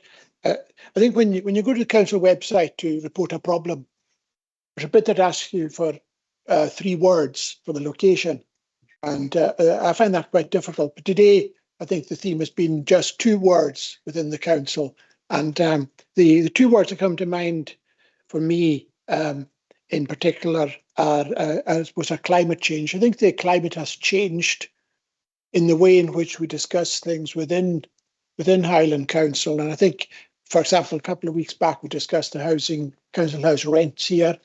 I think we had probably the best discussion about council house rents that I can remember at any point in time. And I certainly feel I won the argument, but I sadly didn't win the vote. But that's politics. So I think climate's changed here in this discussion as well, convener. Although I'm probably a bit more cautious in my assessment of how good this budget is, because I think if you look back, recent budgets have been very much back to the wall exercises where the council has really been up against it. I mean, one year the council extended the PFI and PPP contracts to create more, essentially create more reserves, sort of extending the credit card in a way. And then the year before, the council took, I think, a £22 million capital repayment holiday. So these are 2 measures that I certainly can't remember ever happening before in local government. So I think the background to today's budget is one in which budgets have been really, really difficult. And that's why I'm a bit more cautious than perhaps some colleagues are. If you look at the very bottom of page 1 of the report, down there it says budget savings required 19.4 million. And many of these were made last year. And I think the memory has dimmed actually of what was done to save 19 million. And of course, they had the budget, I think this year's been exceptionally fortunate in 3 things. The producer levy, 9 million, better grant from Scottish Government, and also a rebasing of income of, I think, about 4 million. So actually there have been, I suppose, 3 kind of one-offs in it, which is, I think, has given headroom. But having said that, there is a lot of good things in the budget. There's a lot of other good things in the Councillor Christie's amendment, which I wish to formally second, Chair, if I haven't already said that. I want to Mr. Christie. And I think if we look particularly at the item on improving environmental enforcement, Councillor Gregson, I think, talking about Sir Walter Scott. I would talk about John Kenneth Galbraith, who spoke about private opulence and public squalor. And to some extent, that's what we suffered from. We have a lot of private wealth, but our public spaces, which are big in the Highlands, they've become quite run down, not well looked after. Our grass hasn't been cut as well as could be. Our pavements aren't cleaned as well as they should be, and our roads aren't repaired as much as we would like them. So I think this, for example, I'm just picking this one out, the improving enforcement at a cost of 400,000 would make a big difference to the public space in which people live a lot of their lives. And it was, we have not just 6.3 million acres in the Highlands, we've also got 332 play areas and 6,700 kilometres of roads and pavements. So I think we have a lot to look after. If we were to take some of these on board, we'd be looking after them a lot better. And I commend that in particular to the meeting. Thanks very much, Chair. That's agreed. Thank you, Convener. I hadn't intended to speak, but I just want to very briefly thank members from across the Chamber for not only their vocal support, but the financial support that's going into the repair, reuse and recycling facility. As one or two of you may know, I've had to take a step back for personal reasons, and I've been hunkering down in Nairn, as one tends to do, and getting on with local projects, not least the repair, reuse facility. And just to say that I'll be returning later in the year, as it will be going through committee, because the proposal that will come to you will not only involve a state-of-the-art repair, reuse and recycling facility, which can be rolled out to your communities, but will also, as is emerging, drawing inspiration from the Eric Liddell Centre in Edinburgh and the Kinning Park complex in Glasgow, will at last be able to put local capacity into the fight against poor mental health.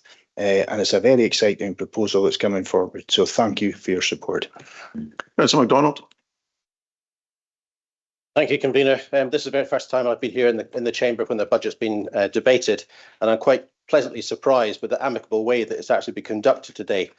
There's been no sniping or very little of it during the Chamber, and I must thank all the officers for the amount of work they've put into this. I read the budget and I thought, this is a great budget. I couldn't see very much to criticise, and I intended to come in today thinking, yeah, this is going to go straight forward, very easy. And then I read the amendments that came in and I thought, wow, there's some great bits in these amendments here. And I just thought, if we'd had a collaborative approach earlier on in the process, and I've heard that the administration have been working on this budget for weeks now, but if we'd had a full collaboration, this is what you said there a couple of minutes ago, if we'd had full collaboration right from the beginning, I don't think there would have been any need for these amendments, because it would all have been discussed out of committee and put into the budget proposal itself. It doesn't prevent us all from actually going and speaking to the officers and getting discrete information from them. The process doesn't change. But what we end up with, instead of having a very good budget, we'd have a gold standard budget. So I would urge the leader, the convener, and all the heads of the various parties to get together and try and develop a way forward where we can actually have a collaborative approach to this budget and take it forward to this very best. Thank you, convener. On that simple point, it takes two to tango. It works both ways. You know, I didn't realise we were commenting on other people's comments at the moment. Well, I'm entitled to make a speech as well, but it does take two to tango, and it's been very collaborative today, and it could be further collaborative as we go forward. But it does require all individual groups to come forward and make their proposals known as early as possible. It does not just require the administration to say, okay, we're setting a budget. There it is. So it does require you to have input into in a timely fashion. And some of the groups have done that. So members, I think we should now break for lunch. And after lunch, the first speaker will be Councillor McIntosh, who will sum up on his budget proposal.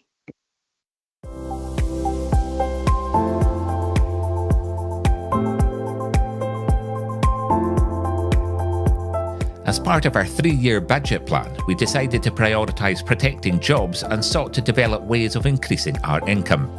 To accomplish this, a number of solutions were found which are being built into our delivery planning process.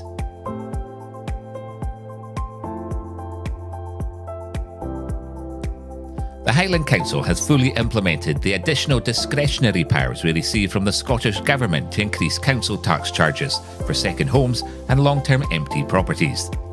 The income generated from this increase will support our financial sustainability, and importantly, it will also enhance our efforts in addressing the housing challenge by encouraging some properties to come back onto the market for rental or ownership.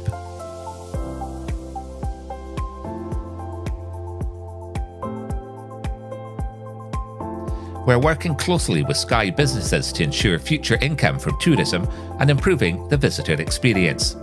Visitors can more easily access the iconic Old Man of Store, following significant improvements made to the car park and path network. The project has also installed electric vehicle charging points as well as motorhome waste disposal facilities to meet sustainable tourism needs. And we have recently opened a new shop and community centre which showcases local suppliers and products. There's a multi-purpose space available for registrar wedding ceremonies, art and music exhibitions, Gaelic events and other community use.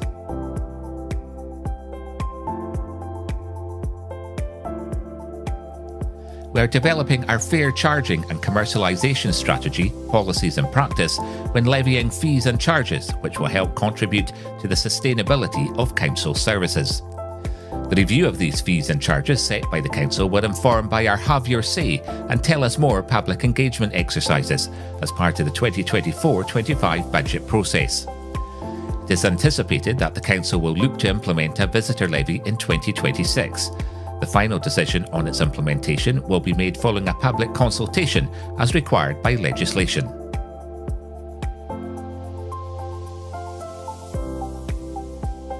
Inverness Castle is currently undergoing a spectacular transformation from its past use as a prison and courtroom to an anticipated visitor attraction at the heart of the city.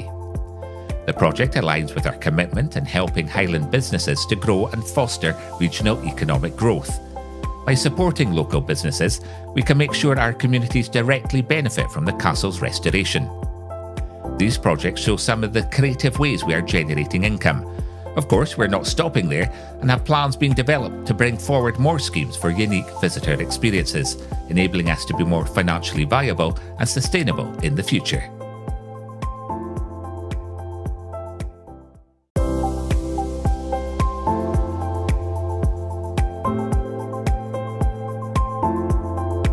We are living in a digital age where many people consume services online.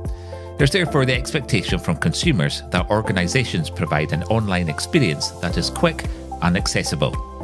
We're no different as a local authority, and this is why digital transformation is an integral part of our organisational development. Digital transformation gives us the opportunity for solutions to be put in place that solve complex business issues which can save the council time, money and resources. This will lead to a better experience for those who want to access online services, but also to enable the council to give a better service for those that cannot or would prefer not to. We're also modernising our infrastructure to meet our digital requirements, and we're supporting our services to embrace a digital culture where staff can take pride in learning new ways of working and evolving their practices to meet our customer needs.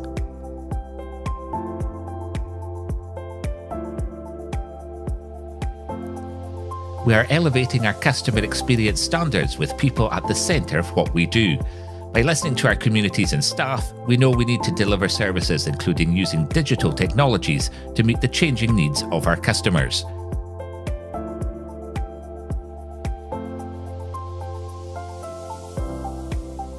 The council has a long history spanning centuries.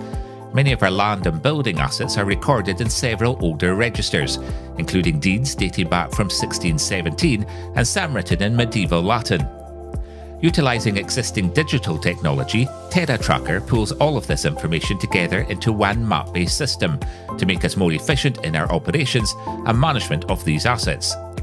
Gaining a clearer and accurate picture of our land will also support us to deliver ambitious housing and renewable energy projects and identify income generation opportunities.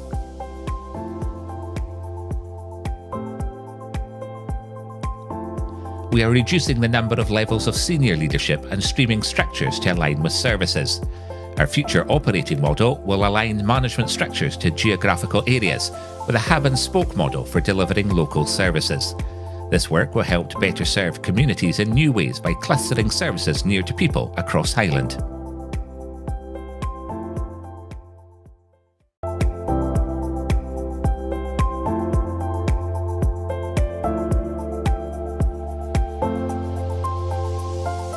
Climate change is the greatest challenge of our lifetime.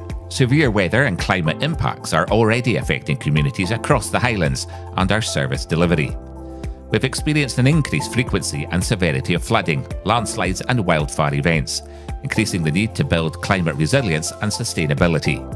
This is one of the many reasons why the Highland Council is committed to realising its vision for net zero and backing this up with a major investment programme. Energy developments can bring major opportunities to reduce energy consumption or increase new sources of energy supply, creating potential cost benefits and new sources of income.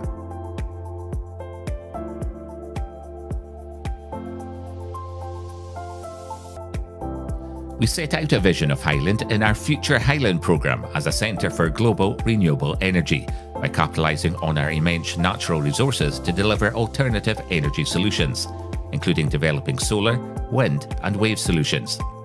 We already have several successful solar arrays and hydro schemes. HydroNest is an award-winning hydroelectric scheme which offsets our reliance on grid-supplied electricity and reduces our carbon footprint by harnessing the power of the River Ness into a renewable energy source. We're exploring larger-scale renewable energy schemes to provide energy to our estate and the national grid.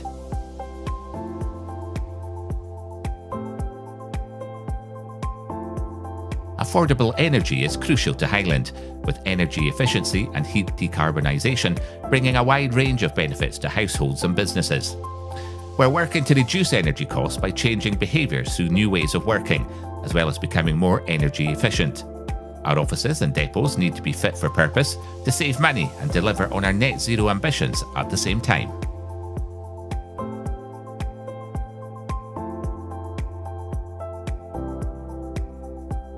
The Council's fleet and staff travel currently represents 21% of our corporate emissions. Business travel includes our fleet, such as refuse collection vehicles, gritters, vans and car club cars, as well as staff using public transport or their own vehicles, known as Grey Fleet. We're supporting staff to reduce the number of miles travelled through new ways of working in digital transformation and encouraging staff to active travel where possible through our new sustainable business travel strategy. We're also delivering on our net zero ambitions through downsizing of our fleet and replacing vehicles with low-emission alternatives, including an electric ferry for the Corran Narrows, which currently accounts for 3% of our corporate emissions. Local authorities need to be leaders in tackling climate change, and transformational change is necessary across the Council to meet our net zero ambitions.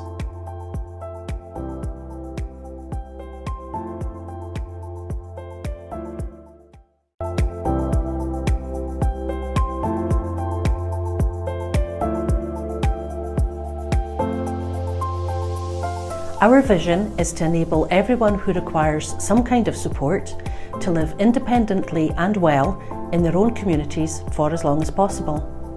This vision is shared by our community planning partners, including NHS Highland, who deliver essential social care services across the region. We are supporting our care-experienced young people to grow, develop and reach their potential in a safe and nurturing way close to their communities. Adults who require care also receive support to live near their homes, families and friends. Moving resource to communities and building up our third sector partnerships to enable this is a key part of children's and adults' social care strategies. We are implementing a range of solutions to grow community capacity to enable people to live independently and well, including improving how we deliver care to those who require it by putting the person at the centre of our planning and activity. We are building community-based care solutions from early childhood through adulthood and into old age by being innovative and working closely with families to provide sustainable family-based care. This includes building a stronger support system for families, such as providing kinship care to young people and expanding our foster care capacity and development of a kinship team. This will increase the proportion of children in kinship care, and more foster carers will ensure Highland children remain with Highland families.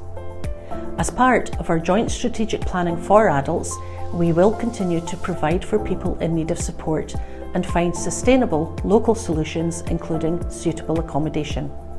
Building our future workforce in health social care alongside collaborative work with partners to help manage and reduce risks of our most vulnerable clients. We can help ensure our services are sustainable by developing career pathways locally. Our work in growing our own social work staff is an example of this. Enabling the single care model and mobilising third sector partnerships to do this is crucial. We have set aside key investment for this as part of our budget settings in 2024. Lastly, we are increasing the use of technology and digital solutions to support independent living in our communities, sustaining care at home for vulnerable people. All of this is designed to help shift the balance of the care experienced by people to more community and family settings, and to build the future capacity we need to help communities to flourish and thrive.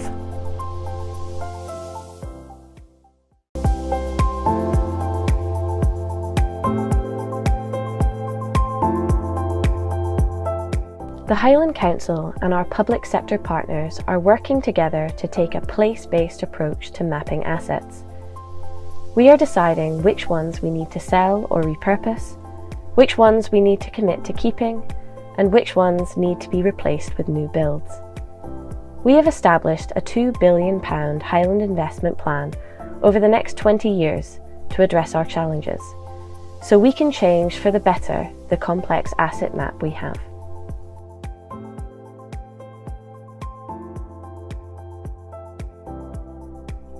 Our school estate needs to be modernised, but this is no mean feat, as the Highland Council has one of the largest school estates in Scotland. We have 196 schools in both urban and rural communities, spread across an area which covers a third of Scotland.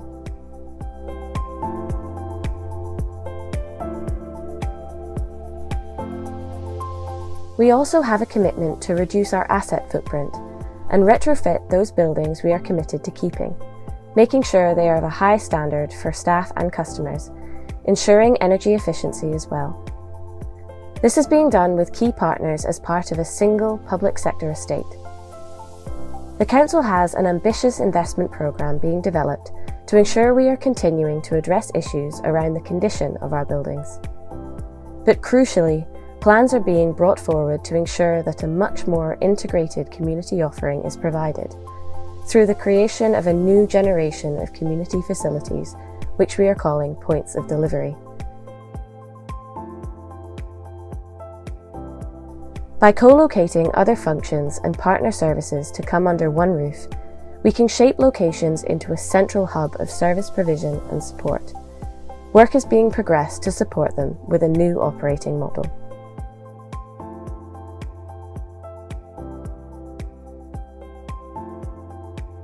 We are facing a significant housing challenge, with projections showing we need around 24,000 new homes over the next decade to provide for economic growth and to repopulate our more rural areas. To accelerate our delivery, an additional investment of around £2.8 billion is required. While this is a large figure, there are opportunities for co-investment available between the public and private sector. For example, the non-domestic rates concessions within the Green Freeport and our social value charter from renewables. At the Council's Housing Challenge Summit with its partners in October 2024, a number of commitments were made to help meet this challenge. These were in relation to how we supply land and accelerate an increase in the capacity in the area for housing development. The Housing Challenge Action Plan that we are developing can provide us with certainty for delivery and streamline the provision of new housing and the construction jobs that building them will create.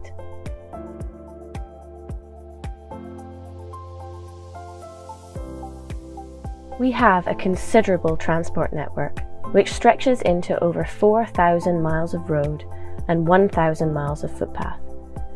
Our responsibility as the local authority is to maintain, improve and manage this vast network, including any associated infrastructure. We are investing an additional £40 million in our transport network over the next 3 years. The Highland Investment Plan makes provision to ensure that barriers to economic growth are reduced and basic infrastructure is maintained. We also have ambitious plans to develop public transport. By building on our fantastic in-house bus service, which is saving significant sums of money when compared to private sector contracts. From the £2 billion of investment in this plan, there are other community wealth building benefits. The major construction pipeline it will establish will bring jobs and a structured means to build and sustain our supply chain, strengthening the Highland business base.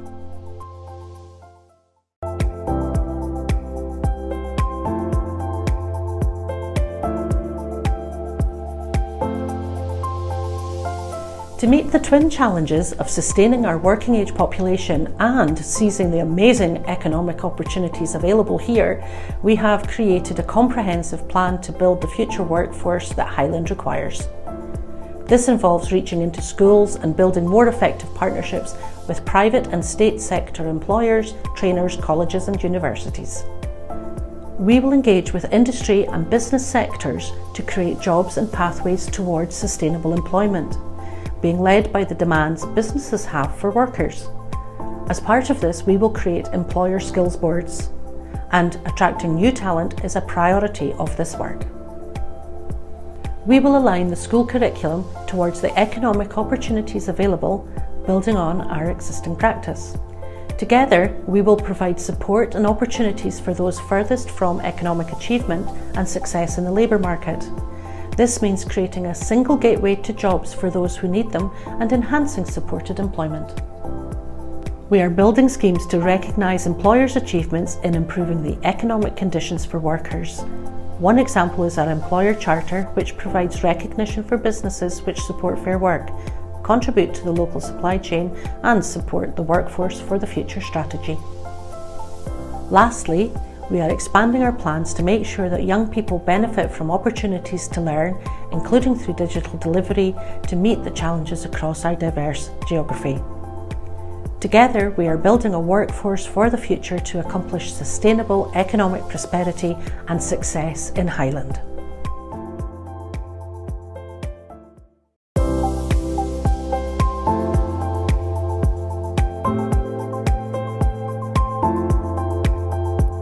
As part of our 3-year budget plan, we decided to prioritise protecting jobs and sought to develop ways of increasing our income. To accomplish this, a number of solutions were found which are being built into our delivery planning process.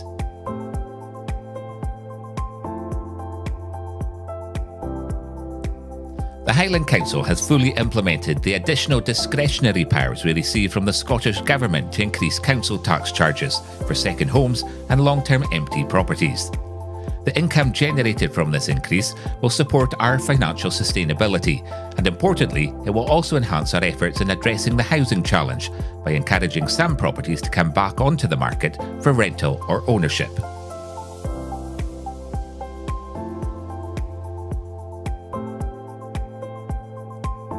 We're working closely with Skye businesses to ensure future income from tourism and improving the visitor experience. Visitors can more easily access the iconic Old Manor store, following significant improvements made to the car park and path network. The project has also installed electric vehicle charging points as well as motorhome waste disposal facilities to meet sustainable tourism needs. And we have recently opened a new shop and community centre which showcases local suppliers and products. There's a multi-purpose space available for registrar wedding ceremonies, art and music exhibitions, Gaelic events and other community use.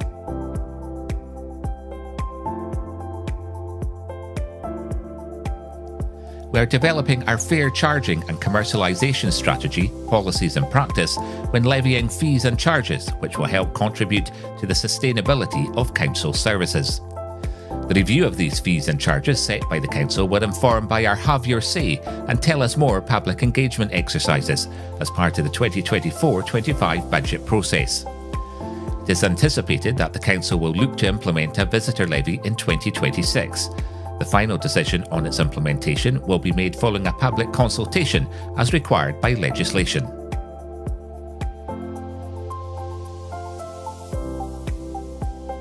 Inverness Castle is currently undergoing a spectacular transformation from its past use as a prison and courtroom to an anticipated visitor attraction at the heart of the city. The project aligns with our commitment in helping Highland businesses to grow and foster regional economic growth. By supporting local businesses, we can make sure our communities directly benefit from the castle's restoration. These projects show some of the creative ways we are generating income. Of course, we're not stopping there and have plans being developed to bring forward more schemes for unique visitor experiences, enabling us to be more financially viable and sustainable in the future.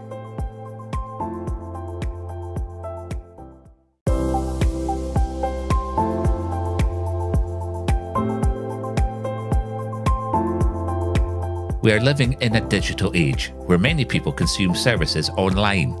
There's therefore the expectation from consumers that organisations provide an online experience that is quick and accessible. We're no different as a local authority, and this is why digital transformation is an integral part of our organisational development. Digital transformation gives us the opportunity for solutions to be put in place that solve complex business issues which can save the council time, money and resources. This will lead to a better experience for those who want to access online services, but also to enable the council to give a better service for those that cannot or would prefer not to. We're also modernising our infrastructure to meet our digital requirements, and we're supporting our services to embrace a digital culture where staff can take pride in learning new ways of working and evolving their practices to meet our customer needs.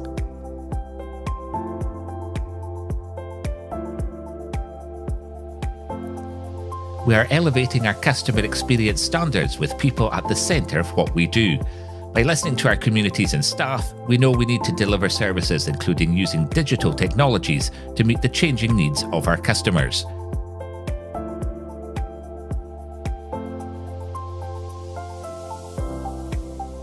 The council has a long history spanning centuries. Many of our land and building assets are recorded in several older registers, including deeds dating back from 1617 and some written in medieval Latin.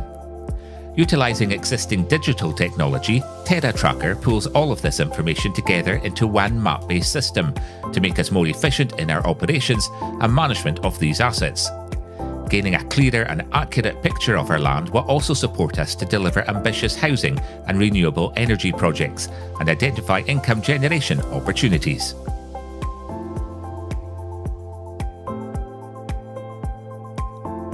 We are reducing the number of levels of senior leadership and streaming structures to align with services. Our future operating model will align management structures to geographical areas with a hub and spoke model for delivering local services. This work will help to better serve communities in new ways by clustering services near to people across Highland.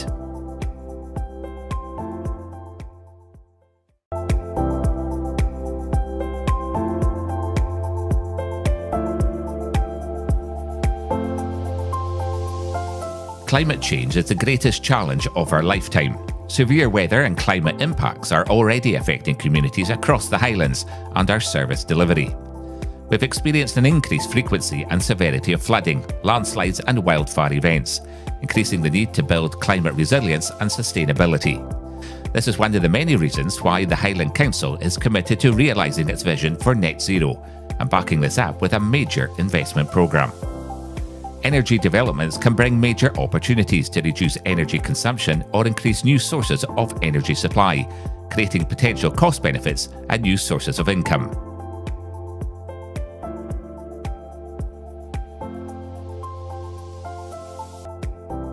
We set out a vision of Highland in our Future Highland programme as a centre for global renewable energy by capitalising on our immense natural resources to deliver alternative energy solutions, including developing solar, wind and wave solutions.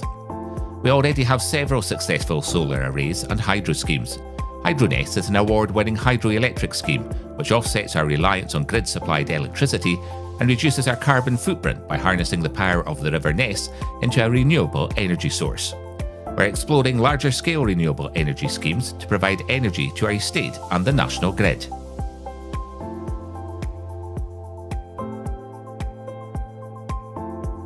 Affordable energy is crucial to Highland, with energy efficiency and heat decarbonisation bringing a wide range of benefits to households and businesses.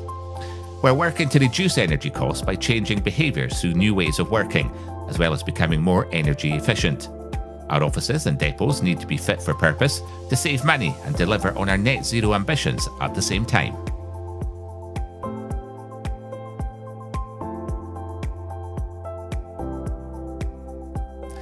Council's fleet and staff travel currently represents 21% of our corporate emissions.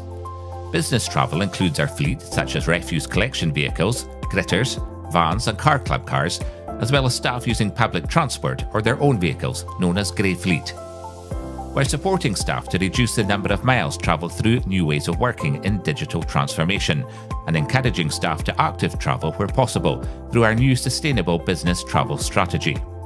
We're also delivering on our net zero ambitions through downsizing of our fleet and replacing vehicles with low emission alternatives, including an electric ferry for the Corran Narrows, which currently accounts for 3% of our corporate emissions. Local authorities need to be leaders in tackling climate change, and transformational change is necessary across the council to meet our net zero ambitions.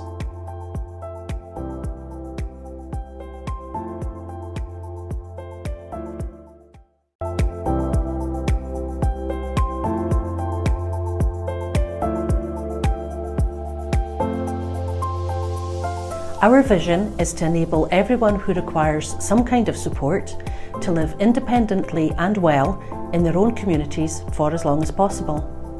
This vision is shared by our community planning partners, including NHS Highland, who deliver essential social care services across the region. We are supporting our care-experienced young people to grow, develop and reach their potential in a safe and nurturing way close to their communities. Adults who require care also receive support to live near their homes, families and friends. Moving resource to communities and building up our third sector partnerships to enable this is a key part of children's and adults' social care strategies. We are implementing a range of solutions to grow community capacity to enable people to live independently and well, including improving how we deliver care to those who require it by putting the person at the centre of our planning and activity. We are building community-based care solutions from early childhood through adulthood and into old age by being innovative and working closely with families to provide sustainable family-based care. This includes building a stronger support system for families, such as providing kinship care to young people and expanding our foster care capacity and development of a kinship team. This will increase the proportion of children in kinship care, and more foster carers will ensure Highland children remain with Highland families. As part of our joint strategic planning for adults, we will continue to provide for people in need of support and find sustainable local solutions, including suitable accommodation. Building our future workforce in health social care alongside collaborative work with partners to help manage and reduce risks of our most vulnerable clients. We can help ensure our services are sustainable by developing career pathways locally. Our work in growing our own social work staff is an example of this. Enabling the single care model and mobilising third sector partnerships to do this is crucial.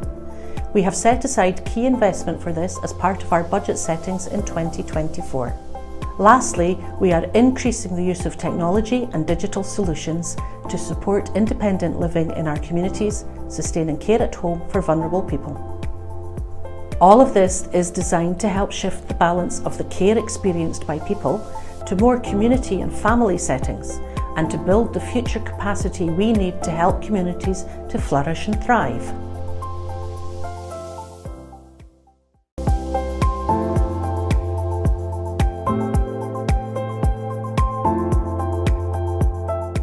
The Highland Council and our public sector partners are working together to take a place-based approach to mapping assets. We are deciding which ones we need to sell or repurpose, which ones we need to commit to keeping, and which ones need to be replaced with new builds. We have established a £2 billion Highland investment plan over the next 20 years to address our challenges, so we can change for the better the complex asset map we have.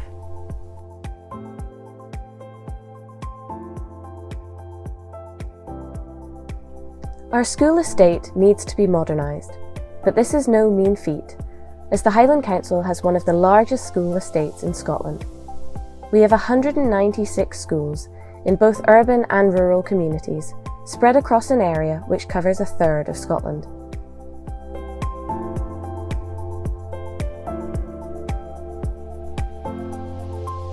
We also have a commitment to reduce our asset footprint and retrofit those buildings we are committed to keeping, making sure they are of a high standard for staff and customers, ensuring energy efficiency as well.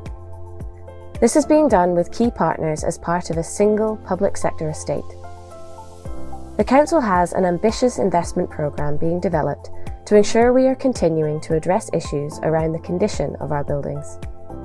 But crucially, plans are being brought forward to ensure that a much more integrated community offering is provided through the creation of a new generation of community facilities, which we are calling points of delivery. By co-locating other functions and partner services to come under one roof, we can shape locations into a central hub of service provision and support. Work is being progressed to support them with a new operating model.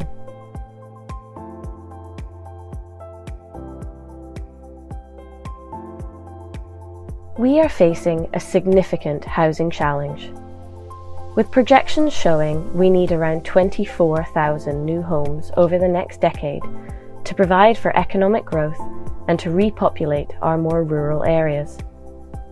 To accelerate our delivery, an additional investment of around $2.8 billion is required. While this is a large figure, there are opportunities for co-investment available between the public and private sector.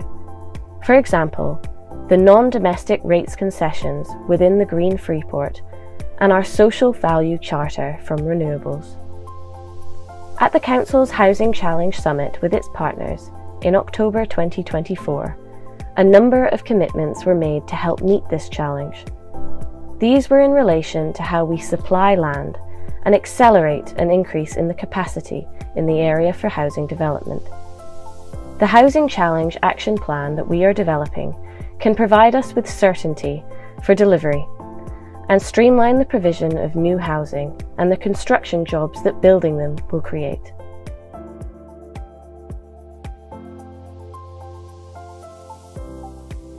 We have a considerable transport network which stretches into over 4,000 miles of road and 1,000 miles of footpath. Our responsibility as the local authority is to maintain, improve and manage this vast network, including any associated infrastructure. We are investing an additional £40 million in our transport network over the next 3 years. The Highland Investment Plan makes provision to ensure that barriers to economic growth are reduced and basic infrastructure is maintained. We also have ambitious plans to develop public transport. By building on our fantastic in-house bus service, which is saving significant sums of money when compared to private sector contracts. From the £2 billion of investment in this plan, there are other community wealth building benefits. The major construction pipeline it will establish will bring jobs and a structured means to build and sustain our supply chain, strengthening the Highland business base.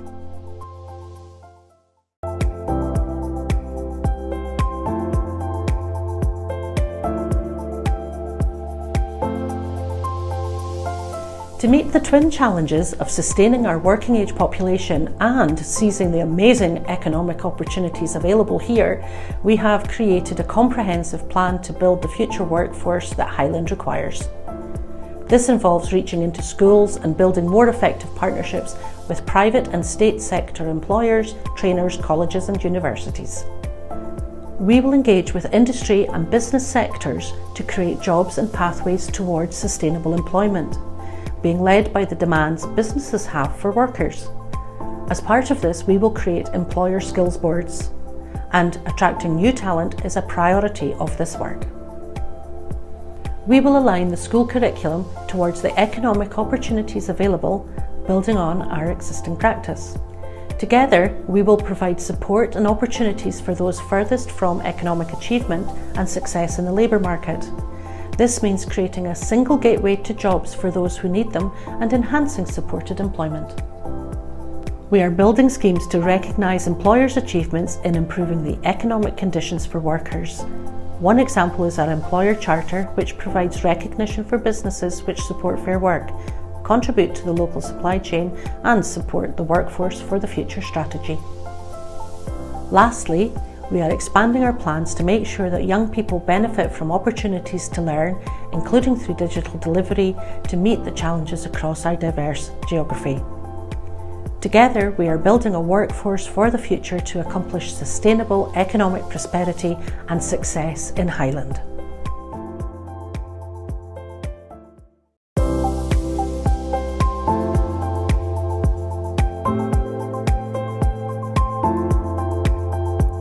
As part of our 3-year budget plan, we decided to prioritise protecting jobs and sought to develop ways of increasing our income. To accomplish this, a number of solutions were found which are being built.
Members, take your seats, please.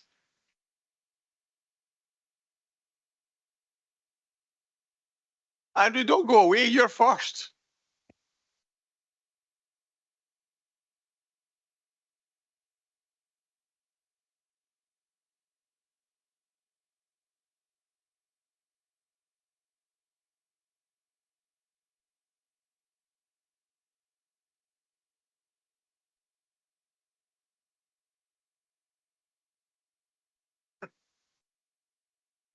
Good.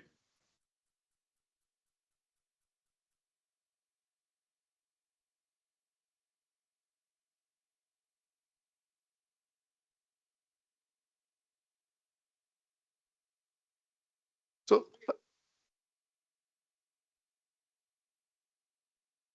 okay.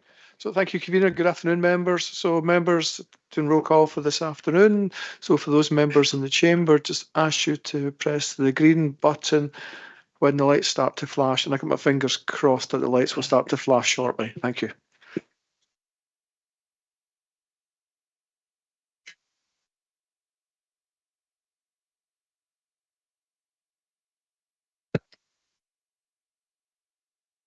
Patience is a virtue, girls. Switched on, yeah. Oh, you might have been. Oh, really? Oh.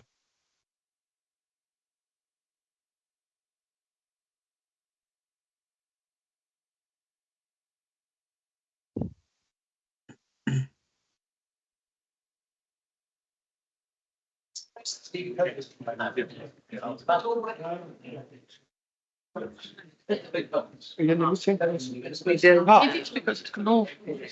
you switch your microphone off? How do I get that off?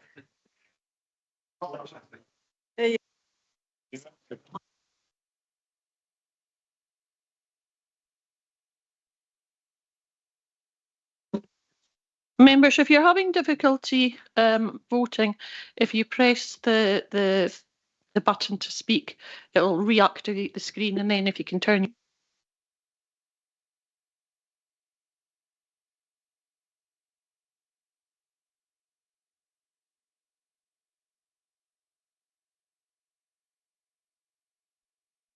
So has everybody in the chamber managed to vote?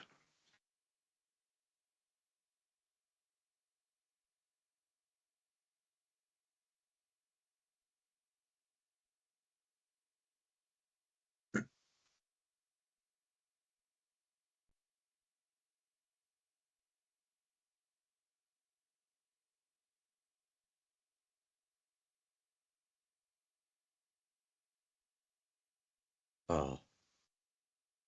Oh. So if everybody's voted, I'll close the vote down in the chamber. Thank you.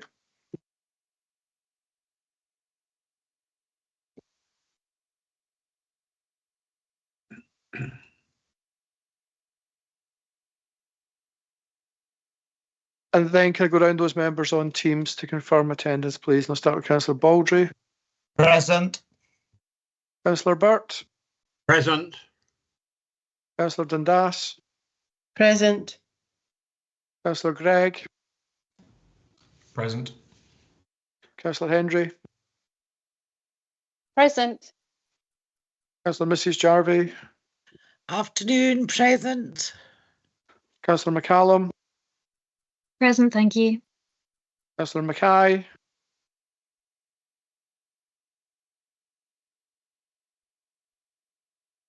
Councillor Mackey's here. Councillor McLennan. Present. Councillor McGilvery. Here. Councillor Morrison. Afternoon, present. Councillor Patterson. Afternoon, present, thank you. And Councillor Rosie. Present. Sorry, and Councillor Willis.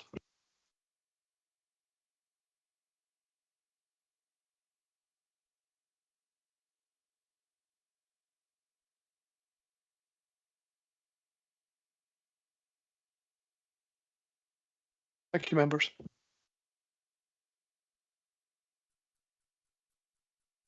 So Okay, members, the final part of today's is the winding up by the proposals of amendments. Councillor McIntosh. Thank you, convener. I thank you also for letting this amendment go through, because I suppose, strictly speaking, it's not really an amendment to the budget. We did debate this between the two of us. Imagine that, a Labour group arguing. Good Lord. It's only two of us, sometimes we have three opinions. But this is the crux of this way of presenting a budget, is that you get information as to why and how it's going to be implemented. And that's important. And an awful lot of that stuff, particularly the one that I'm referring to there, does not really give us any information on how it's going to be achieved. We're told this magical figure of $500,000 is going to be saved over 3 years, but no real way of telling us how it's going to be done. All I'm asking for in this amendment is more information to allow us to make a proper or a better decision. That's all it is. Whether you accept this amendment or not, the point is made, and I will chase it up here, that we get proper information. We don't just get a line of figures with a lot of waffle along with it. If we're going to give us information, then give us information. That's all I'm asking for. That's all this amendment is asking for. Thank you. Councillor Stewart.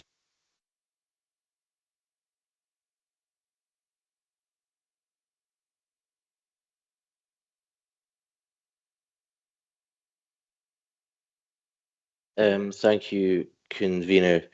I'd like to say it's been a very positive debate. I think there's been a lot of good points raised from all parties and none in the chamber, and it's days like this that you can reflect on the work of the council and think that there is light at the end of the tunnel and perhaps we're moving forward. I'd like to start by thanking Councillor Mackenzie for raising the issue of older people once again, because those on a fixed income, including pensioners, feeling the cost of living a lot more than others. And we already know that poverty in Highlands is a big issue, with the cost of living being 40% more than elsewhere in the Highlands. And we also know that as a council, we perhaps don't have the levers to address some of the bigger issues like the rising cost of energy and transport costs. But what we can do is we can keep bills as low as possible for as long as possible to ease the financial burden in those most in need.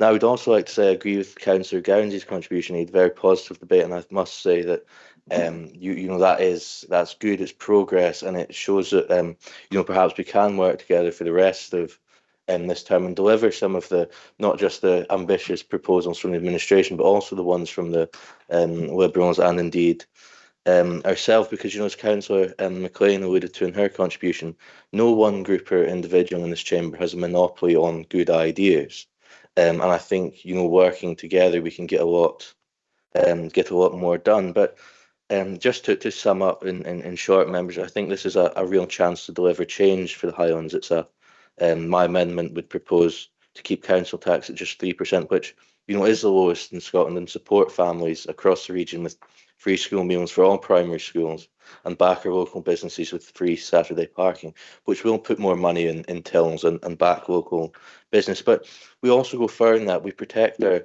stunning environment, and we enable our rangers to do the work that they know needs to be done with real enforcement powers, ensuring that the countryside is safeguarded for future generation. But what this budget does, and I'd like to correct Councillor Knox, it doesn't cut frontline services, it cuts waste. It's about efficiency, it's about making the council leaner and more efficient, not getting rid of frontline staff. Now, this is a fully costed, deliverable, fair and reasonable response to budgeting, and it helps our hardworking Highlanders keep more of their hard-earned money while strengthening our communities. So, members, I think it's we've heard from everybody. It's a positive budget position we're in. I think we've got to look at putting people before politics and vote for a budget that works for everybody. So I'd really hope that you could support this and keep bills as low as possible for hardworking families, support our high street businesses, and also support the children in our schools and their families who are just about getting by. Thank you, members. I hope you will consider this budget amendment.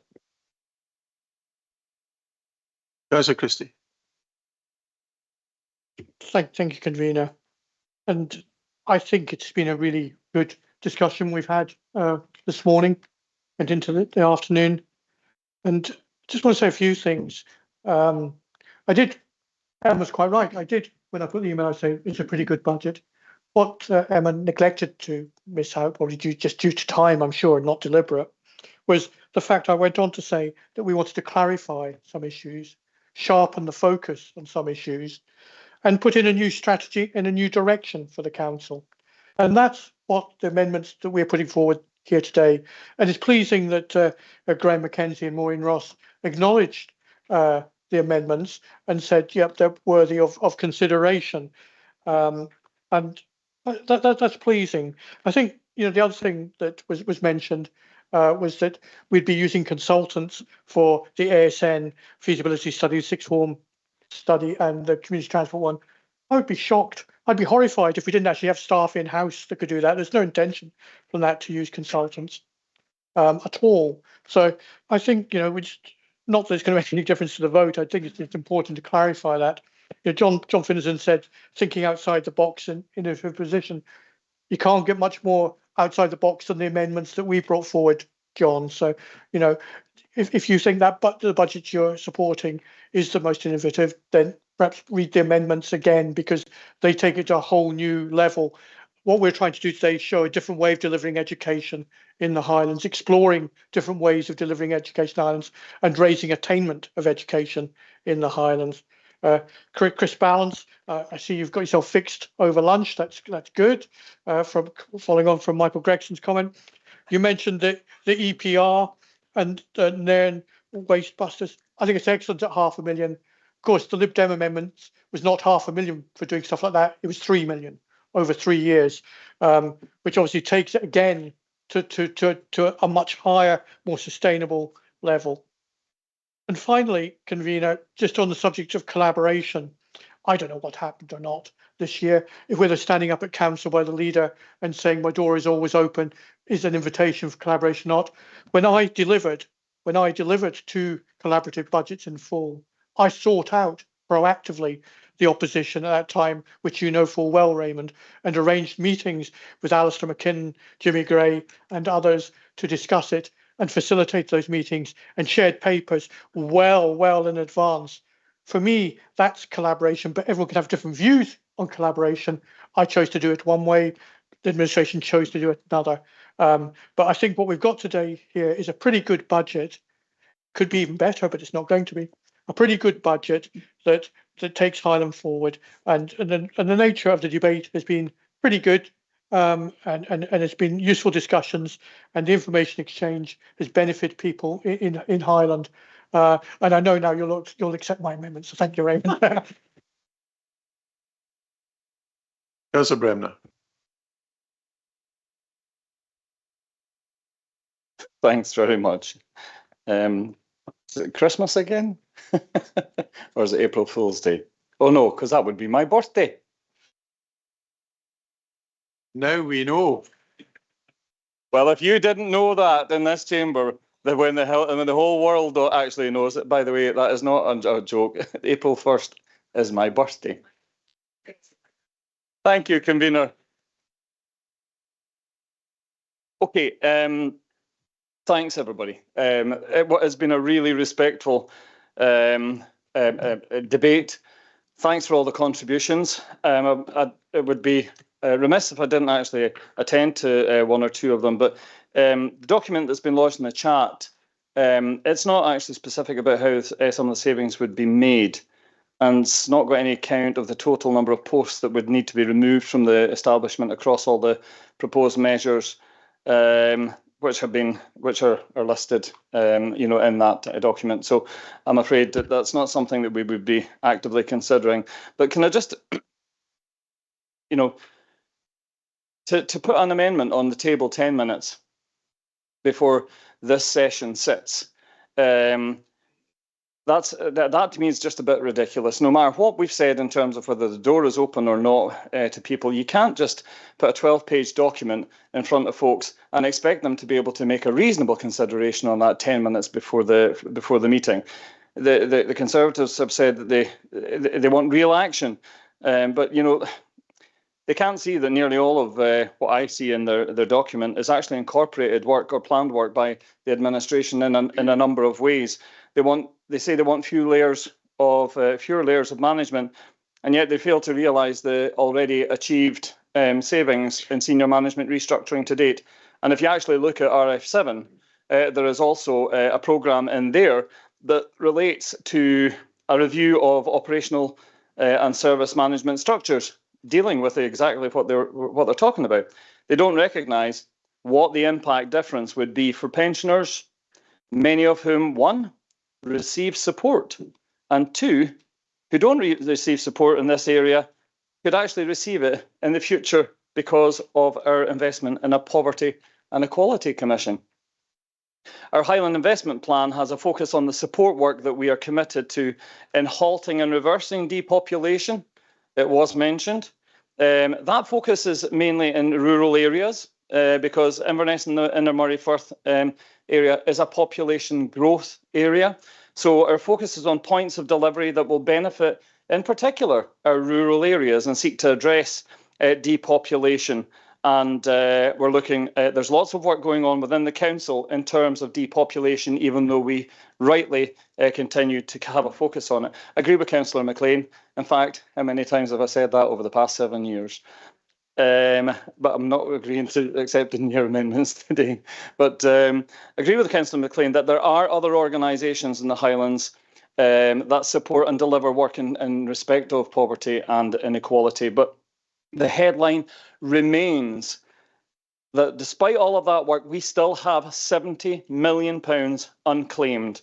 So something needs to be done about that, and this administration proposes we do something about that, and that's why we're setting up the commission. Councillor McEwen, the £870,000 is not all going towards the work of the commission.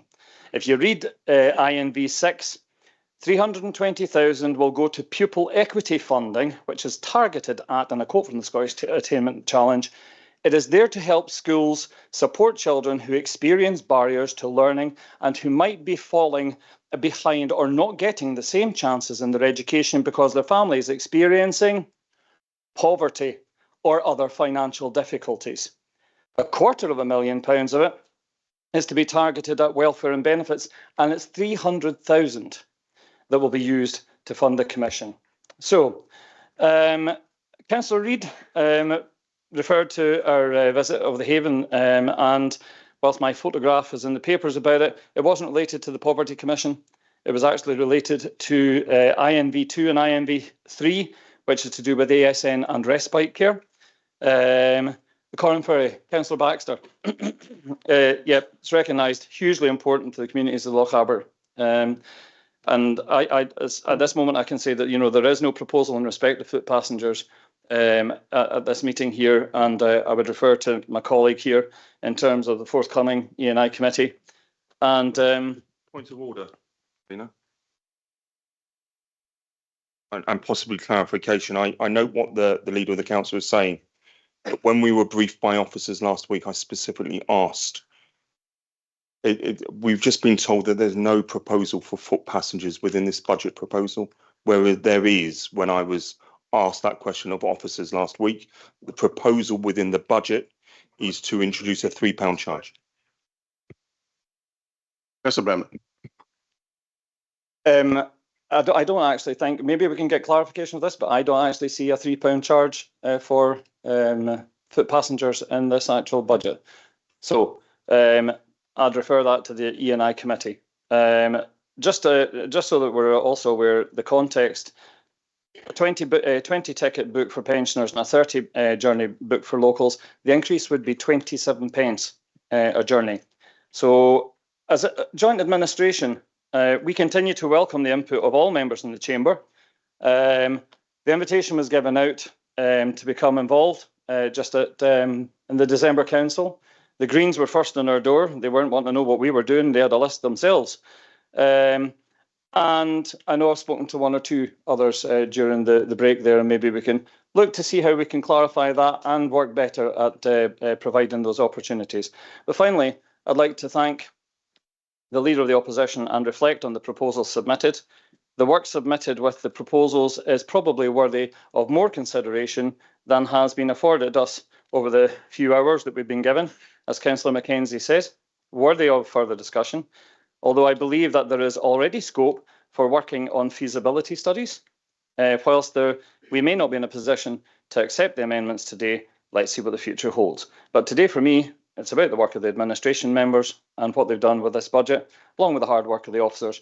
And I'm grateful for the positive and respectful comments that have been made in respect of our budget today in the Chamber. Thanks very much, Convener. Members, we now have a series Point of order, Convener. Regarding what we're voting on, with the administration's budget, INE 3 Corn Ferry Uplift says a new foot passenger only fare will be introduced to reflect well-established practices on other ferry routes, and that's the most up-to-date paper. So I'd like to know what we're voting on in the proposals today. Councillor Jarvie, the time for debate is finished. You've had a summing up from all of the members concerned. Point of order, Convener. Rudy, what is the point of order? Is it right that I feel misled by the council leader in his comments to Councillor Baxter regarding the foot passenger fare? We have got to the stage in the proposals. If you don't accept what Councillor Bemners has said, then the opportunity is there for you under the button that you'll just be pressing. Andrew, that's enough. Thank you. We now move to the series of amendments. Thank you, Convener. So, members, what we will now progress to is a series of votes, as Convener has outlined. We'll start firstly with consideration of Councillor McIntosh's amendment, then Councillor Stewart's amendment, and finally Councillor Christie's amendment. So, when we come to the first vote, we'll consider the motion, which is from the council leader, seconded by the Convener, and that's to move the recommendations that are within your report. The amendment is from Councillor McIntosh and it's seconded by Councillor Gregson, and that's within the chat facility for the meeting. So members in the chamber, when we come to vote, if you wish to vote for the motion from the council leader, it'll be the green button. If you wish to vote for the amendment from Councillor McIntosh, it will be the red button, and it will be the white button if you wish to abstain, and we'll start the voting in the chamber shortly. Thank you.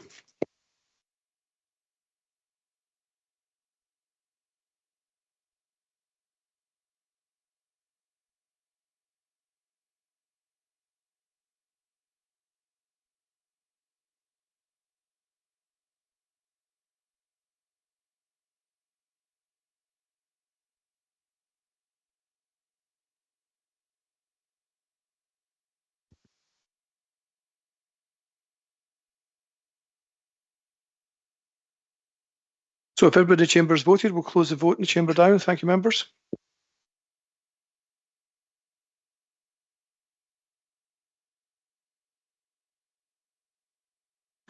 And then go round the members on teams. You tell me if you vote for the motion, the amendment, or to abstain. And I'll start with Councillor Baldry. Motion. Councillor Burt. Motion, please. Councillor Dundas. Motion. Councillor Gregg. Amendment. Councillor Hendry. Motion, please. Councillor Mrs Jarvie. Sorry, amendment, please. Thank you. Councillor McCallum. Amendment, please. Councillor Mackay.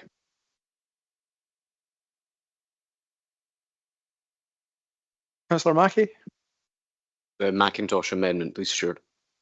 Councillor McLennan.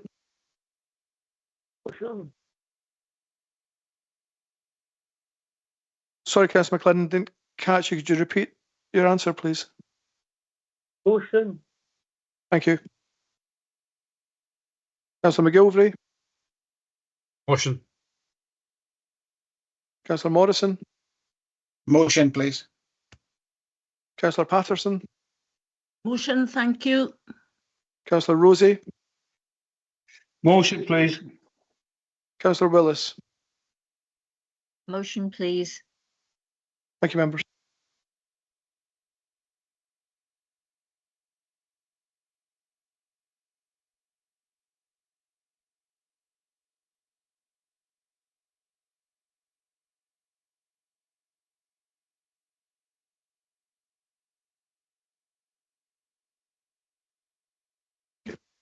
Convener, there were 43 votes for the motion, there were 28 votes for the amendment, and there were 2 abstentions. The motion is carried.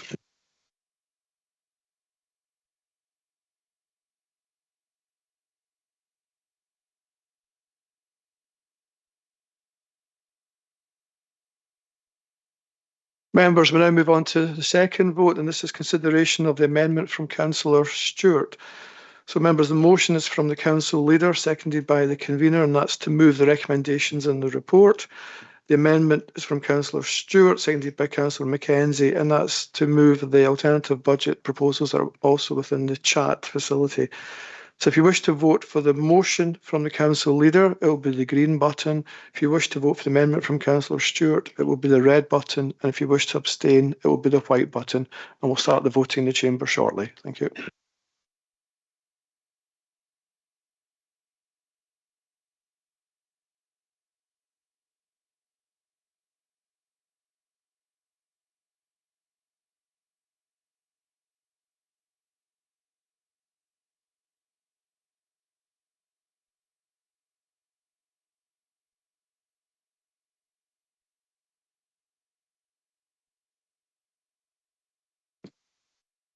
Point of order. It's the amendments in Alistair Christie's name. There is a fault with the system today.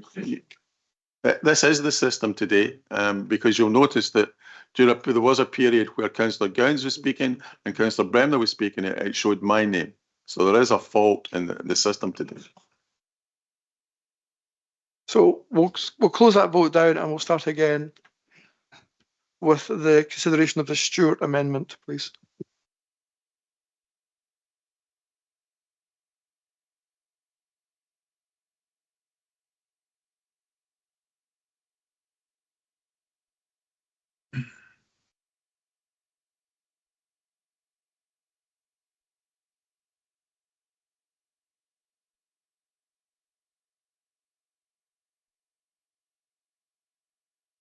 Oh. Let's put that in here.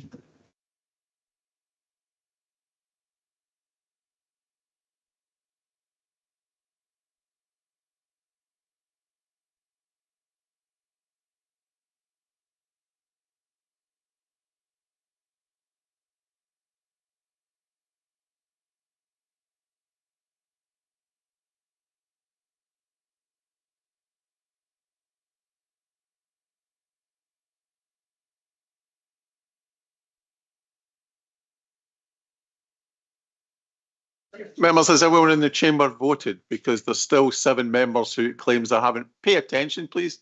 No, there's 7 members have not voted in the chamber.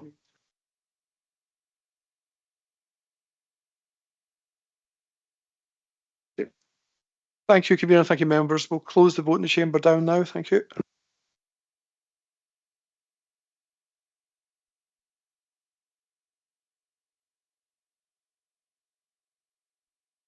And now going around the members online, to wish to vote for the motion from the council leader, the amendment from Councillor Stewart, or to abstain. And I'll start with Councillor Baldry. Motion. Councillor Burt. Motion, please. Councillor Dundas. Motion, please. Councillor Gregg. Motion, please. Councillor Hendry. Motion, please. Councillor Mrs. Jarvie. Alex. Amendment, please. Thank you. Councillor McCallum. Motion, please. Councillor Mackay. Councillor Mackey. The council leader's motion, please, Stuart. Councillor McLennan. Motion, please. Councillor McGilvray. Amendment. Councillor Morrison. Motion, please. Councillor Patterson. Motion, thank you. Councillor Rosie. Motion, please. Councillor Willis. Motion, please. Thank you, members.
Apologies, members. Convener, there were 55 votes for the motion, there were 12 votes for the amendment, and there were 6 abstentions, so the motion is carried.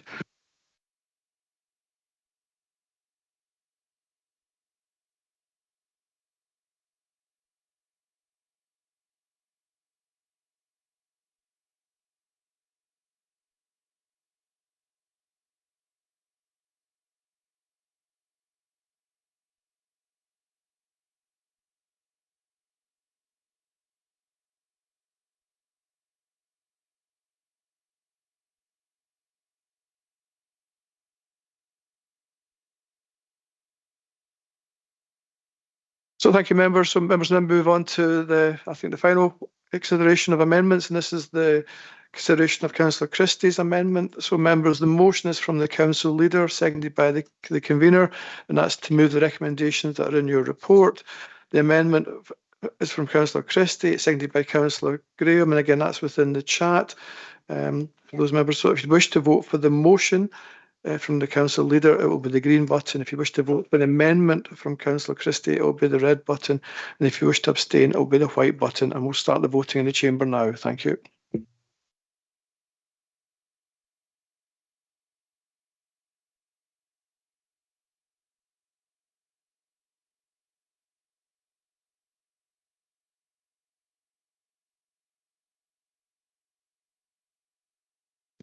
If everybody's voted, we'll close the vote down. Thank you.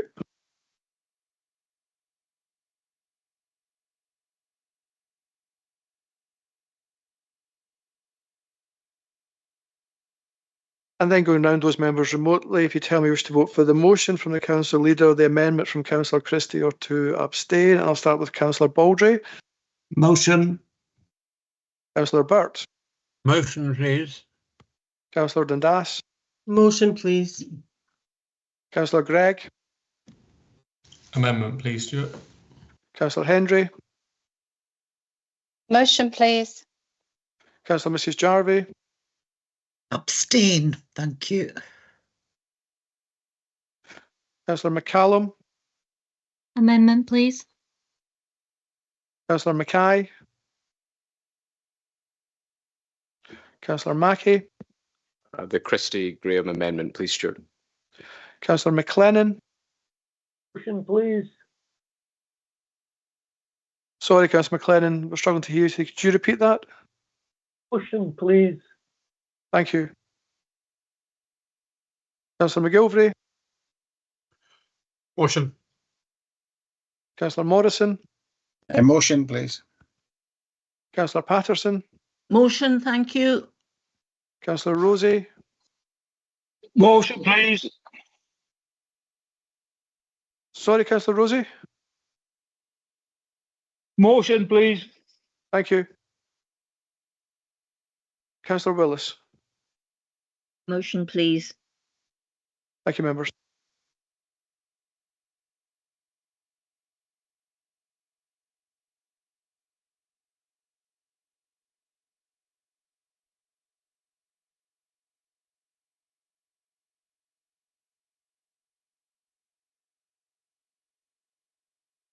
Convener, there were 43 votes for the motion, there were 22 votes for the amendment, and there were 8 abstentions, so the motion is carried.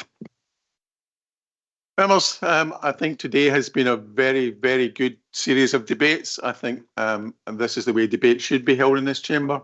The members should be able to disagree and sometimes agree with each other, but always politely and giving due deference to other members. So thank you very much for today, and I look forward to seeing you soon at the next council meeting.